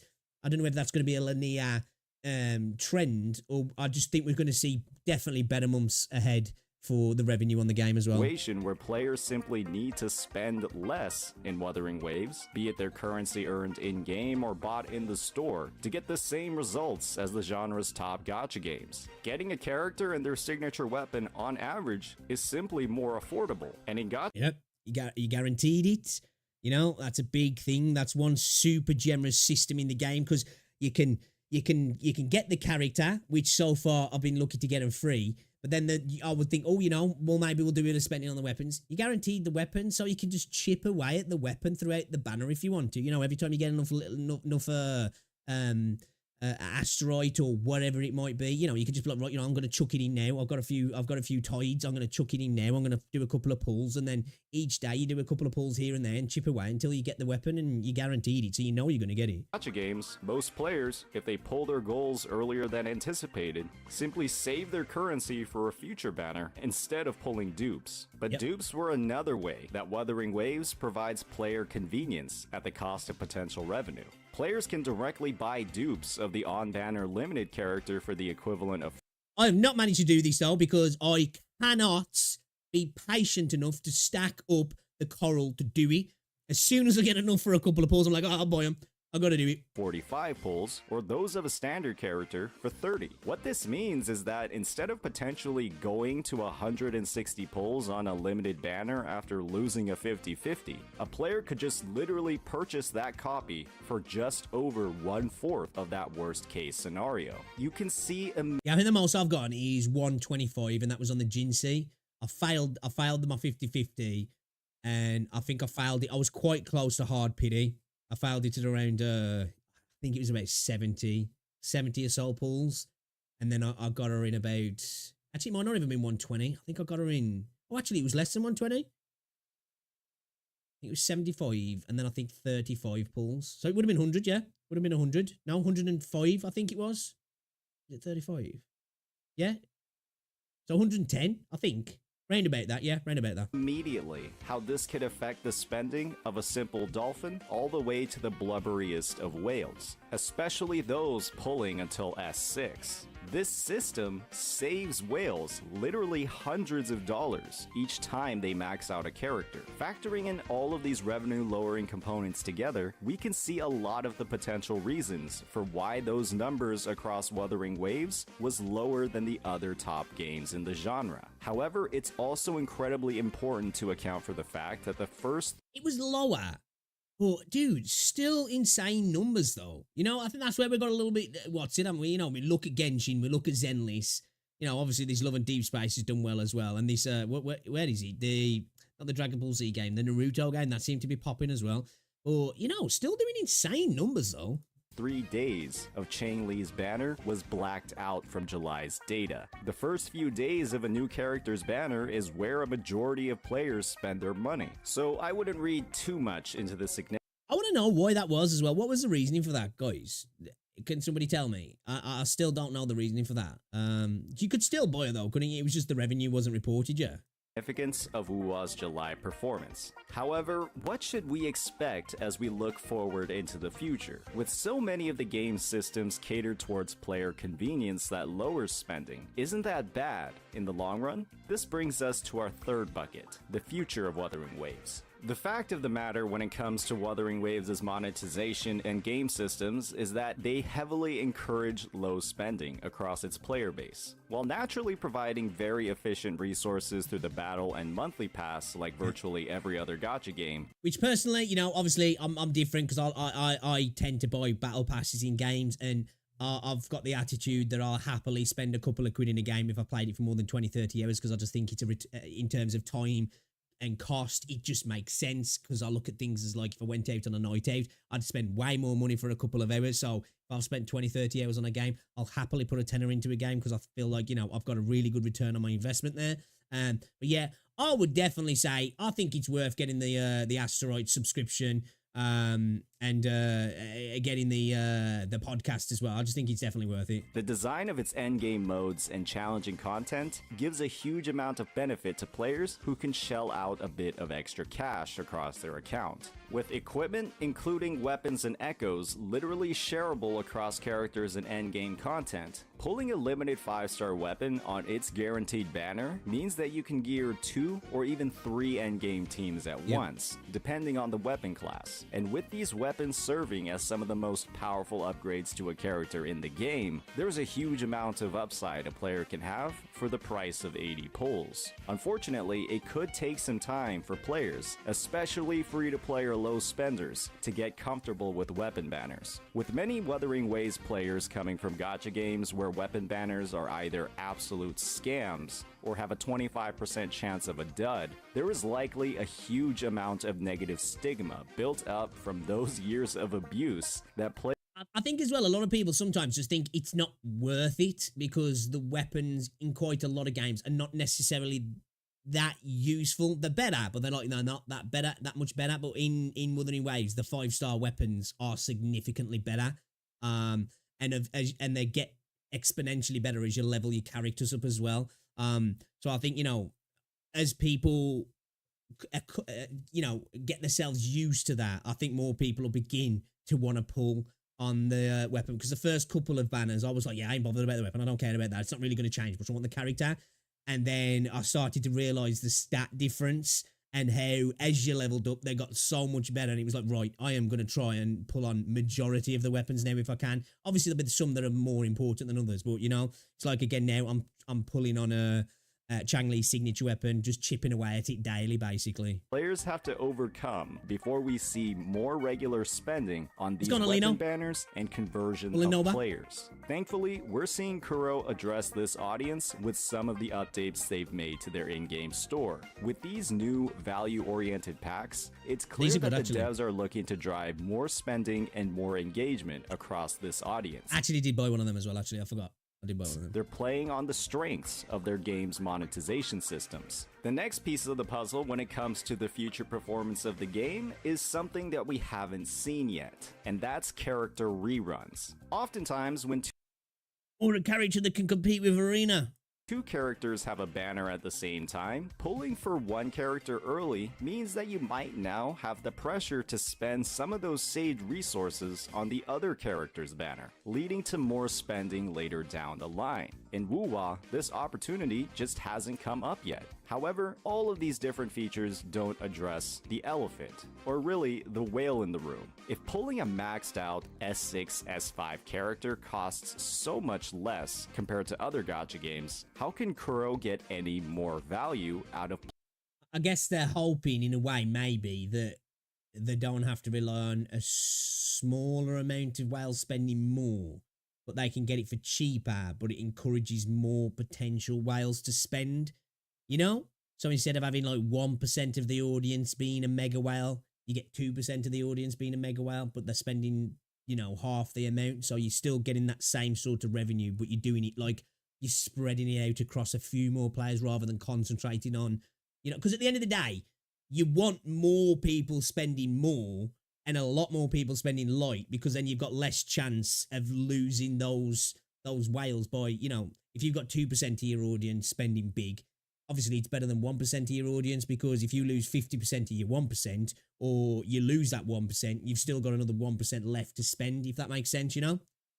players who have a near infinite amount to spend? That answer is something we've seen begged for by the community since before the game's launch, and that answer is skins. Whales love the opportunity to Told it's coming. I don't care, it's coming. I want it to, and I'm trying to manifest it into existence, but I believe it's coming. It's in PGR. We've saw those leaks that are kind of alluding to it. It's coming, and I agree with this. I will definitely be buying skins, especially if you can just straight up buy them as well. I will buy skins, and if they're really good as well, and they go the whole hog, and the weapon's different and all that sort of stuff, I think they'll make a killing on it, man. show off their characters or wealth. Anyone familiar with League of Legends and its $500 Ari skin Yeah, let's hope they don't go down that route, though. Let's hope they don't do that. knows that this is a fact. While Kuro doesn't necessarily need to put in skins priced at half a stack, these additions would be a fantastic opportunity to tap into a wallet that currently might not have any more reasons to spend on the game. Overall, it's abundantly clear from the design of Wuthering Waves, with its guaranteed weapon banner, discounted character dupes, and shareable equipment, that the game is inherently much cheaper than other gacha games when it comes to getting similar results. Yep. Combine this with the game's generous launch rewards and its follow-up compensation, and you have an interesting situation. A game that heavily promotes low spenders, countered with the compensation and launch rewards that didn't pressure players to spend at all. Hopefully, this overview And as well, you take into all of that, they still had decent numbers. They weren't Hoyo numbers, but this isn't Hoyo at the end of the day. So you take into all of that it's cheaper, that we got so much free stuff that allowed people who were going to low spend anyway not to spend, and whales to spend less. They still did big numbers. So I think as the game really gets into its flow and we see less of these potential reactionary, here's some free stuff because we made a boo-boo, and, you know, there's more stuff coming out and skins and more potential ways to level up your account in different ways. I think we will see more spending, and I hope we do, just because I like the game and I want it to succeed.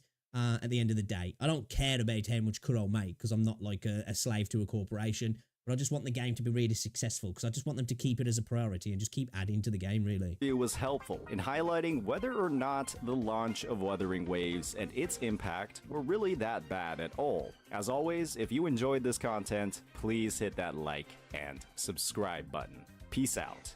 Another great video from Saint Tontas. Another great video. Making me actually genuinely think about things. I don't think the launch affected the game in terms of how it's looked at, how it's viewed, how people enjoy it, but I definitely do think the launch affected the revenue just by the fact that they gave away a lot of free stuff. The way the launch was kind of pitched anyway, in regards to it was very generous, and then the mistakes and they became even more generous. So that definitely was a factor.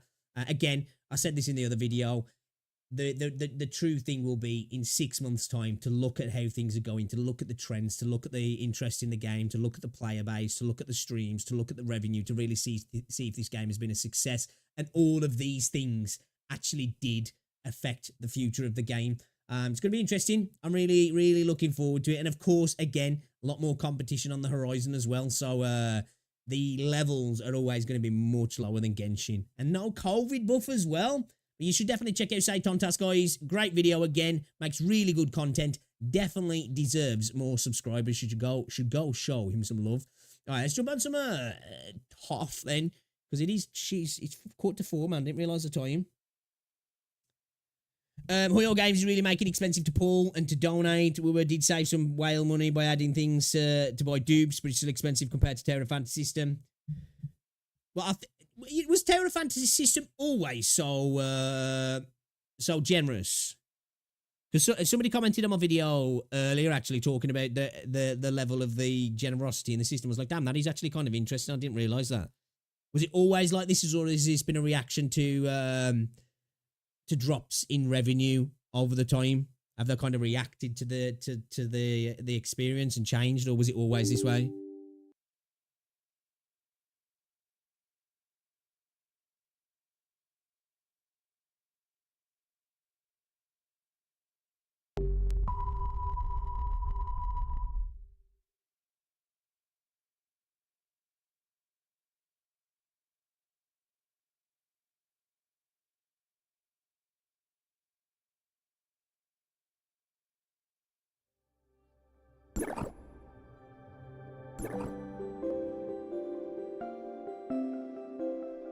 Few seconds, guys.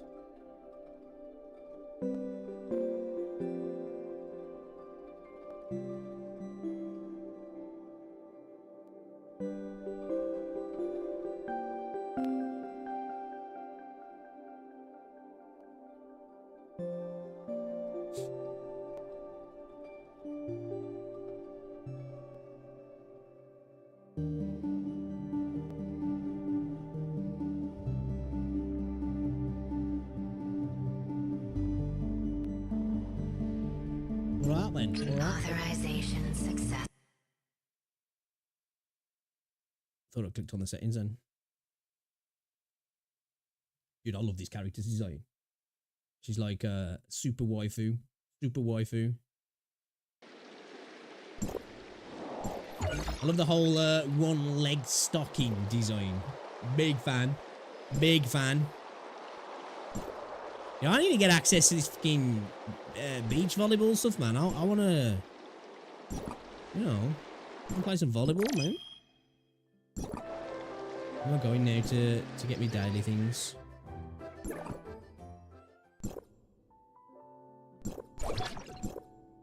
Yeah, a lot of daily, like, stuff as well, don't you? It feels like there's a lot of stuff to claim each day.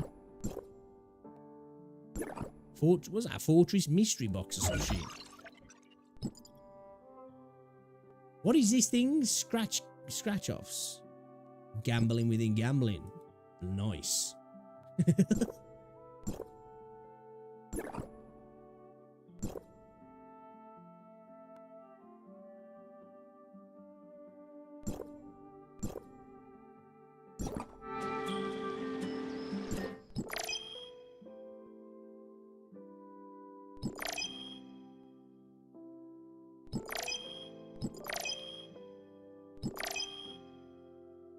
I don't like, we've got a healing weapon. I don't know, did we keep on the heals? Or do we switch it up? The healing weapon we've got is not amazing though. And I feel like I might, yeah, let's keep on the heals. Keep on the heals.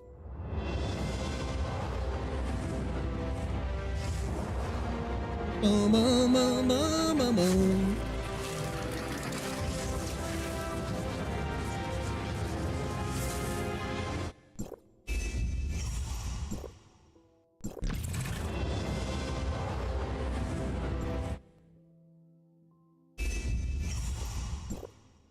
Boom.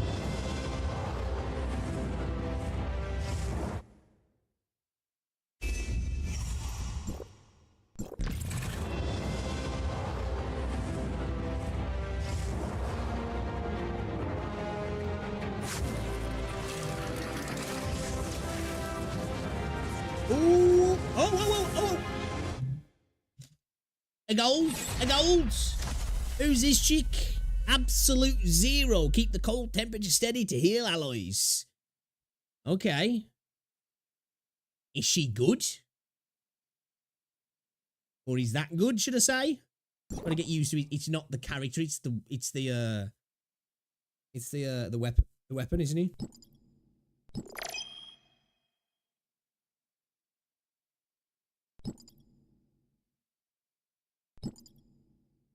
Scratching is going to make some people not happy because it says you can get free characters, but character isn't in Last Reward, and you can get Last Reward only by buying $10 part of the scratch thing. Okay.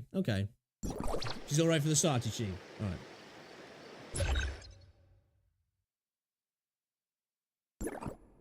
We want to switch her out, because she's going to be better than her. Looking for me? Yeah?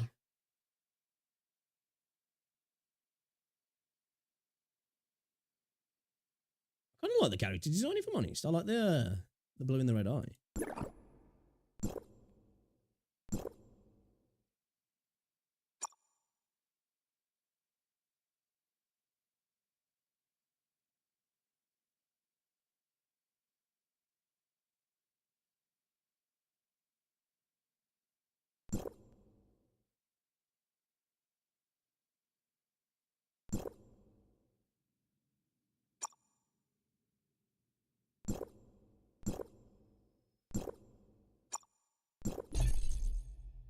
How does this thing work then? A second before I level it up.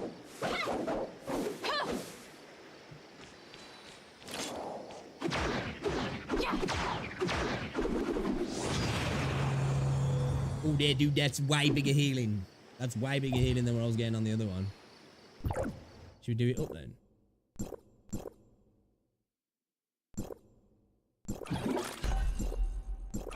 Augment, maybe.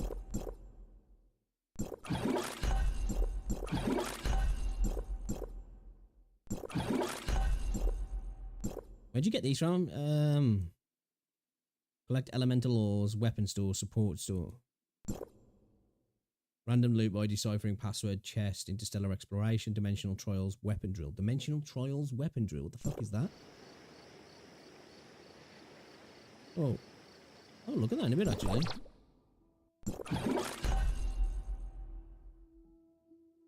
Healing. Oh, does he? Ah, that's good then. Yeah, because I found myself going outside that circle a couple of times when I was fighting that big dude, and I was like, oh shit. It's not coming with me.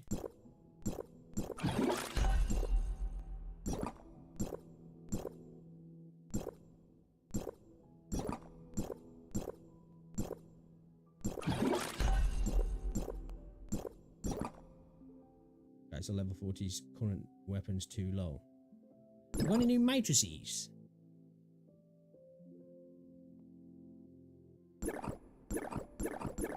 Where do I get these from? Could do with doing some of those up actually, couldn't I?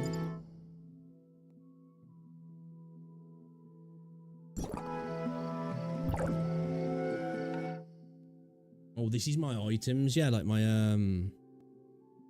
is it worth improving any of these though beyond, because they're all like pretty bog standard, aren't they? I'm guessing. Like, it's going to be a waste. Should we level them up a little bit, maybe? Commissary. Oh, wait, I can buy stuff with this. Crystal Dust Store. Falcon Combat Leggings. Didn't I get, like, some sort of crate or something? Yeah, this year. Is it Fortress Combat Equipment Box? Choose one of the following: Fortress Armor, Fortress Legards, Fortress Sabatons, Fortress Helm, Fortress Spolders, Fortress Braces, Fortress Handguards, and Fortress Belt. Okay. Yeah, I want these, yeah? Okay, so that gives us resistance. These are they always like this, the main stat then? Or is this random? So main stat is attack and HP. Resistance. Resistance, attack. Right, let's get a resistance. Let's get the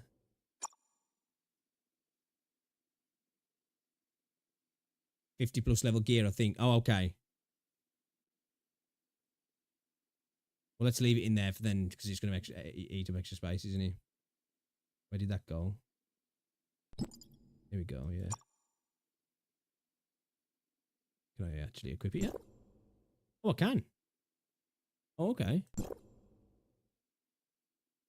Well, I might as well open the others, then, yeah.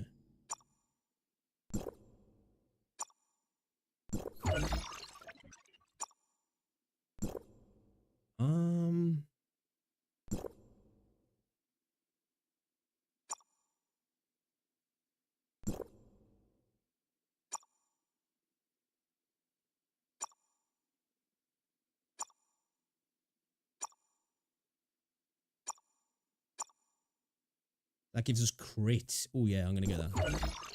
Attack and crit, yeah. Okay. Alright. Alright. Alright. Open box to select one of the SSR relic shards in it. Colossus arm shard, Omni shield shard, Type 5 armor shard. Facing and advancing the SSR relic Colossus arm. Fusing and advancing the SSR relic Type 5 armor. Is this the mount that you guys was on about that you could get from... What's up? Can I... Do I need 30 to collect 30 shards to fuse the SSR relic Type 5 armor? Any surplus can be... Ah, okay, yeah. Omnium shield shard. Ooh, I don't know what to go for then. I'm kind of thinking that armor shard, man. Kind of thinking that. Oh, a bunch of these crates to open. You know, what's this? Choose one of the following: booster frame or nanofiber frame. I don't know what the fuck any of that means. What are they? Alright, let's enhance one of these a little bit then, yeah. Attack 127, 300 plus 20 plus 9.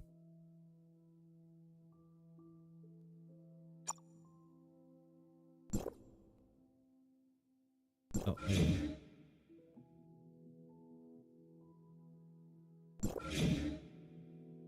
I'm gonna go too mental at the moment. Just put our gold items up to 2, shall we? I don't want to spend too many mats, like, until, you know, until I really know what I'm doing with them, because I feel like I'll just end up wasting stuff, man. Yeah, I think I'm gonna switch to these. I like how we can see this is what fucking we need, man. Like, oh shit, it's gonna change the hairstyle. Yeah, that's what I'll stay with that. Let's stay with that one for the time being. That's why we need skins, because I am kind of a stickler for that. Where I'm just like, I just want to change the way my character looks on the fly. You know what I mean?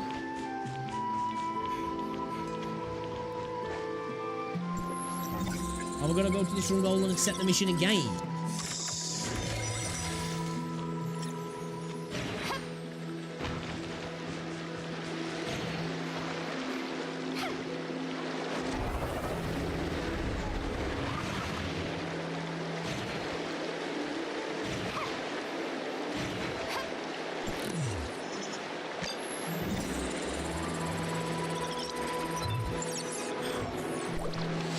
You can pass upgrades with the gears. Oh, can you? Oh, okay, that's good then.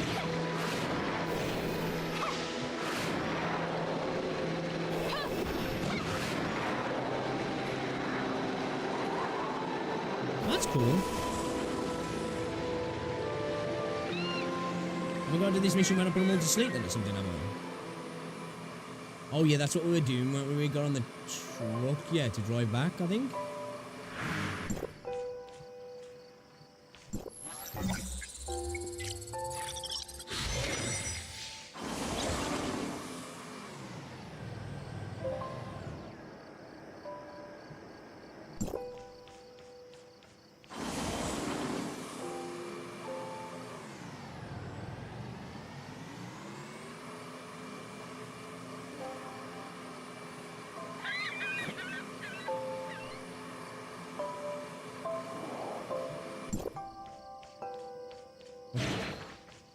Okay.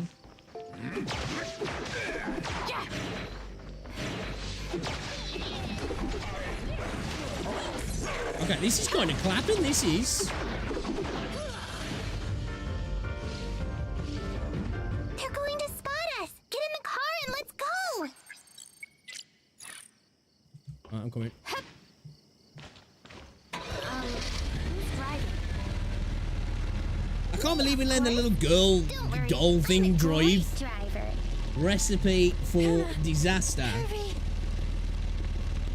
Yeah, Foolish Mellow. You Mellow's don't talk to a girl annoying. about her weight. don't like Mellow. Very. Yo, guys, as well, if you're watching on YouTube, be sure to drop a like on the stream. It's very much appreciated. It helps out a lot as well.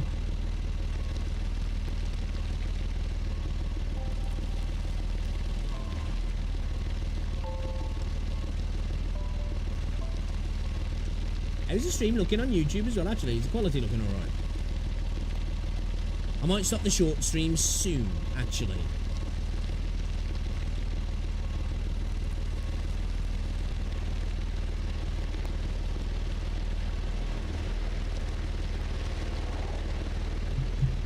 And just keep the normal streams going. That's good then, that you can feed gear. I like that.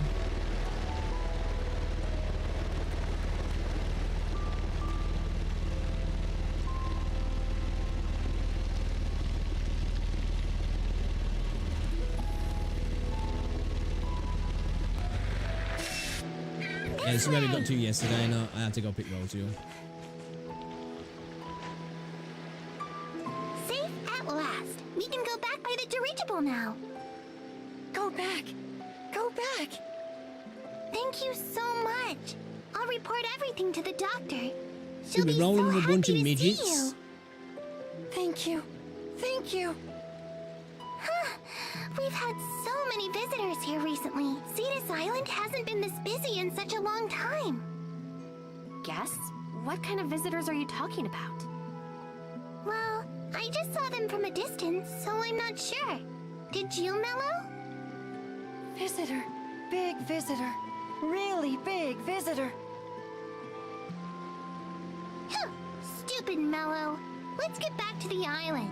Dude was so stressed out to make sure she's alright, and she's just roasting him all the time. He's stupid though. Oh, 2 secs.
guys. Just wanted to pour a cup of tea.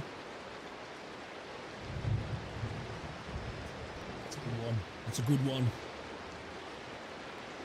Can't beat a good cup of tea, man. You know?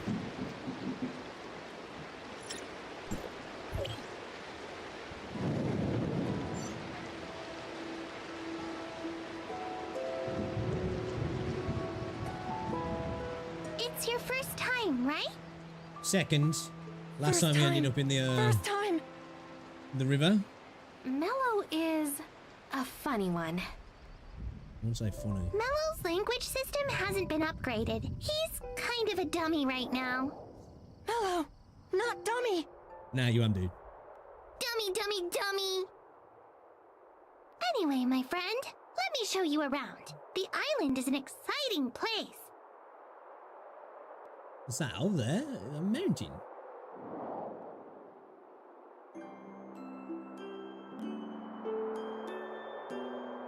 I'm liking the music. Oh, it's a roller coaster. Can we go on that?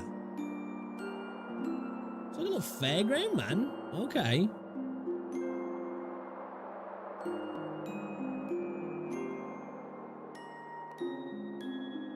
I like the music.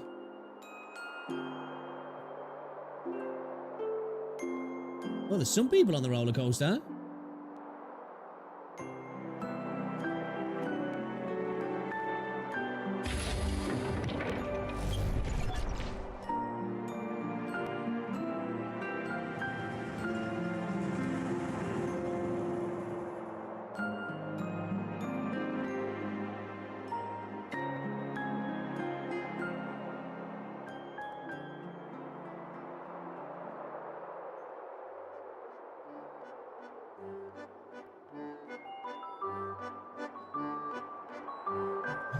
Funny comment on my video just. Welcome to Cetus Island. Welcome. Oh, does he? Welcome. Would you like me to show you around? I can imagine. I bet this was kind of lit when there was loads of people here. Around. Take me to the doctor first. I have something important to discuss with her. All right, I'll take you to the doctor. Mello, go play by yourself. Mello. Poor Mello. The doctor's schedule is I'd feel very bad for him if he full. wasn't so I don't even annoying. know where she is right now. Is the doctor busy? She has a lot of visitors, so she's Wait. been busy. Oh, Isn't that look, Hannah? that's the doctor. Are they all chibis? Hannah, you're back. What took you so long? Alright, Doc. Doctor! Mello and I got caught by some bad guys and almost didn't make it back. Huh? Bad guys? The people on Raincaller Island? The bad guys weren't on the island. You told me not to get close to Raincaller Island, so I kept away from it. It was some other bad guys. I hope no more trouble is on the way. Thanks to our guest's help, I made it back, Doctor. Our guest wanted to see you, so I brought them here. Oh, and who are you? I'm here to have fun. I'm here on behalf of High Cross. Oh, you're with Hycros. I knew trouble would come. Oh, I get it. You want Astrum too, right? 2. Didn't Hannah tell you? You're not the only one here looking for me, but it doesn't seem like you get along well with the other tourists. Who are they? Heirs of Ida. Now promise me you won't start any trouble here. I'll be a good girl. I promise I'll follow the rules. Now would you let me see them? It's not that you couldn't, but if you break it, you buy it, and I set the price. Hannah, would you lead the guest there? Let's go.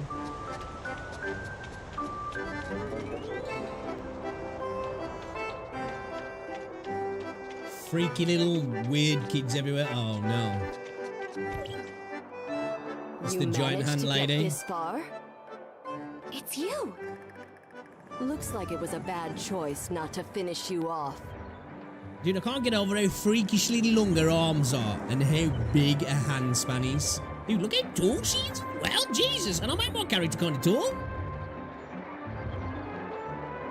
Please, no fighting allowed here. You must behave. Behave! Fine. We're both guests in someone else's house, so we better follow the rules. Where's Zeke? Zeke has something serious to discuss with the doctor, and I don't think he wants to see you. So it's your lucky day. Yeah, I guess so. I think even her boobies make my boobies look kind of small. Jesus. God, sorry. Oh, God, look at this. Oh, damn. Why are you so mean when you talk to each other? I was trying to look at her tits, man. Leave me alone.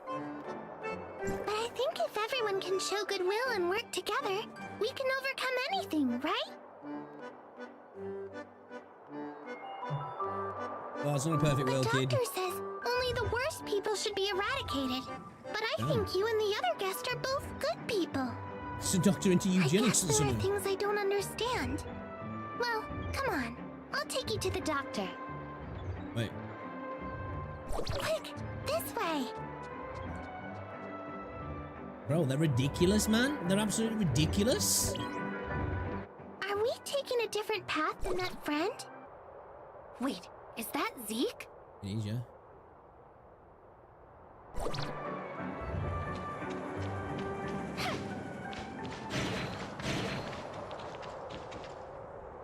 What up, Skillet? Oh, here comes the fun part. Sad to see you here. Shouldn't have left alone. People I should have. Everyone is concerned about you and Shirley. I got things I must do. For Shirley, right? Do you really think the heirs of Ida can save her? Just accept the reality. They're just using you. What do you know? You only got the partial truth, like I did. Right. When can we start the experiment, Doctor? Yeah, man, look at the size of the handle on that sword. That looks like you can barely hold it. Okay, now. Calm down, Zeke. Tell me what happened.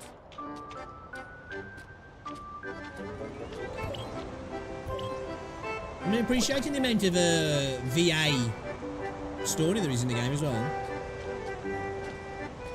Don't push me. Okay, I'm sorry. Calm down now.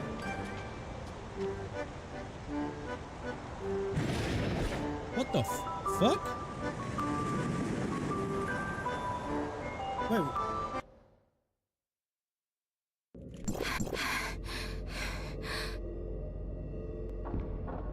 It's not a flattering position.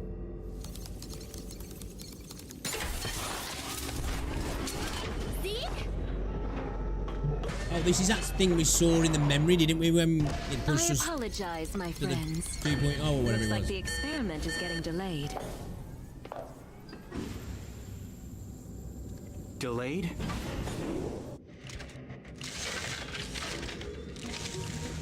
Is Shirley okay, Doctor? She is in a very peculiar state. I've never seen a living body in this condition. I don't know what your cyborg buddy did to your little sister. Their techniques are rather advanced, but also rather intrusive. They forcibly suppress certain aberrations in her. If we are to save her, we must lift the suppression. But wouldn't lifting the suppressions worsen her aberration? And that's the risk. Only by lifting it can I even try to reverse the aberration. But if it fails, she will get worse. I reassessed the energy needed for the whole experiment. Simply put, what I got on hand is far short of the mark. How much more do you need? As much as you can get. Don't forget, this is only business for me. I'm not obligated to help you. It's up to you to do what you can to save her. Okay, I got this. Damn, cute face, but she's cold as fuck. Zeke, let me out! Come on, dick face. I can help. Let me I'm confused, so like, friggin' her people did that to her, but Zeke's kind of going against that to a degree, but Frigg's with him? helping him do Stop that? yelling. I have the controller for the barrier. Man, a bit. I sense there's something more going on between you two. Is the kid Zeke trying to save a friend of yours? Yes. How is Shirley doing right now? She looks badass though, Shirley She's does, man. alive. Barely. But her body and consciousness is still in a deep coma. Like with the paint And job getting they more gave her as well. difficult She to looks win. like she's like a speedster. Without enough energy to connect her artificial synapses, I'm afraid the poor kid would never regain her senses. Is there anything I can do to help? You got that Daytona Hannah chassis. told me you fight well, so I've got just the task for you. The Alright. Ravager stole a very precious device a few days ago. It is a critical piece that can also help stabilize Shirley's condition. But my people don't have the prowess to retrieve it, so it's up to you. Where are the Ravagers? They're hiding on the Raincaller Island below. They can't leave for the time being due to some technical difficulties. I'll pass the coordinates on to Hannah for her to assist you in tracking them down.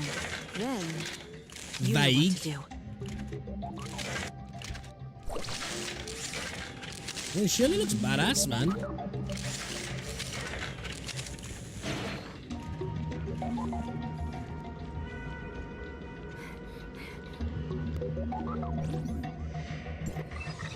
Let's get at it.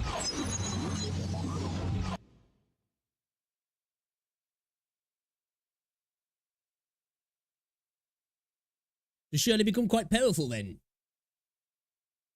With a cyborg, robo sort of body.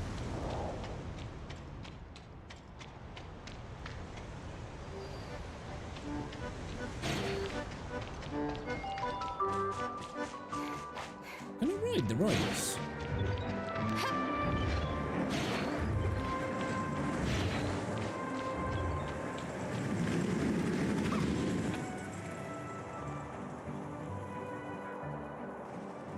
Who's below you?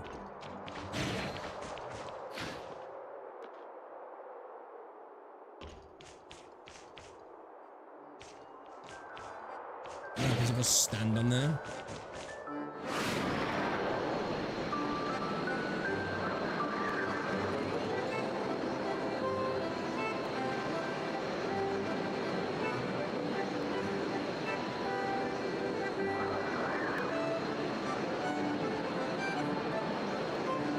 No.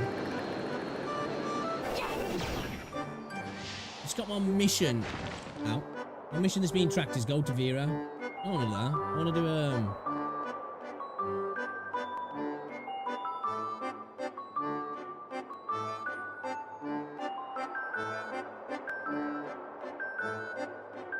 I've got to go find Hannah, haven't I? Oh my days, bro.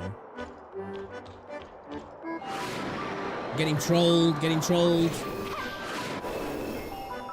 You just hit UL40. Hey, let's go. You've been on the grind, didn't you, bro?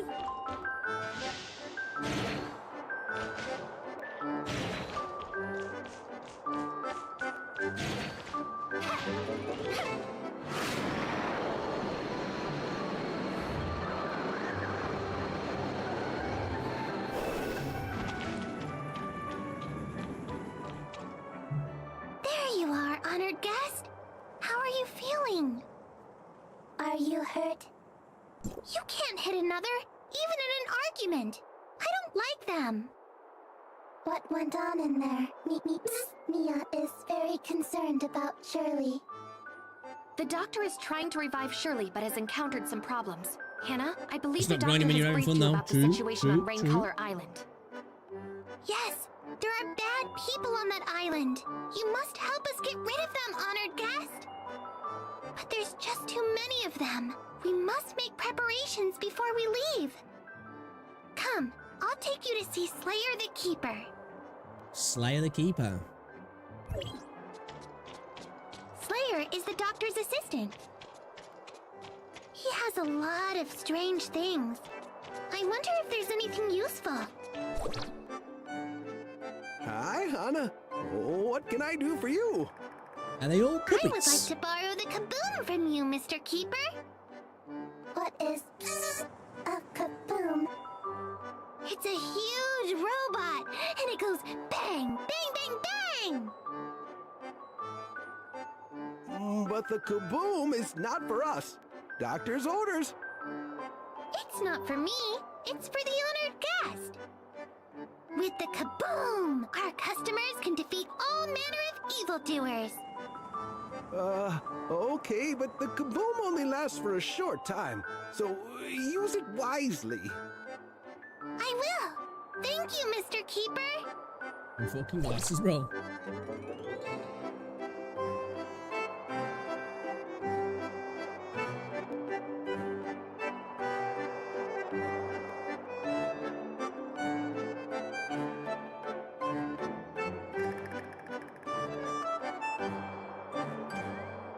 Guys, as well, if you are watching on the tubes, on the YouTube, be sure to drop a like on the stream. It's appreciated very much. Am I going...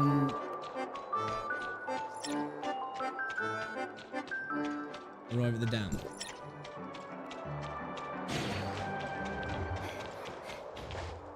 Shall I, just jump off, fuck it.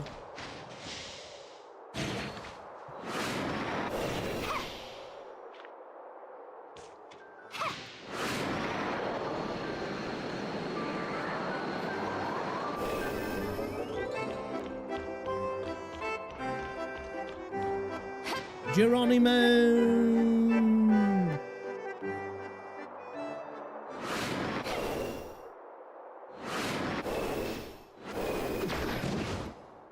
Hello, over here! You got down here quick. Oh, shit.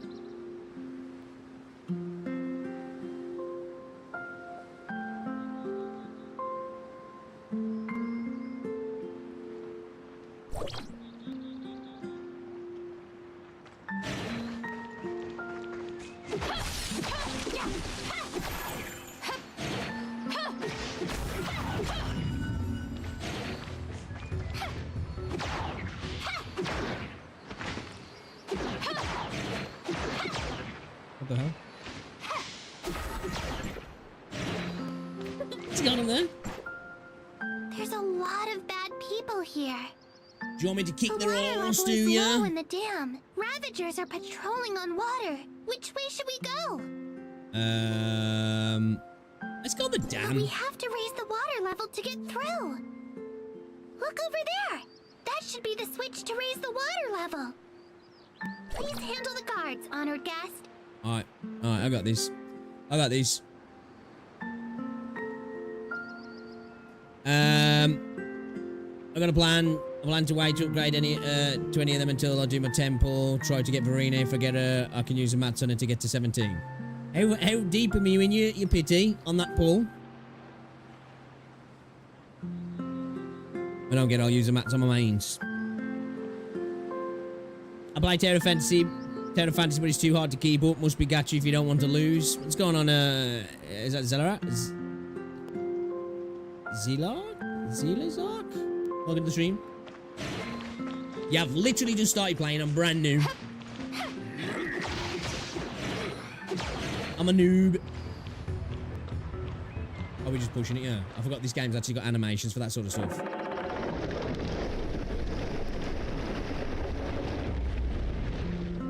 Oh, did you? Oh, yeah, I remember you saying no, actually, yeah.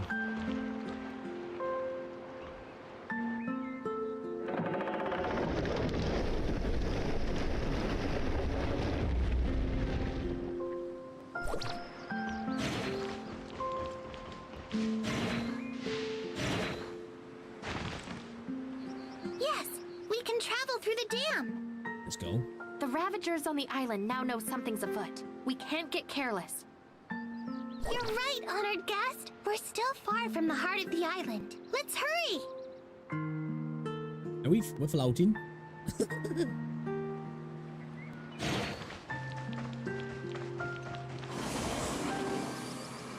Doing style, man. You know?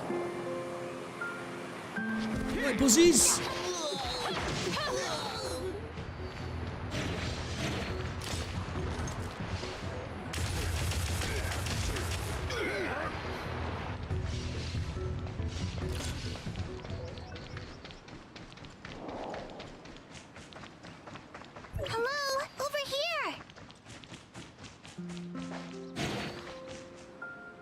We're on the Raincaller Island now, honored guest. I see many sentries on the path. You still remember, right, honored guest? What? I don't know. I wasn't paying attention. Aim for the head. Correct. The quickest way to finish off an opponent is to shoot him in the head. To shot him in the head. Anyway, we must be careful not to waste too much time here. Yeah, I've heard people saying Encore is good. I haven't leveled her up really to use her, so.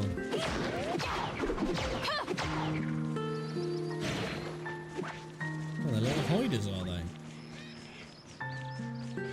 Can I range them?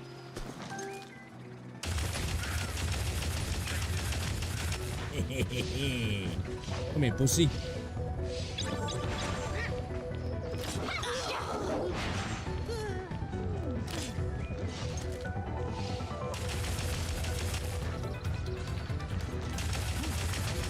I don't like that though, when you aim, you have to then press again to shoot, you can't just shoot. It's a minor thing, like, well. Can't get that yet. How do I get that? I need to clear these guys off.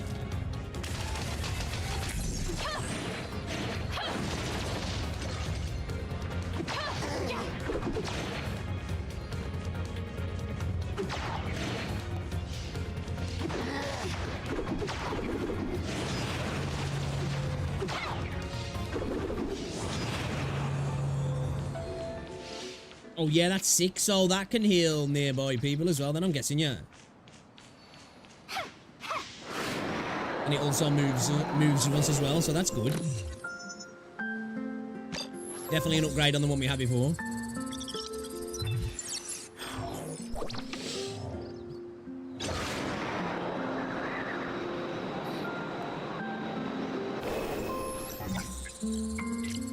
Show me what you got.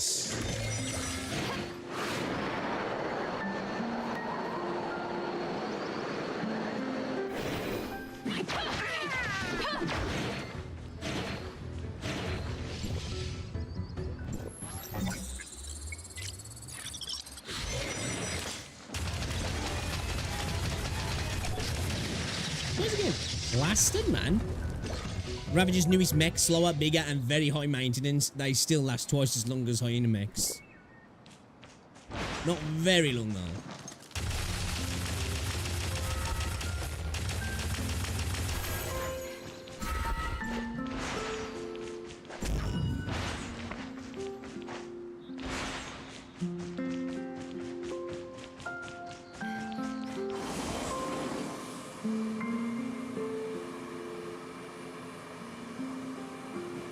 Chesticle.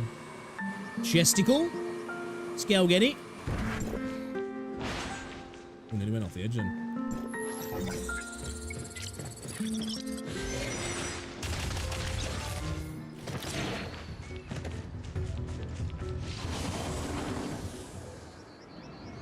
Watch out! Step back!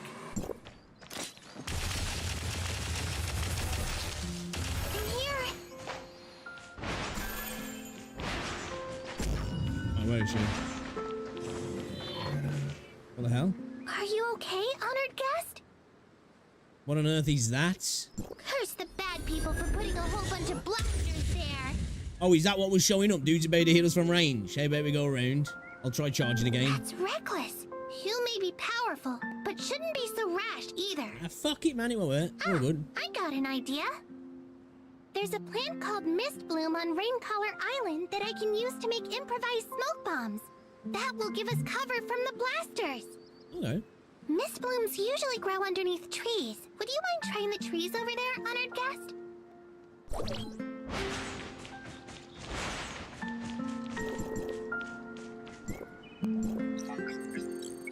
Oh, that's a long gather. It's too long.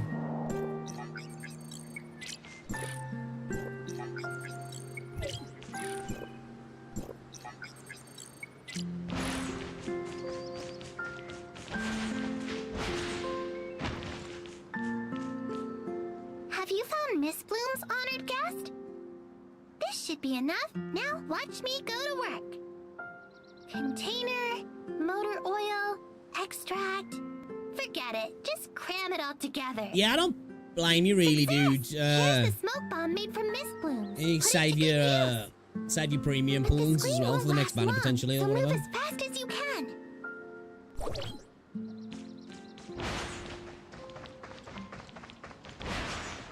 You know, you're guaranteed a 5-star anyway in 1.2 with the free character. Hello, over here.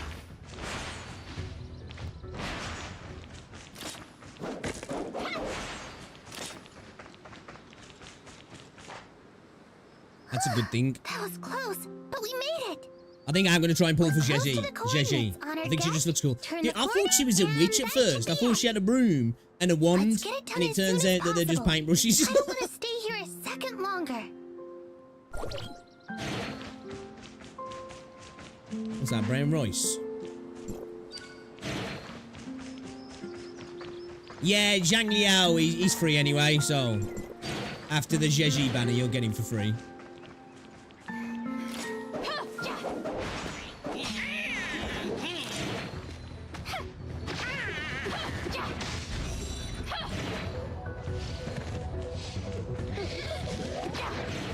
Because, like, I would have skipped him, but fuck, if I get him for free, I might as well. I've got a feeling his copies are going to be really good, though. Because they're giving him for free, but obviously he's going to have a banner anyway. So if people want to get copies, they can pull for copies. So I've got a feeling his copies are going to be quite decent, or at least his first copy will be, to try and tempt people to pull for him anyway, just to get the I copy. see a lot of bad guys. Their hideout should be ahead. How do you plan to get in? I'll lead a Are charge. you sure? It's heavily guarded. Yeah, just let me do it. I see. Personally, I'm not comfortable with the plan. Well, that's a good thing no one cares But what you think. anyway, it's your call. Please be careful. Okay.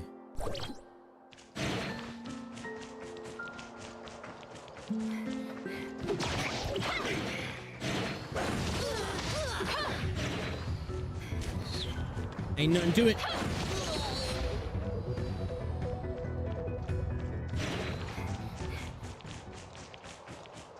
I'm here. Wait it,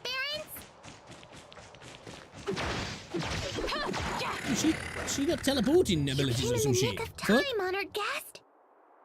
Are you okay, Hannah?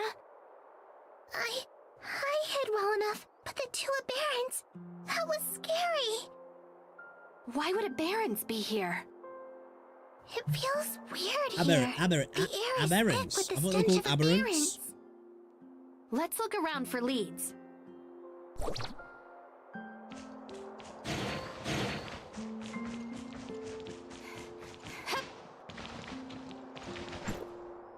A dismantled suppressor still in working condition.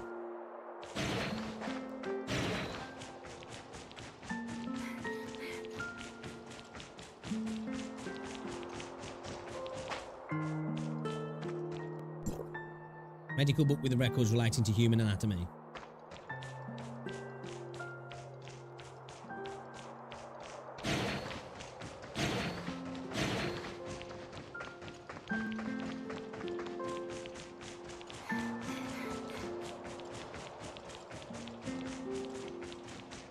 Okay.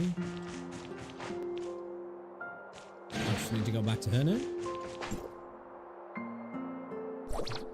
Oh.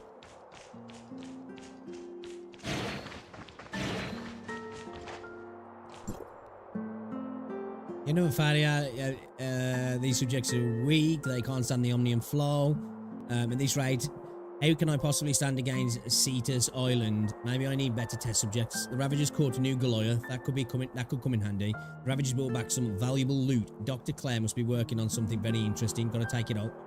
Gotta take it over if I can. The hyenas seem to have found new subjects. Hopefully it's worth my while. Dr. Berkman. Did you find any clue, honored guest?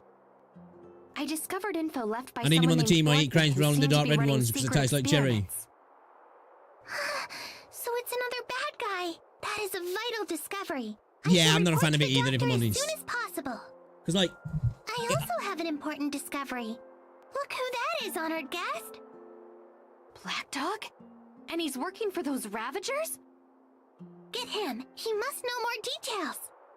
I don't mind looking for things in the game and investigating, but like you say, when he just gives you a circle like that, it's like, it's in the circle, just kind of go look over there. It's like, it removes any investigating anyway. It's just like, it's in this roundabout area. I'm not a fan of that myself either, dude.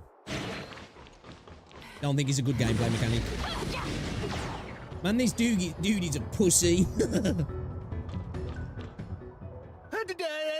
Don't you come any closer! I already gave you a chance, Black Dog.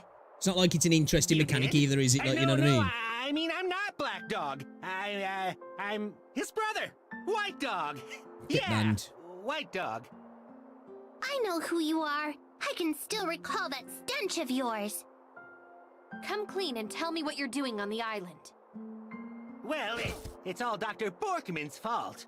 He is researching how to control aberration responses.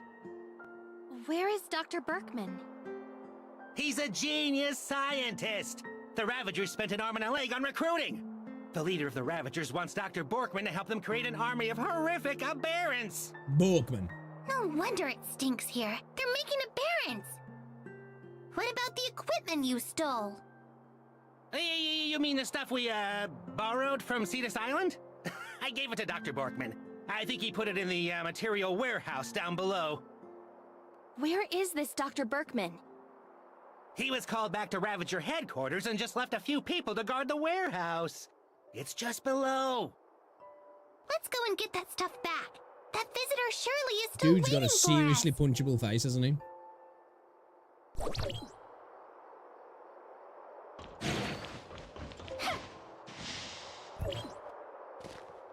Look, aberrants. Black Dog was right. You need to be careful, my friend. Have they managed to control them or something then? Because they're not attacking the Ravagers, are they?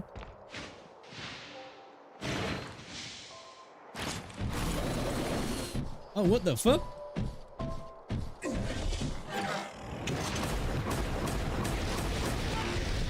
You! Okay, that was kind of cool.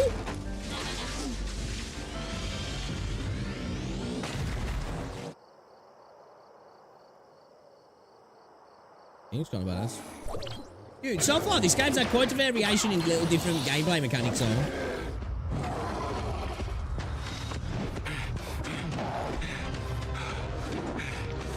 Attack its back!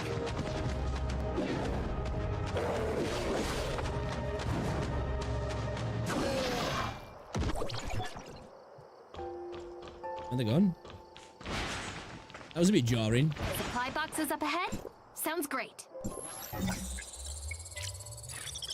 Hello, over here. Zeke was definitely showing off. Hurry back. That's the gadget you get later on in the game. Oh, sweet. The doctor said that Miss Shirley's wake-up experiment is about to begin. She's just waiting for us. The thing the doctor is looking for. I got it. But the doctor said it's the secret of Cetus Island, so I can't show it. Okay. We're going back up, are we? Oh, was there a fast travel point up there?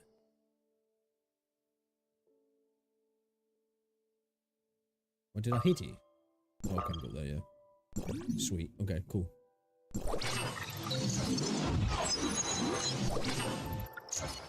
I like the look of this character, man. This character looks cool.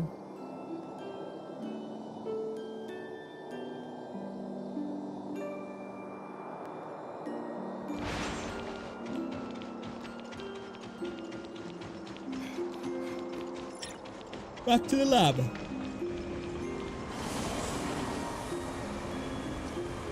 I'm sure they won't mind me, Wait, is it down there? What is this? Oh, that's cool.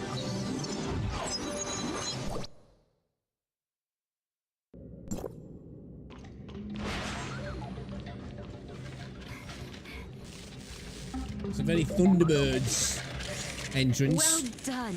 I was afraid you wouldn't make it. With the thing Hannah brought back, the risk involved in this experiment will be much lower. Doctor, surely... Although the risk has been reduced, I'm still not sure whether this will actually work. Have you made your decision? As long as there is hope, I can't give up. This is not just about saving your sister. If this experiment fails, who knows what the consequences might be. Furthermore, I need to add another clause to our agreement that you will cover any damages done to me by this experiment. Fine, Doctor. I will take responsibility for everything. That's what I'd like to hear. Now, I'm going to start. I'm going to start the awakening. Ready? Well, start.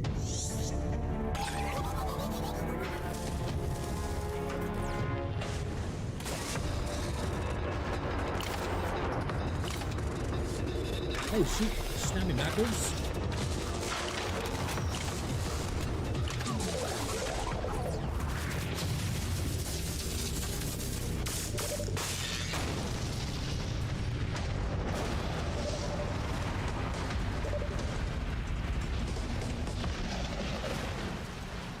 Okay.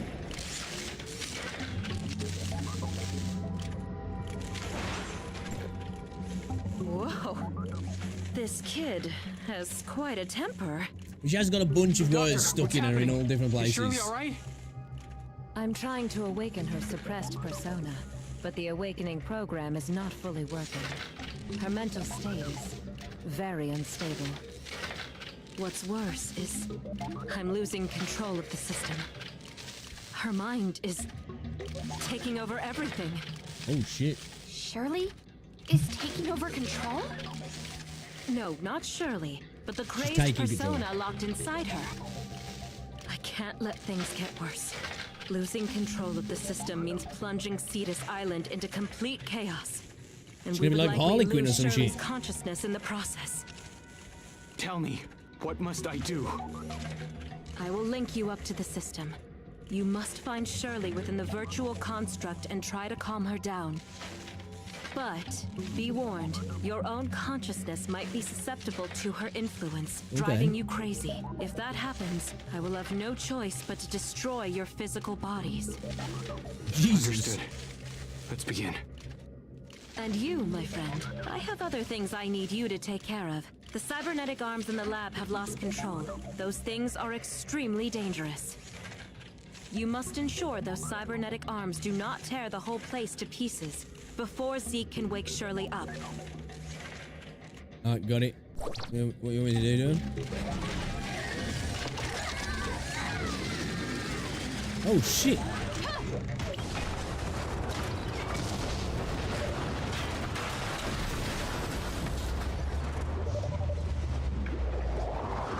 I feel like we went a little bit overboard.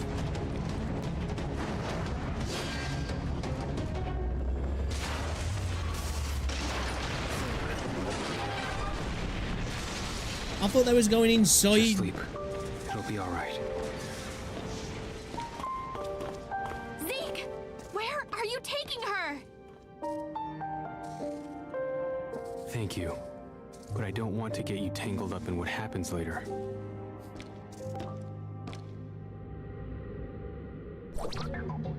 I thought they were gonna do the old Matrix thing. I knew this would happen. Doctor, is Shirley back to normal? Frankly, the result wasn't good. Yeah, I was saying that, not but people, terrible either. the last stream, The people was kid like, should oh, you should improve. keep your world level low. And I was like, well, everything's dying really quick. You should worry about how to get yourself out of the situation you're in. Me? Situation?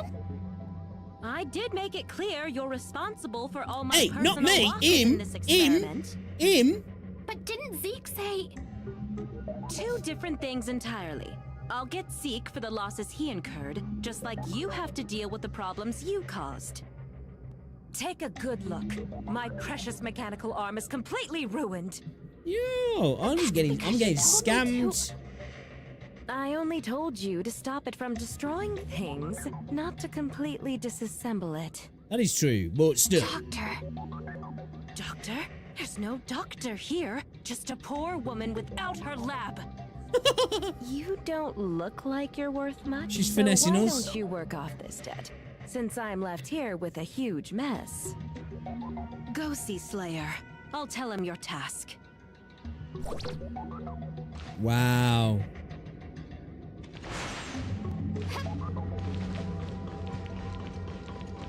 How do I increase the world level now?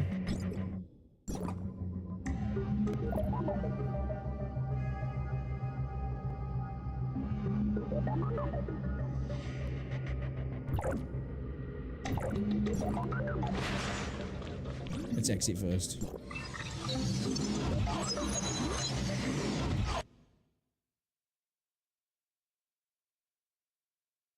Is it on the map, is it? Oh, the map and in the corner. Sweet.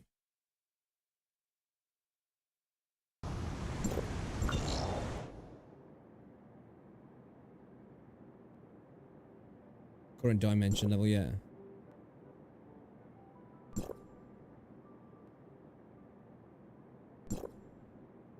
Don't just want to go all the way up though, no. Stick it on 30.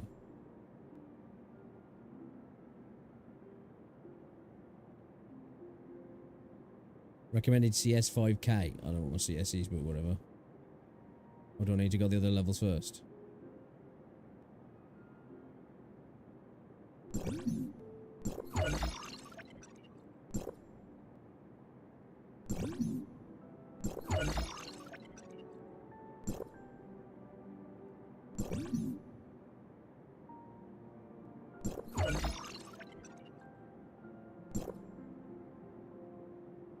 See what they like at these, and then maybe up it a little bit.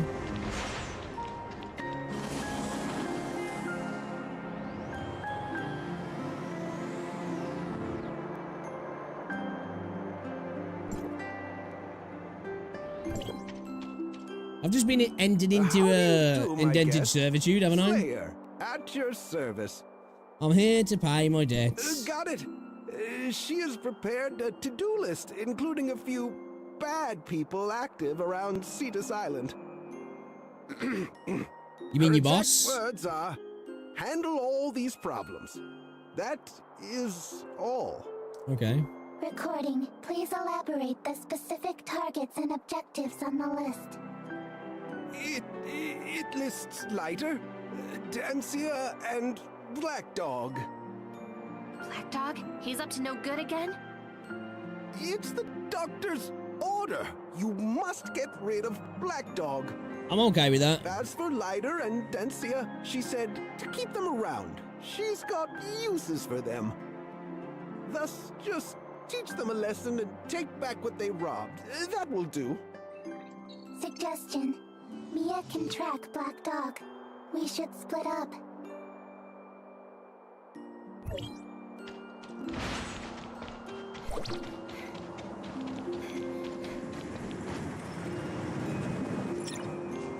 They're down on the deck, are they?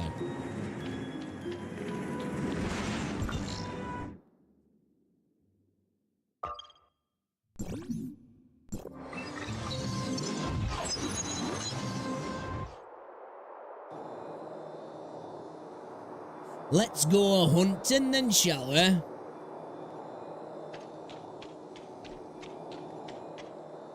Oh shit, it's just been... Oh, fuck.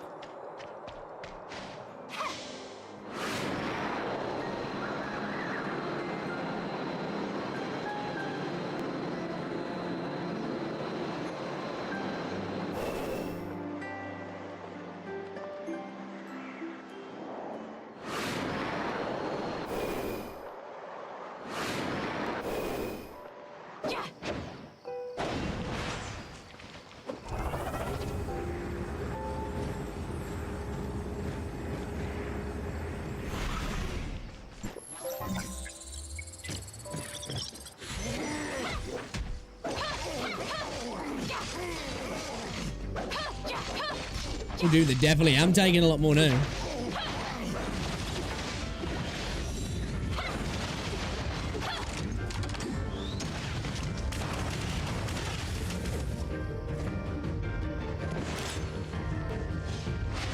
I'm here for it though, I'm here for it. What's this thing? Strange gadget. What the fuck?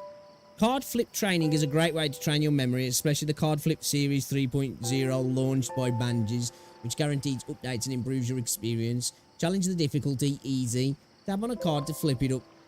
Flip it. Up to 2 cards can be flipped at the same time. You'll earn points if the 2 cards match, otherwise they... Oh shit, I'm terrible with this sort of stuff, I am.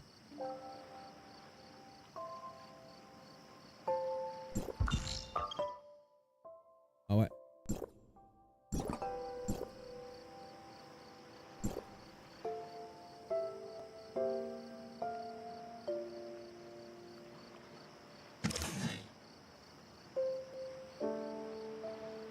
Is that a red bee? A joker.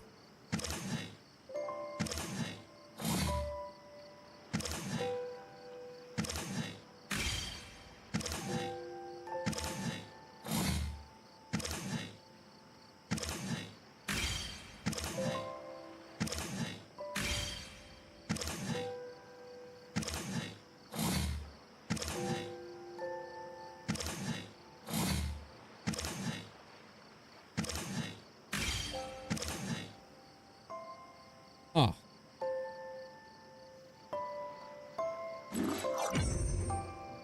Alright. Okay. Give me the goodies. Can I do more of those? I'm guessing I can.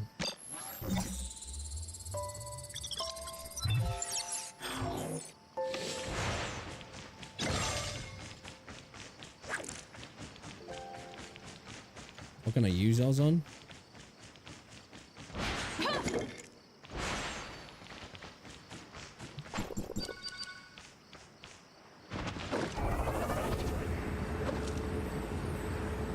Holy shit, what's this thing?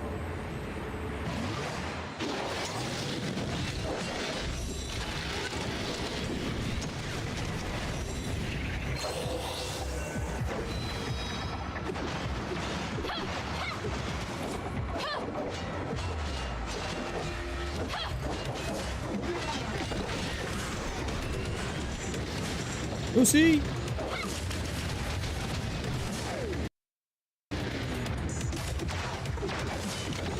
Oh shit, dude, I'm doing fuck all to this dude. Oh my god.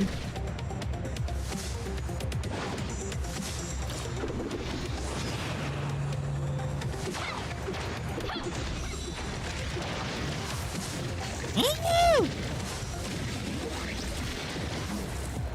I think we might need a run. We might need a run.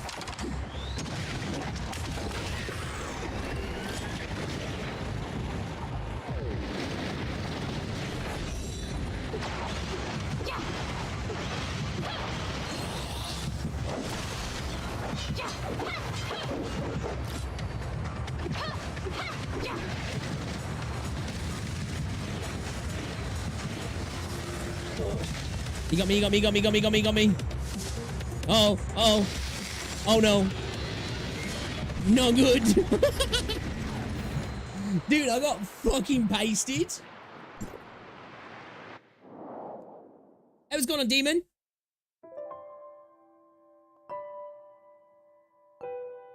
That dude is a... That dude is a fucker.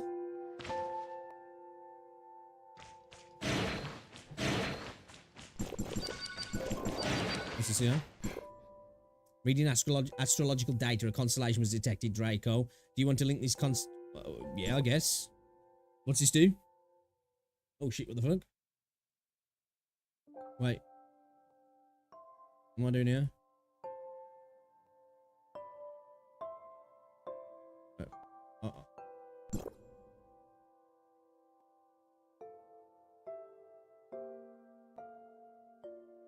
No?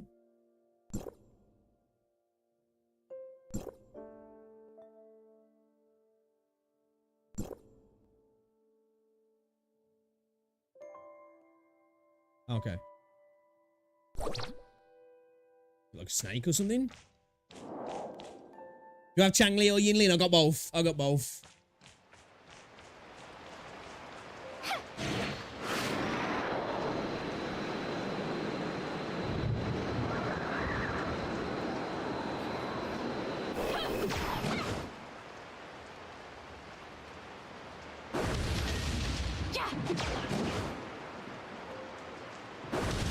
Okay, that dude was not fucking around though, man. Heals are way better on this, though, aren't they? What's this thing? Have you discovered the fun of knocking stuff off cliffs in Hilda's turret mode yet? No, I haven't. What's going on as well, Volga? Welcome to the stream.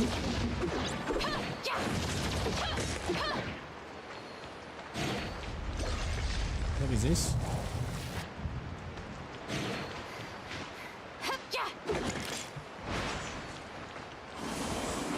Welcome to the stream as well. First at Yinlin. I got both Changli and Yinlin.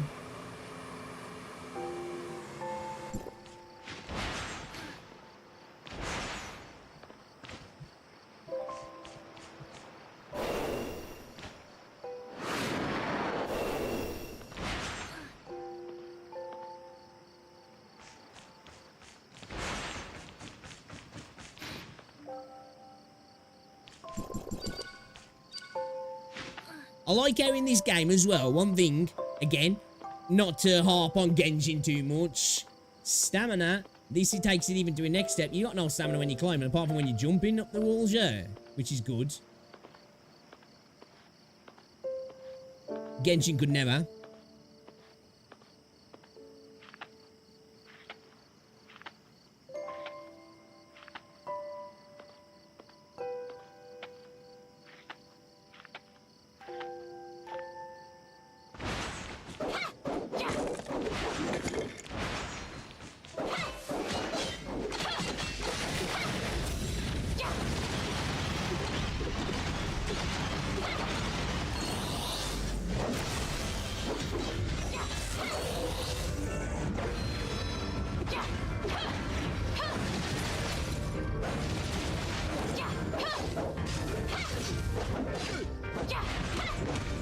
Pussy.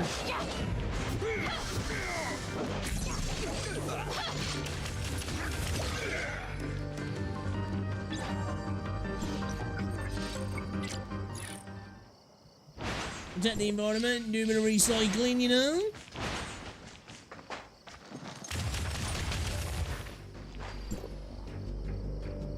Training facilities, a game beloved by children, especially for its use of the popular mechanic Otter. Obviously, it's like whack-a-mole. That's what it is. It's like whack-a-mole. Oh, I can't use it. Not today, no.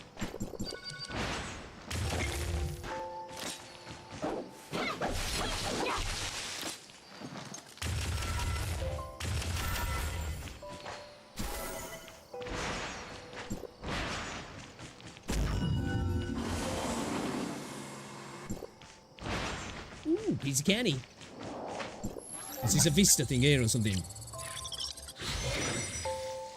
There's a weapon that makes you fly, so people who haven't forgot that climbing didn't use stamina. Oh, is that? That's cool.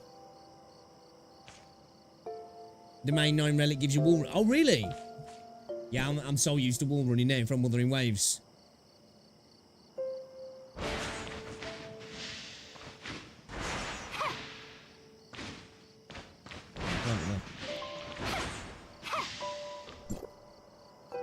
An interactive command has been detected. Abnormal permissions check detected. Do you want to output the backlog? I think we've done one of these, haven't we? Oh shit, I don't know what the password is for this song. Didn't it come up with a password before?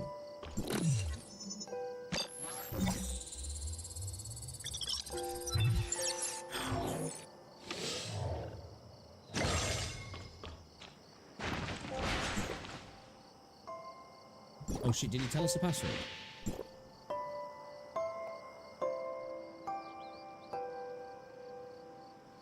Third digit is 0. Okay.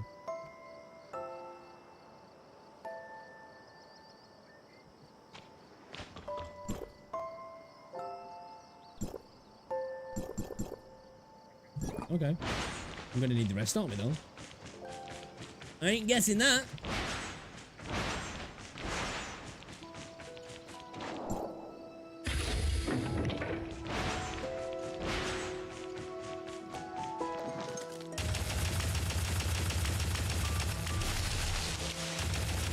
Thought I was tripping then.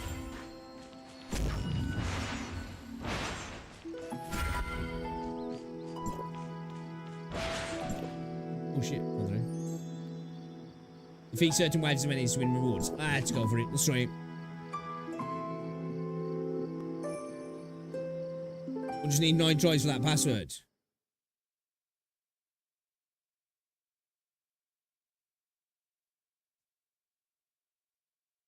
The third digit is 0, the rest of the same number. Oh, okay.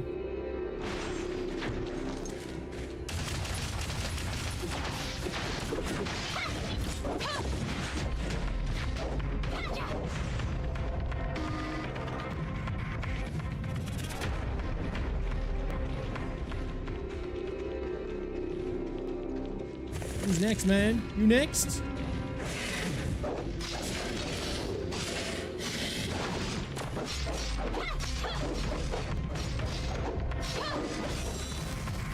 Let's go with the juggling, man. Let's go.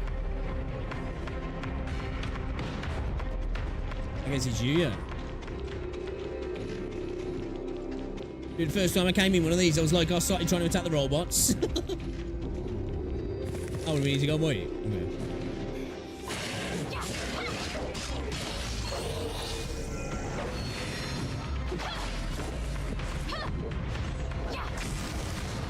Oh, shouldn't have done that.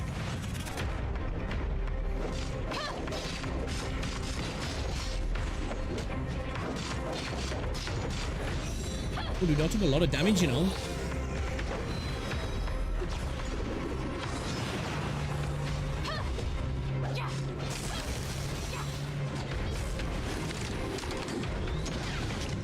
Yeah, that was a waste.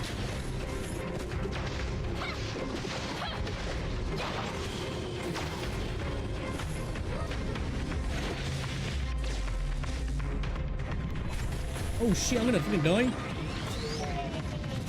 I need to eat.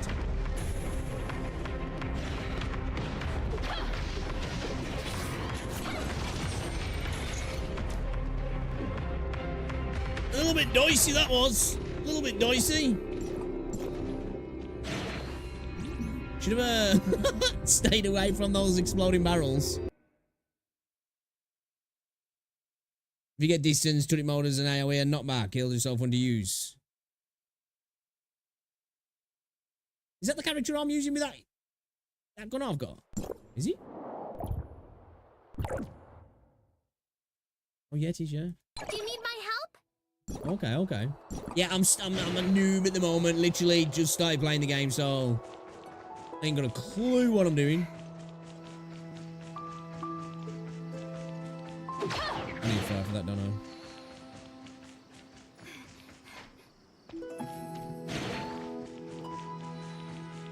Okay, let's get these last provisions in.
Oh shit.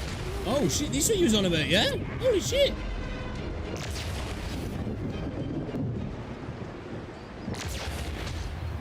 Okay.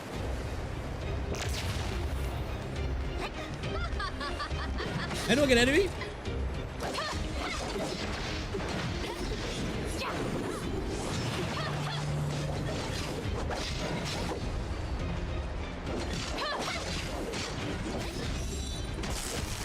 Man, knocking the world level up to 30 made a big difference. I didn't think it'd be this drastic, if I'm honest. I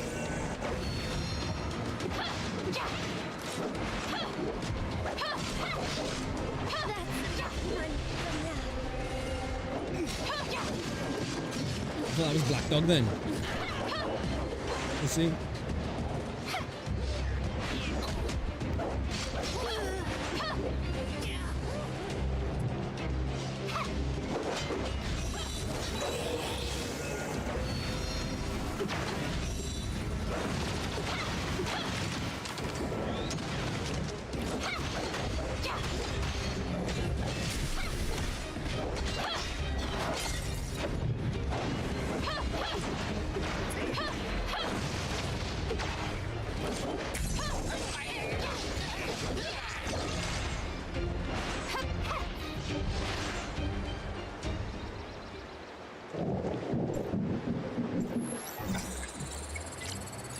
Yeah, what's going on, Coconut? If you hit one while using Hilda's gun, it turns into a turret. Yeah, just hit the skill.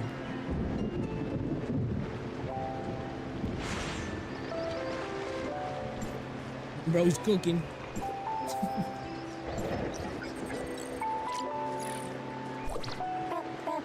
Report. We have a situation. Mia, what's wrong? A group of Ravagers took Black Dog. Mia is tracking the target. Reinforcement needed. What, he cooks, man? I'm not gonna lie, I thought Mia was gonna be super annoying. She's a little bit annoying, I must admit, but like, she's nowhere near as bad as I thought she was gonna be. I thought she was gonna be like, Paimon painful. But so far, she hasn't been too bad. Oh shit.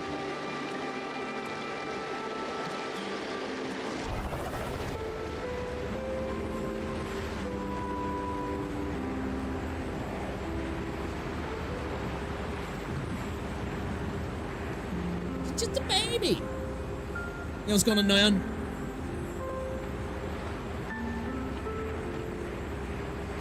Holy shit.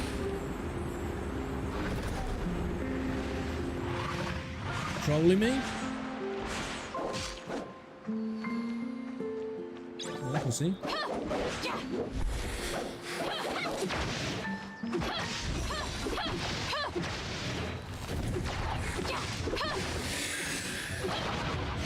Where's your mate? Where's your mate?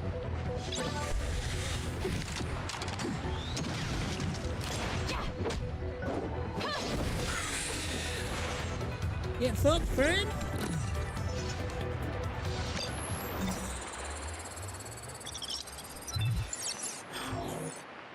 Oh, can she? Okay.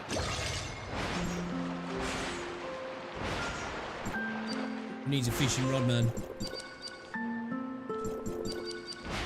Yoink him straight out of the river. Or the bay, should I say.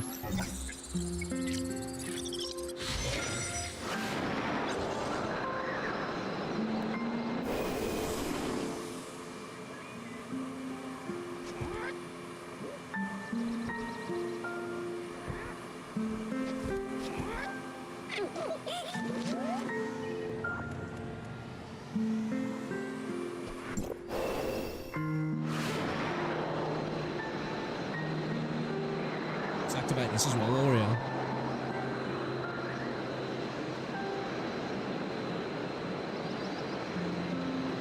Oh, she can be used like as a pet. Okay. I'll say I've seen a couple of people running around with pets actually.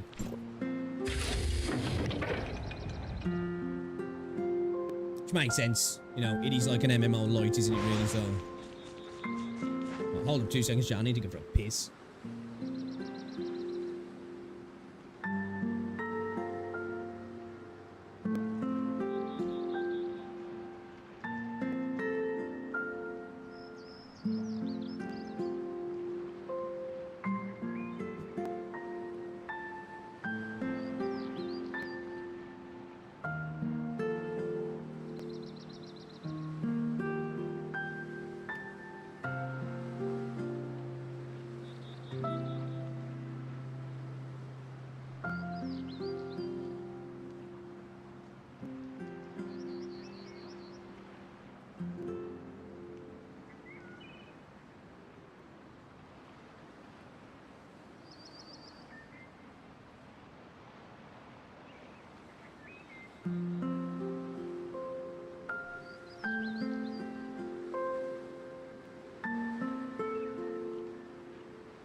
had to go pee-pee, chat.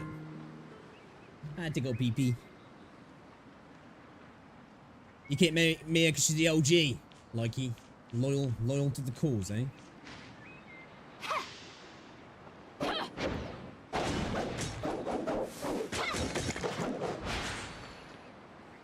Mia saw a band of Ravagers take Black Dog away. Ravagers? Where did they take him to? The base up ahead. What do they want with Black Dog? Is there internal strife? Mia is unable to reach a conclusion. We have to get to the bottom of this. Oh, you getting the election pamphlets and shit now, yeah?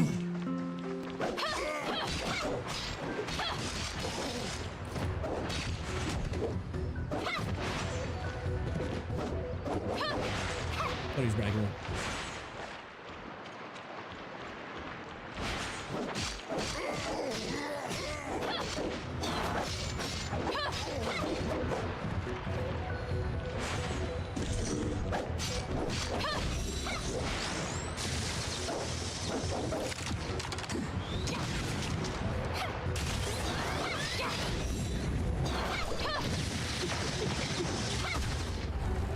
Easy.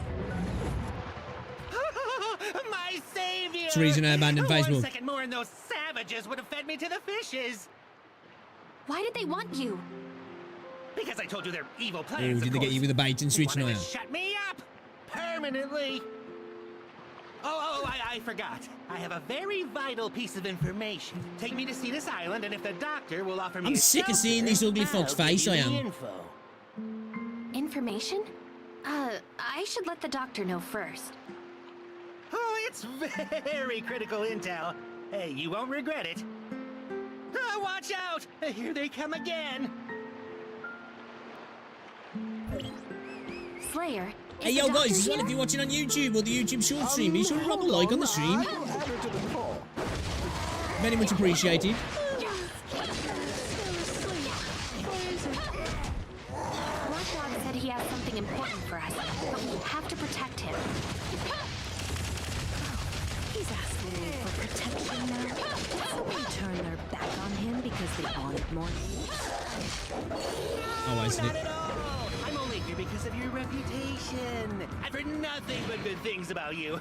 I can't stand the manipulative ones. Ooh, let's get that. Oh. Hold up.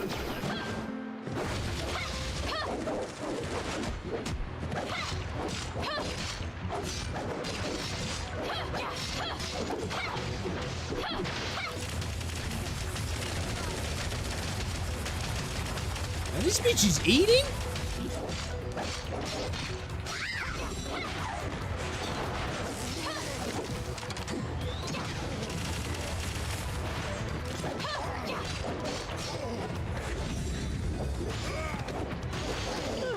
Well, bring him up. If you lie to me, then get ready to be launched from Cetus Island. It's okay, I got a jetpack. No! I will never lie to you! Oh, she's talking to him. Okay, that's Thank okay. you for your I don't think he's got generosity. one.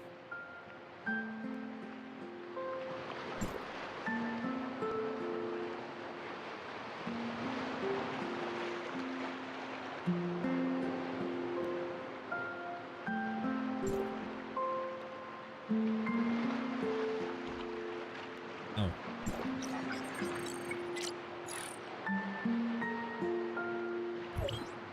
Hey, little shit. Let's go get this chesticle. Oh, shit. Oh, fuck. Ow.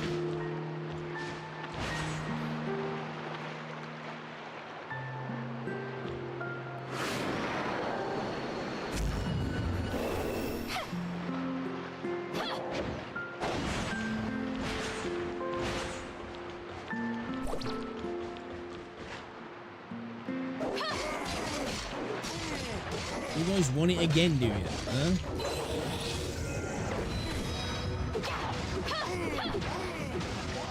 Does that do dot damage over them as well? On them, sorry, should I say.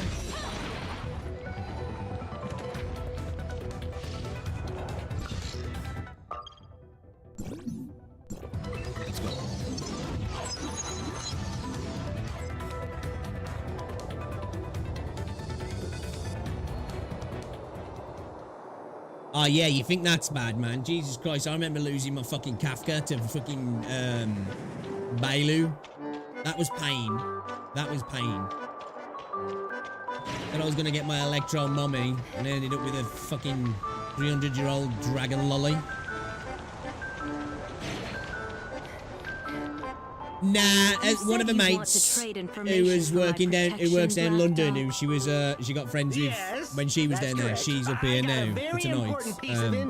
So I don't know if they've gone to the pub after work. You must agree to. I don't know if she's dropping her off or something. You won't get a second chance. Or I've got to pick her up when I'm done. Okay, I'll talk. The Ravagers plan to destroy the surface Omnium station and cut off Cetus Island's power supply. I'm not worried. There's I pulled in that banner selector, that one where you get a guarantee in 30. I'll just move to a new island. I can't remember her name. About that. Fine. A problem is still a problem, no matter how big or small. Why don't you tackle the Omnium station while I lock Black Dog? The neighbour's yard across the street is completely underwater. Shit. Why is that from that flooding that you was getting before? How can you lock me up? From that leak. Oh, not fair. Sorry, but your intel is worthless. Oh, Birmingham banner. No, I haven't yet, no. I think the only SSR, whatever it is in this, which I guess is like your 5-star, is, I think it was this one. Looking for me?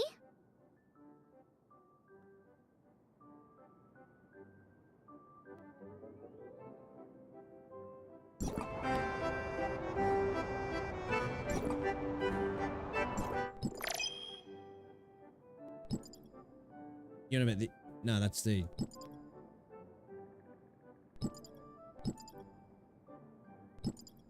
I did a couple of pulls on this one because I had to go with the bike and I was like, dude, that's kind of sick. I kind of want it, you know? Yeah, I'm going to do another pull on this one. Gamba!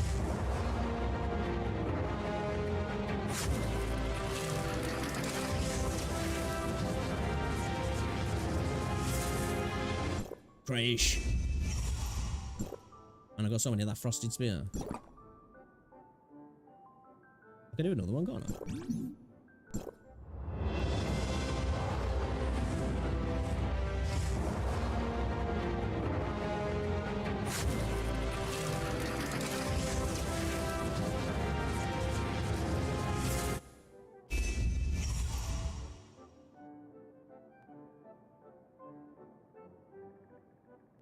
Is he good, is he? I was like, I use it in the little troll thing, and I was like, dude, this is kind of insane, I like you.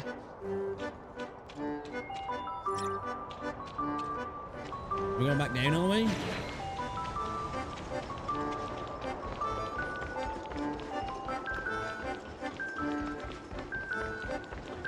Oh, did your neck go out? That sucks. Well, welcome back. Welcome back to the world. Is that your fish in the neighbour's yard just having a good old time? You should get out there and do some fishing.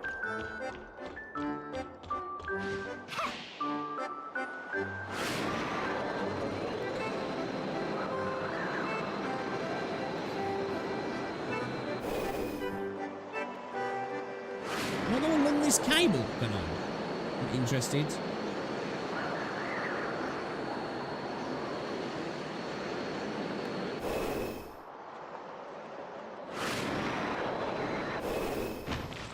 Nice. Let's go.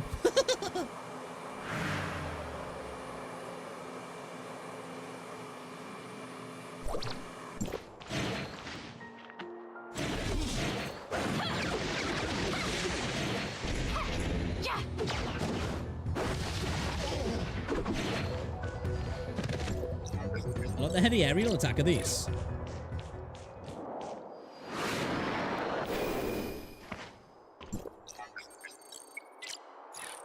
Okay. Oh god, dismantle this one as well.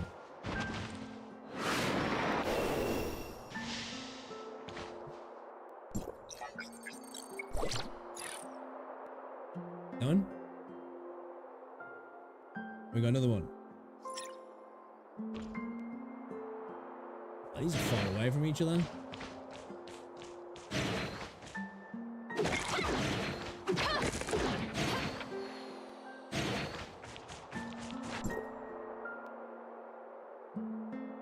Does this count towards like a exploration progression or something?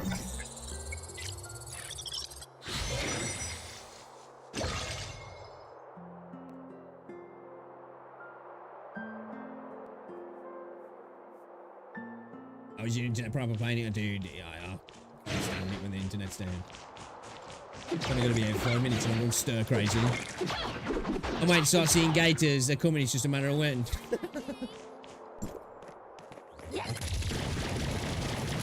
Hey, not cool, man, not cool.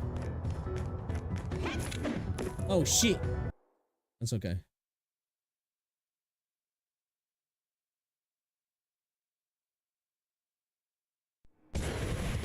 You guarantee... Yeah, so it's better if you use your 80th pull on a different banner, right?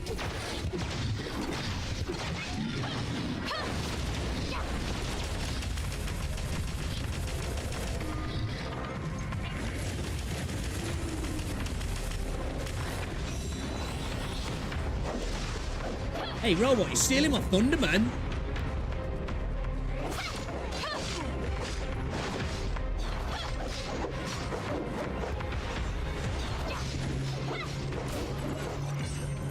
I like the...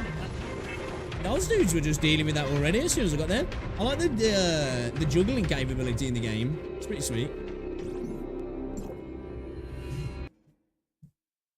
There was a good 400 pounds gator walking across the street to get a flooded gutter and child... That's its world, man. I'm like, oh shit, a badger? That's like a big thing to me. Fucking gator.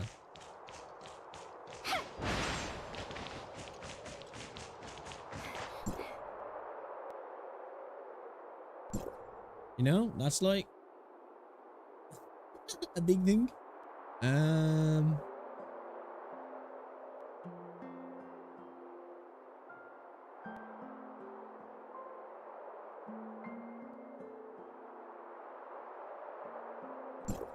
Okay, none of that was right.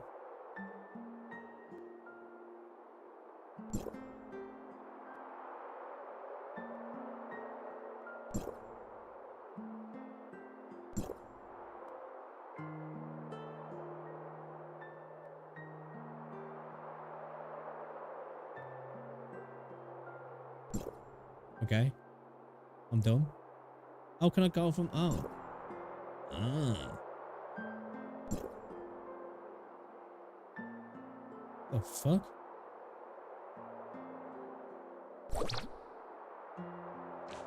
What was that supposed to be?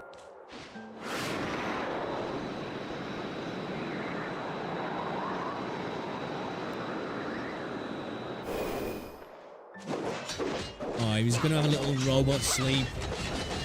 Not today, buddy. It's like a xenomorph. Oh my days, bro. Not cool, bro.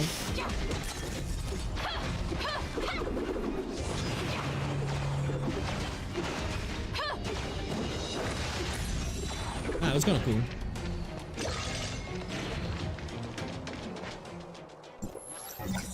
It's a gold one.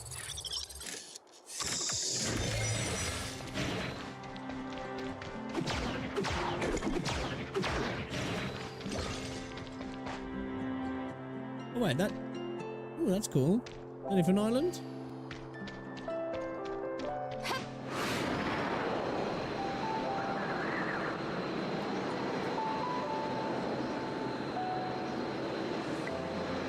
You get deers. Oh, do ya?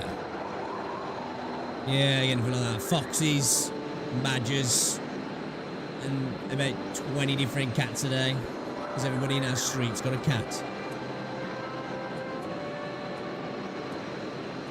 Neighbours are fucking feeding the foxes as well, so they're constantly in the garden. Which I don't mind, but... No.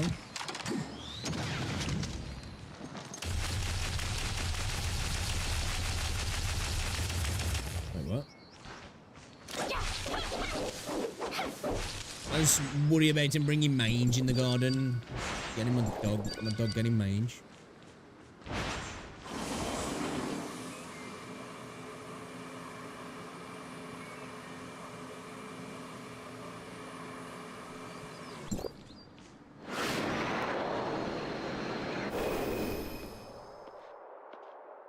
You get snapping turtles. Them things are mean, them things are.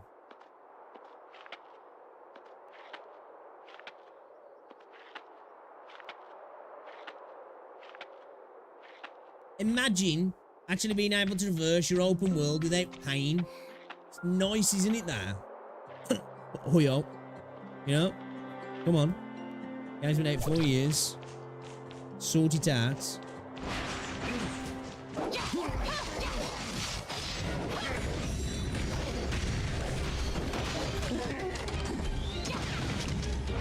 Searching for targets.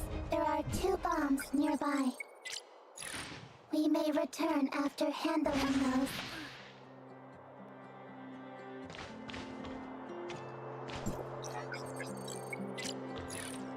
Would the island fall out the sky then if these were You're took done. down? I have a new task for you. Oh, you're a bitch. Wait, I thought this was it? Black Dog escaped and took an important device from my lab. Oh my god, dude. Can we just kill this black dog? You brought him, so you're responsible for the fiasco. Oh, nice. Matrix. No hiding, bro. No hiding. I don't know what he stole. The doctor sounded nervous. It's a collection of lingerie and sex toys.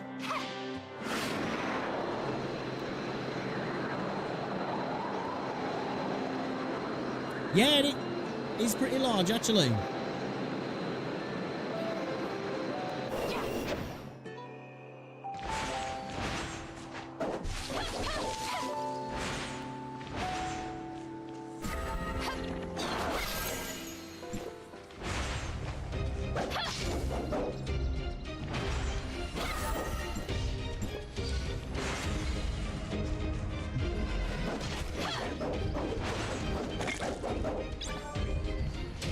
What do we use the materials to get off that mining for? I don't even know what we're using for.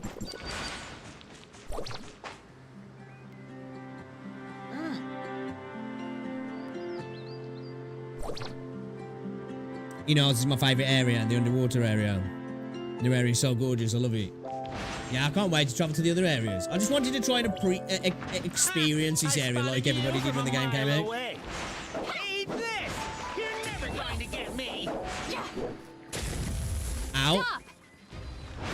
Can you catch me now? Ooh. This little shit. Swinging rainbows there. Did you get him? Not quite. You should hold on tight. The device is very dangerous. Okay, that was kind of cool. Anyway, catch him and bring the device back to me as soon as possible. Oh, so that freezes as well, that does. Oh yeah, they're both glacial or whatever, right? Sure.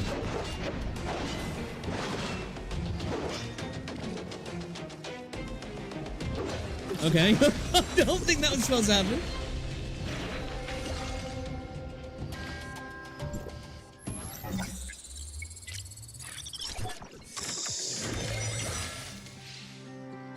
You can get him out doing the story as a level 9 player doing the new boss today. Oh, really? You finally downloaded Zenny Sound Zero, but you haven't installed it yet. Have you used the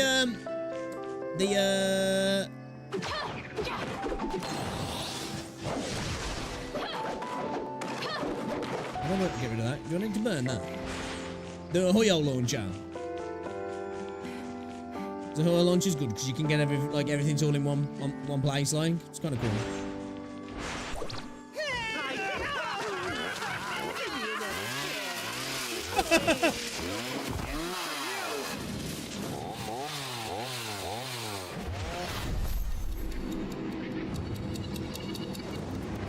Why are we helping him?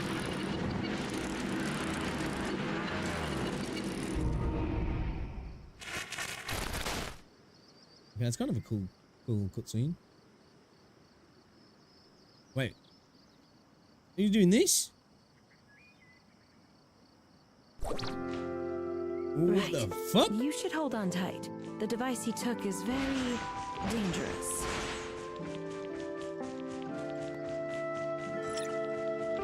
Is that something to do with the device he took?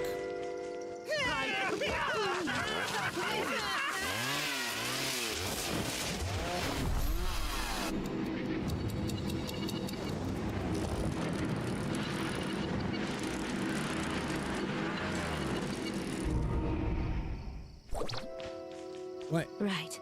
You should hold on tight. The device he took is very dangerous. Oh. Sorry to interrupt, Doctor. I have a question. Whatever Black Dog stole, is it related to time retracement? I experienced something similar when I was with Hykros, but I initiated the time retracement. All right, you're correct. He took a prototype of the time engine. It's very dangerous, especially in the hands of an idiot like him. Yeah, he's an idiot. But it seems like he already started the engine, which means our dimension has been pulled into an unknown loop. I'm going to the lab to start another engine in reverse phase to synchronize with you. Keep in touch. Okay, none of that made any sense. Oh shit, bro.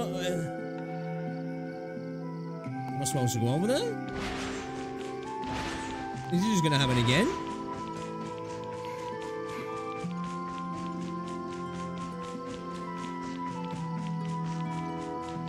I'm also very curious why you're not affected by time retracement. Because I'm a Did boss. Hykros do something to you? Sorry. I don't know anything about this. Okay, we can talk about that later. I'm assuming Based I'm on supposed what to be you doing said, this, yeah? We can at least be certain that his execution is the Omega node of this time travel. Do I need to let the retry go up to 100% or something? If we cannot change the outcome, then time will stop here and repeat itself forever. Like a black hole of time. To escape the inevitable, you must rescue Black Dog and take back the time engine. Anyway, Oh, do I have to do it this is before all it the gets help to I can give you. 100%? Please make it happen. Let's see what happens. Oh, okay. This is the 29th time, Doctor. I fucking hope we don't get to that many times. 29th time, you mean? Take your time. Now that you know everything, I can tell you that there were many serious incidents documented in Hykros' I created a route for infiltration and synchronized it with your map. Okay.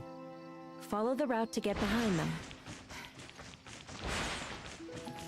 Then do what you need to and bring my device back.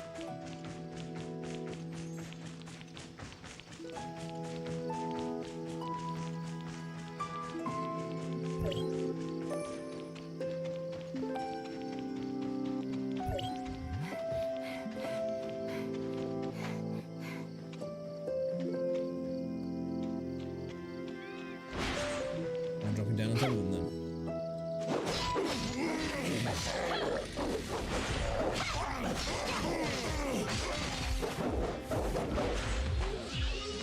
Great! Thanks for saving my life. I'll be sure to pay you back when I can. Was that in between trying to blow me up? Where is the thing you stole? It's right here! I swear I never touched it. I just, pressed it once. I truly won't do it again. You ought to pin this one on Claire. She reneged and forced my hand. Mia believes it is indeed the doctor's fault this time. I'd say I it's can let both you their go, fault. but you best not be seen around here. If she ever catches you again... Got it! I'm out! As far away as I can get. Do you have it yet? Don't take too long. We got it. We got it. We got a bit of game meats.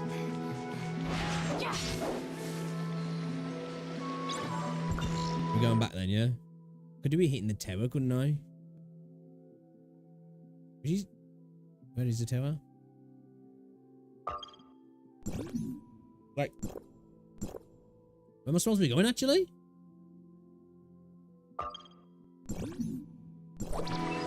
Yeah, we got... That's the right one, isn't it? Yeah.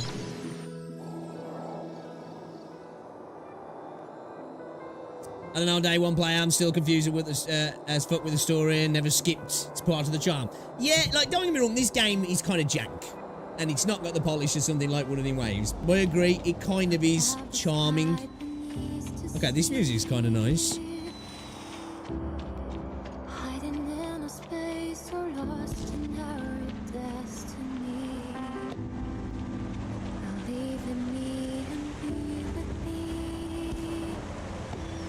Plus, you can make yourself have massive boobs. You know? So that's a big bonus.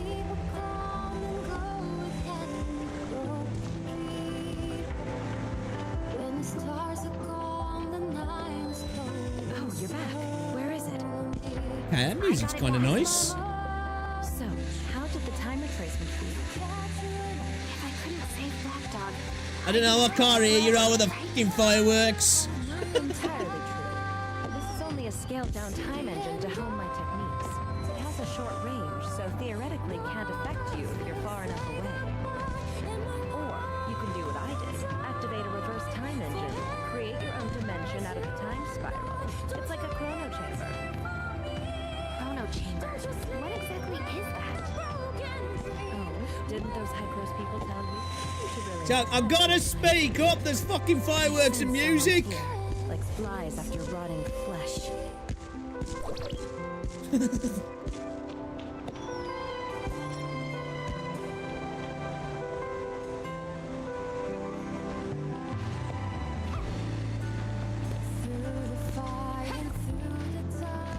Hey, I'll give you that, man. This music slaps. Dude, that's one thing, man. Props to quite a lot of the gacha games, you know. This, Zenless Zone Zero, Genshin, Star Rail, Wuthering Waves, PGR a little bit. So many of them have got banging tunes.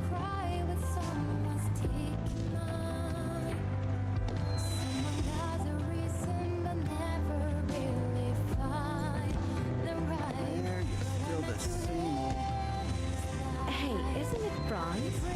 I don't remember inviting you. You can at least be conspicuous about it.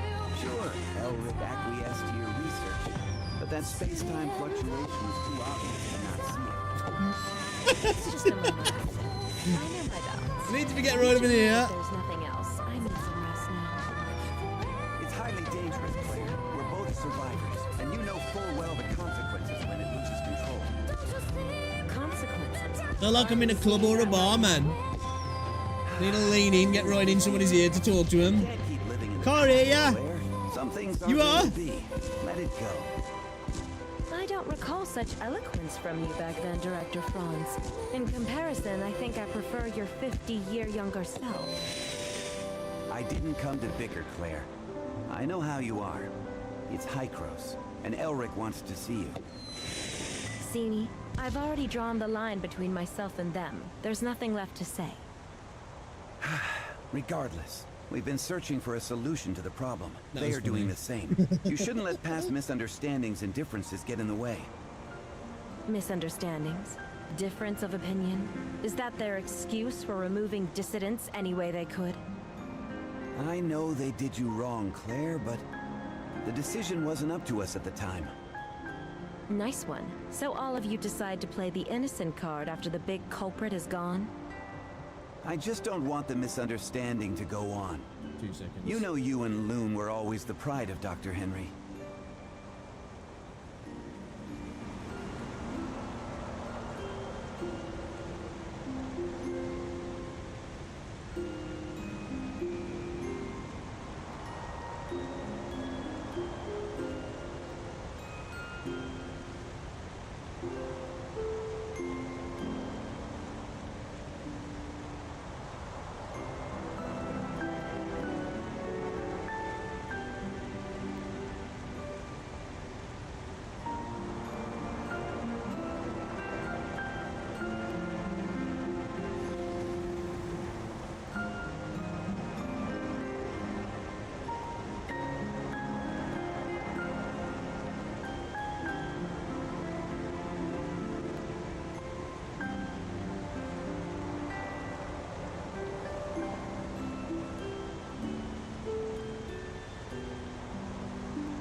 Oh, sorry about that. Rosie was just ringing me. Then return Lund to me, rather than letting him be a part of that damn experiment. I'm sorry, Claire. I'm just bringing the message. You know the heirs of Ida have been active lately. Elric is concerned. Elric was that dude So at the his top of the enemy is tower, getting yeah. ahead of him, and then he remembers me. Unfortunately, even the most loyal dog would bite if it hurt too much. What would you do if it was you? Me? I'd probably pack things up and run. Then congratulations for being an exemplar lapdog, esteemed Director Franz. Tell Elric I'll show up, but that doesn't mean I've forgiven them. Thank you, Claire. I shouldn't have gotten involved in this mess in the first place. That was awkward. Well, Until I get to you held Minoria. up your end, little friend. I'll give you the Oh, Astro. that sucks now. But listen to me. There are people waiting for you in the Omnium Tower, so watch your back. Yeah, Rosie was just ringing me. She's at Tesco with a couple of girls from work. And because where they're from, they got like, because I've got a massive Tesco by us, so they're looking at the clothes. But she wants me to grab her from Tesco in a bit. Can I go on there? Oh!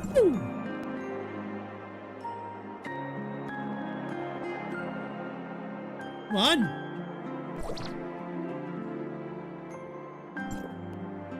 Right, this is the front.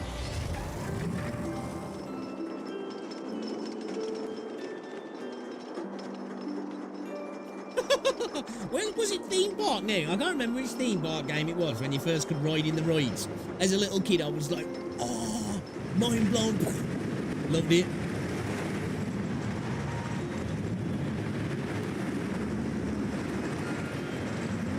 Woo!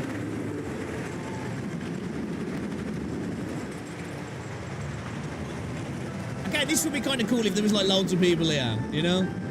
Must admit. Are we going again?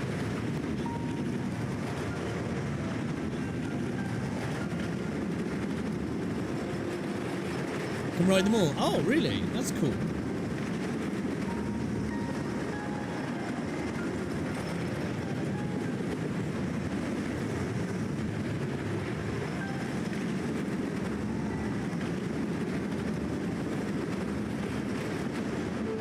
Okay, that's kind of cool.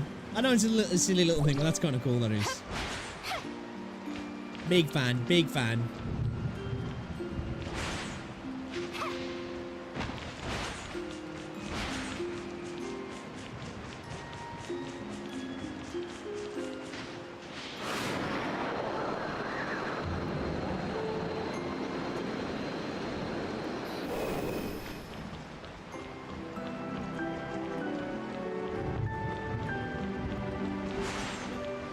Yeah, but I'm gonna have to go and get her in a minute.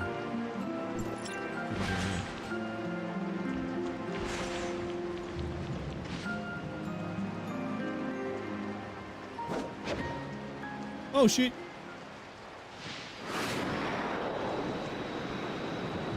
Can I just go up top? Do I have to go down the bottom?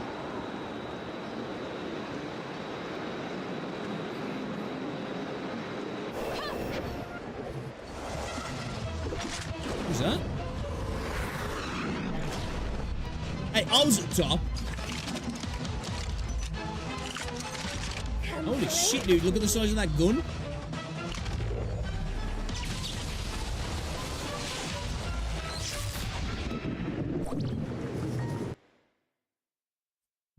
Shit, come climb in and run off. I've been waiting for you a long time. Keep me entertained, will you?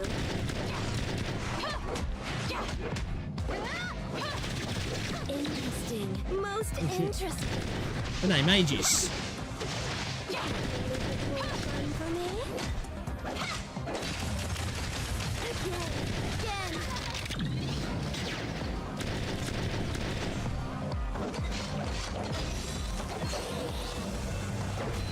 Come and play with us forever and ever. Like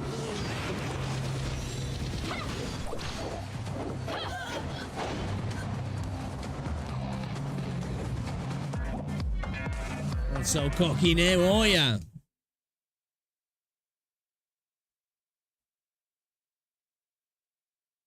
Lots of neat stuff in the East, but many never found them. Had a scuff launch to the left and never came back, but still complain about the game till now.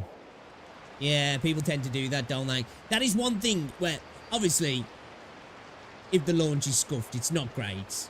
But that's why I'm usually quite forgiving of a bad launch. Maybe more than I should be, really, because it happens quite a lot nowadays. But, you know, with these sort of games, I don't mind it so much because most AAA games that are live services tend to fucking launch scuffed anyway. But yeah, it's what I was saying before, you know, a delayed game's only delayed until it's not, where a bad launch is always going to be seen by a lot of people like, as a bad launch, isn't it? A lot of people just won't give a game the time of day. If it doesn't launch in a good position. Yeah, do you know what? So far, though, I've been having a blast with this game, I have. I really have. Don't get me wrong, it doesn't have the, like I've said already multiple times, doesn't have the polish. What are those wings above my head? It doesn't have the polish of, like, WuWa. But it's got its charm, and it's been fun so far. What's going on, man? Welcome to the stream.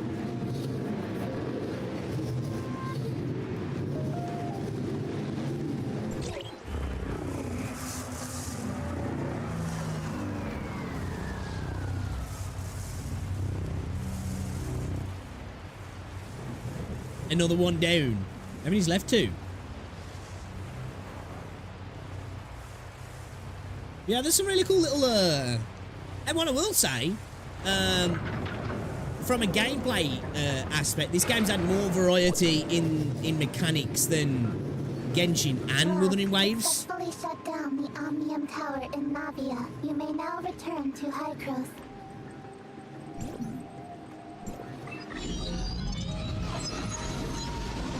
You know, like, for example, like when you're in the balloon and you're shooting the flying dudes out the air. Just little things like that.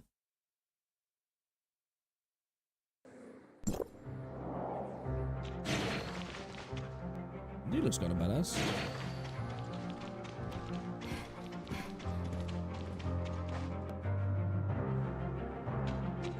You from India? Okay. Shout out India crew.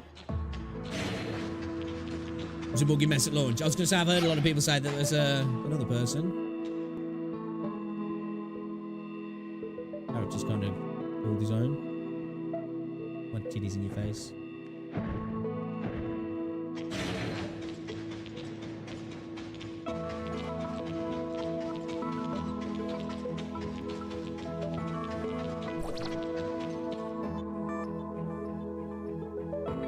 Doctor, Hykros is very sincere about this cooperation.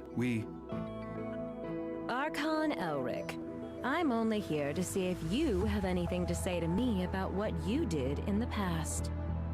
But it looks like you haven't learned your lesson, even after all these years.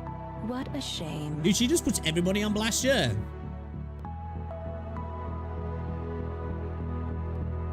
I hope that when we meet next time, you can come down from your high horse. If there is a next time.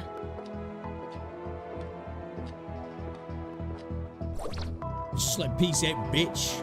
Deuces. You and Archon Elric. Did that startle you? I'm sorry. Well, not What really. did Hykros do in the past? Elric never told you. I guess I'm not the only one who needs an answer.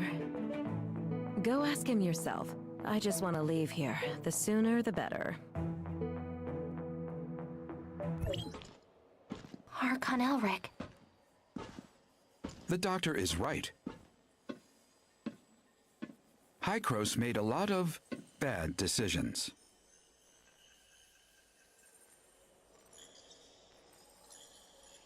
That reminds me a little bit of, was it Lucha? We saw how the cataclysm however you pronounce ripped it. through the world, and we tried Yeah, I was to going to say, fight I'm back. starting to like Claire, actually. But it was all in vain.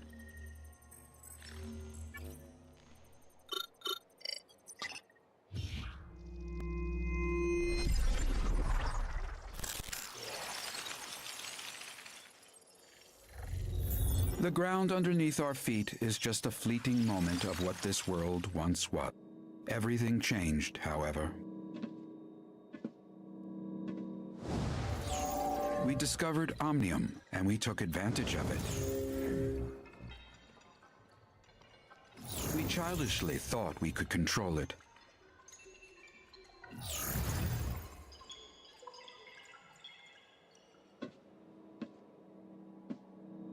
We were naive enough to think that we'd have a better future. That was a terrible mistake.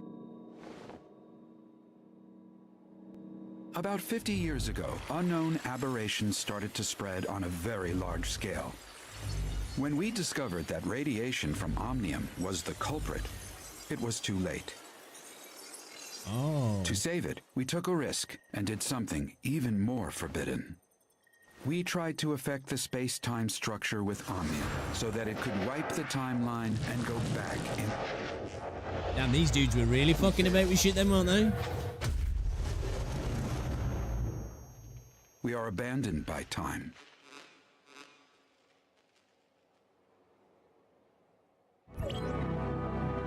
That line kind of goes hard though, man. We were abandoned by time. Sorry, it's not that I want to keep it from you. Just I don't want to discuss it with outsiders. Omnium has many traits far beyond our comprehension. The most profound being the impact on stabilization of time and space.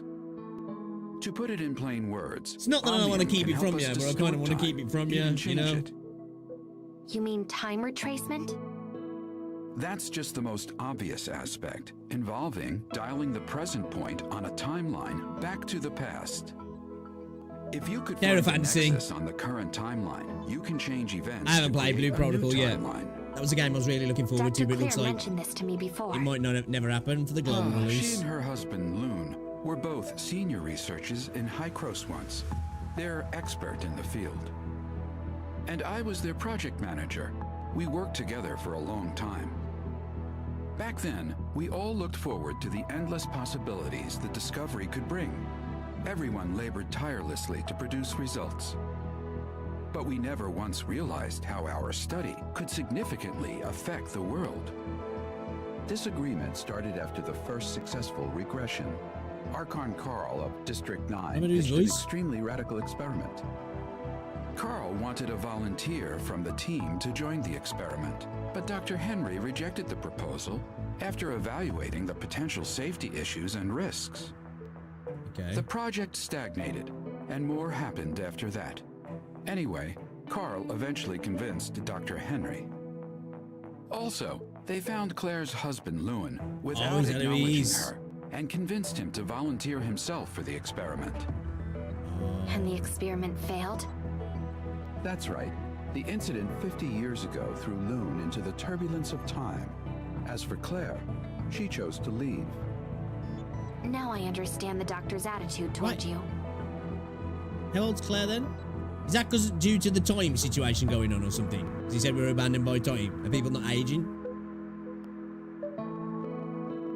Because if that was 50 years ago, I'm guessing she got to have been like at least 20 odd. Claire's looking good for her in her 70s.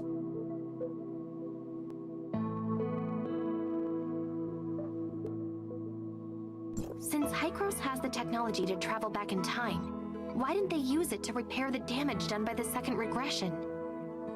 We threw a pebble into a peaceful pond, causing splatters and ripples. So, how should we calm it down? Okay. Archon Elric, I don't understand. So it's Throw not the another Nia. pebble into the pond? No. Is that what you're saying? We wait for the water to settle down by itself. This is what Hycros should And then we'll do. just throw another one in. We have to do everything in our power to protect this world from further damage by Omnium until we are ready for the next time jumping. Before the time jumping technology is mature, Carl suggested a bold plan. If we could return from a particular point in time, or even make changes then, in theory, we would be free from the constraints of time itself. We could be any time, any place. Causality of time would have no dominance over us anymore. There would be no past and no future for us, only the present. Now is forever. So that's why you and the doctor keep talking about things that happened half a century ago. Yet you still look young? That is right. Our time has stopped in the past, while yours still flows. Yeah, that sounds like a good deal, What then, Carl man. had in mind? The control over time is the control of everything. However, what Carl wanted never came to pass. We didn't obtain the eternity. Instead, You want to see the incident? There's a short movie about it in We YouTube. are Oh, is from that? the past, Might watch that in the a next mere stream. moment in the vast time and can never escape. Can you explain what exactly is the cataclysm? I feel more comfortable referring to that incident as the second regression. It was a bold attempt, but we failed. After the first time jumping, we conducted a series of more in-depth research and experiments. We also built multiple chrono chambers. There is a reverse time engine in the chrono chamber to counter the space-time fluctuations caused by the time jumping. This is our backup measure to reduce the risks. You've seen what happened afterwards. What's the it called? Omnium radiation leaked out and triggered a series of uncontrollable events. To prevent this disaster, Carl decided to conduct the second regression. It failed due to multiple reasons. The space-time turbulence wreaked havoc on our world, devouring our lands, cities, even whole civilizations disappeared. You mean the space-time turbulence erased most of the land and civilization? Or we are the ones that were erased. We were isolated from our world. We overestimated our understanding of Omnium. Our hubris and arrogance destroyed us. Yeah, I got that one. Yeah, reshaping the How future. did the Yeah. time jumping fail? According to the remaining monitoring data, someone tampered with the default parameters while the time engine was activated. So it's not an accident? It's the heirs of Ida. They are not a bunch of simple-minded anti-Omnium rioters. The sage probably has a deeper understanding of Omnium than any of us. I even suspect that he is the one close to obtaining eternity. Okay. You found out enough today. I hope you realize the purpose for everything you do. There are still 2 Omnium towers yet to be shut off, and we still don't know what the enigmatic These guys sage just is could have got plotting. some, like, you know, We don't have much time left. anti-aging cream, next target start drinking is the collagen, but tower nah, at the they're gonna Crown fuck with Mines. time. But the region has been plagued by an unknown outbreak lately. Their leader is a man named Kim. We've done business with him regularly for years. He should be willing to offer you help. Franz is currently occupied. Once he is done, he will meet you there. Intel indicates the heirs of I'll put that Ida on a has save to stepped watch up later. We'll watch operations that, in the area recently. next So be stream. careful. I await your good news. Okay.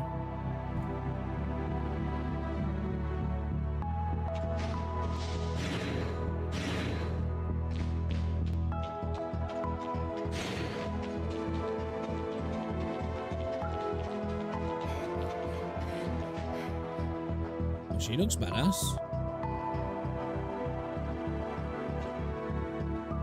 Who's she? Is she playable? Is that a person? Is that a player? It's not a player, is he? That's a sick character.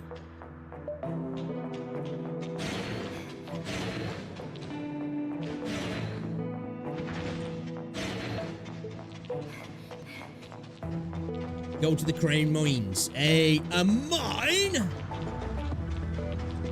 It's not an MMO if there's no mines.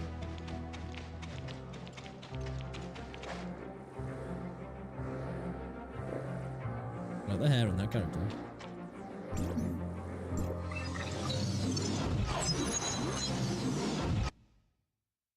Yeah, I'm enjoying this game. I'm having a blast, I am. I really am. Like not even taking the piss, like I'm enjoying it.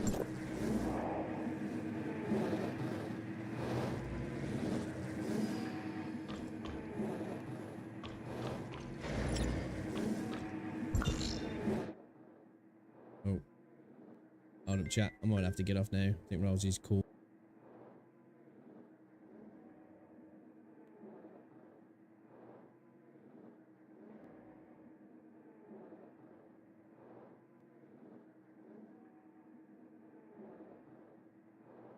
All right, chat. Rosie's ready now, so I've got to go pick her up. Oh shit! But I might try and get on again tonight. I'm not going to promise anything. It's 6 o'clock now. I'm going to try and get a video uploaded as well today. Guys, if you haven't as well yet checked out my video from today, one that went up today. There's one that went up yesterday as well. Check them out if you want to over on the YouTube channel. I really do appreciate everybody hanging out today. I've had a fun. I'm really enjoying the game so far. We're going to play some more tomorrow. I do want to do some Wuthering Waves at some point this week as well. But I'm trying to get my dailies done. But there is some content I want to get through. I've got the side quest to finish off as well.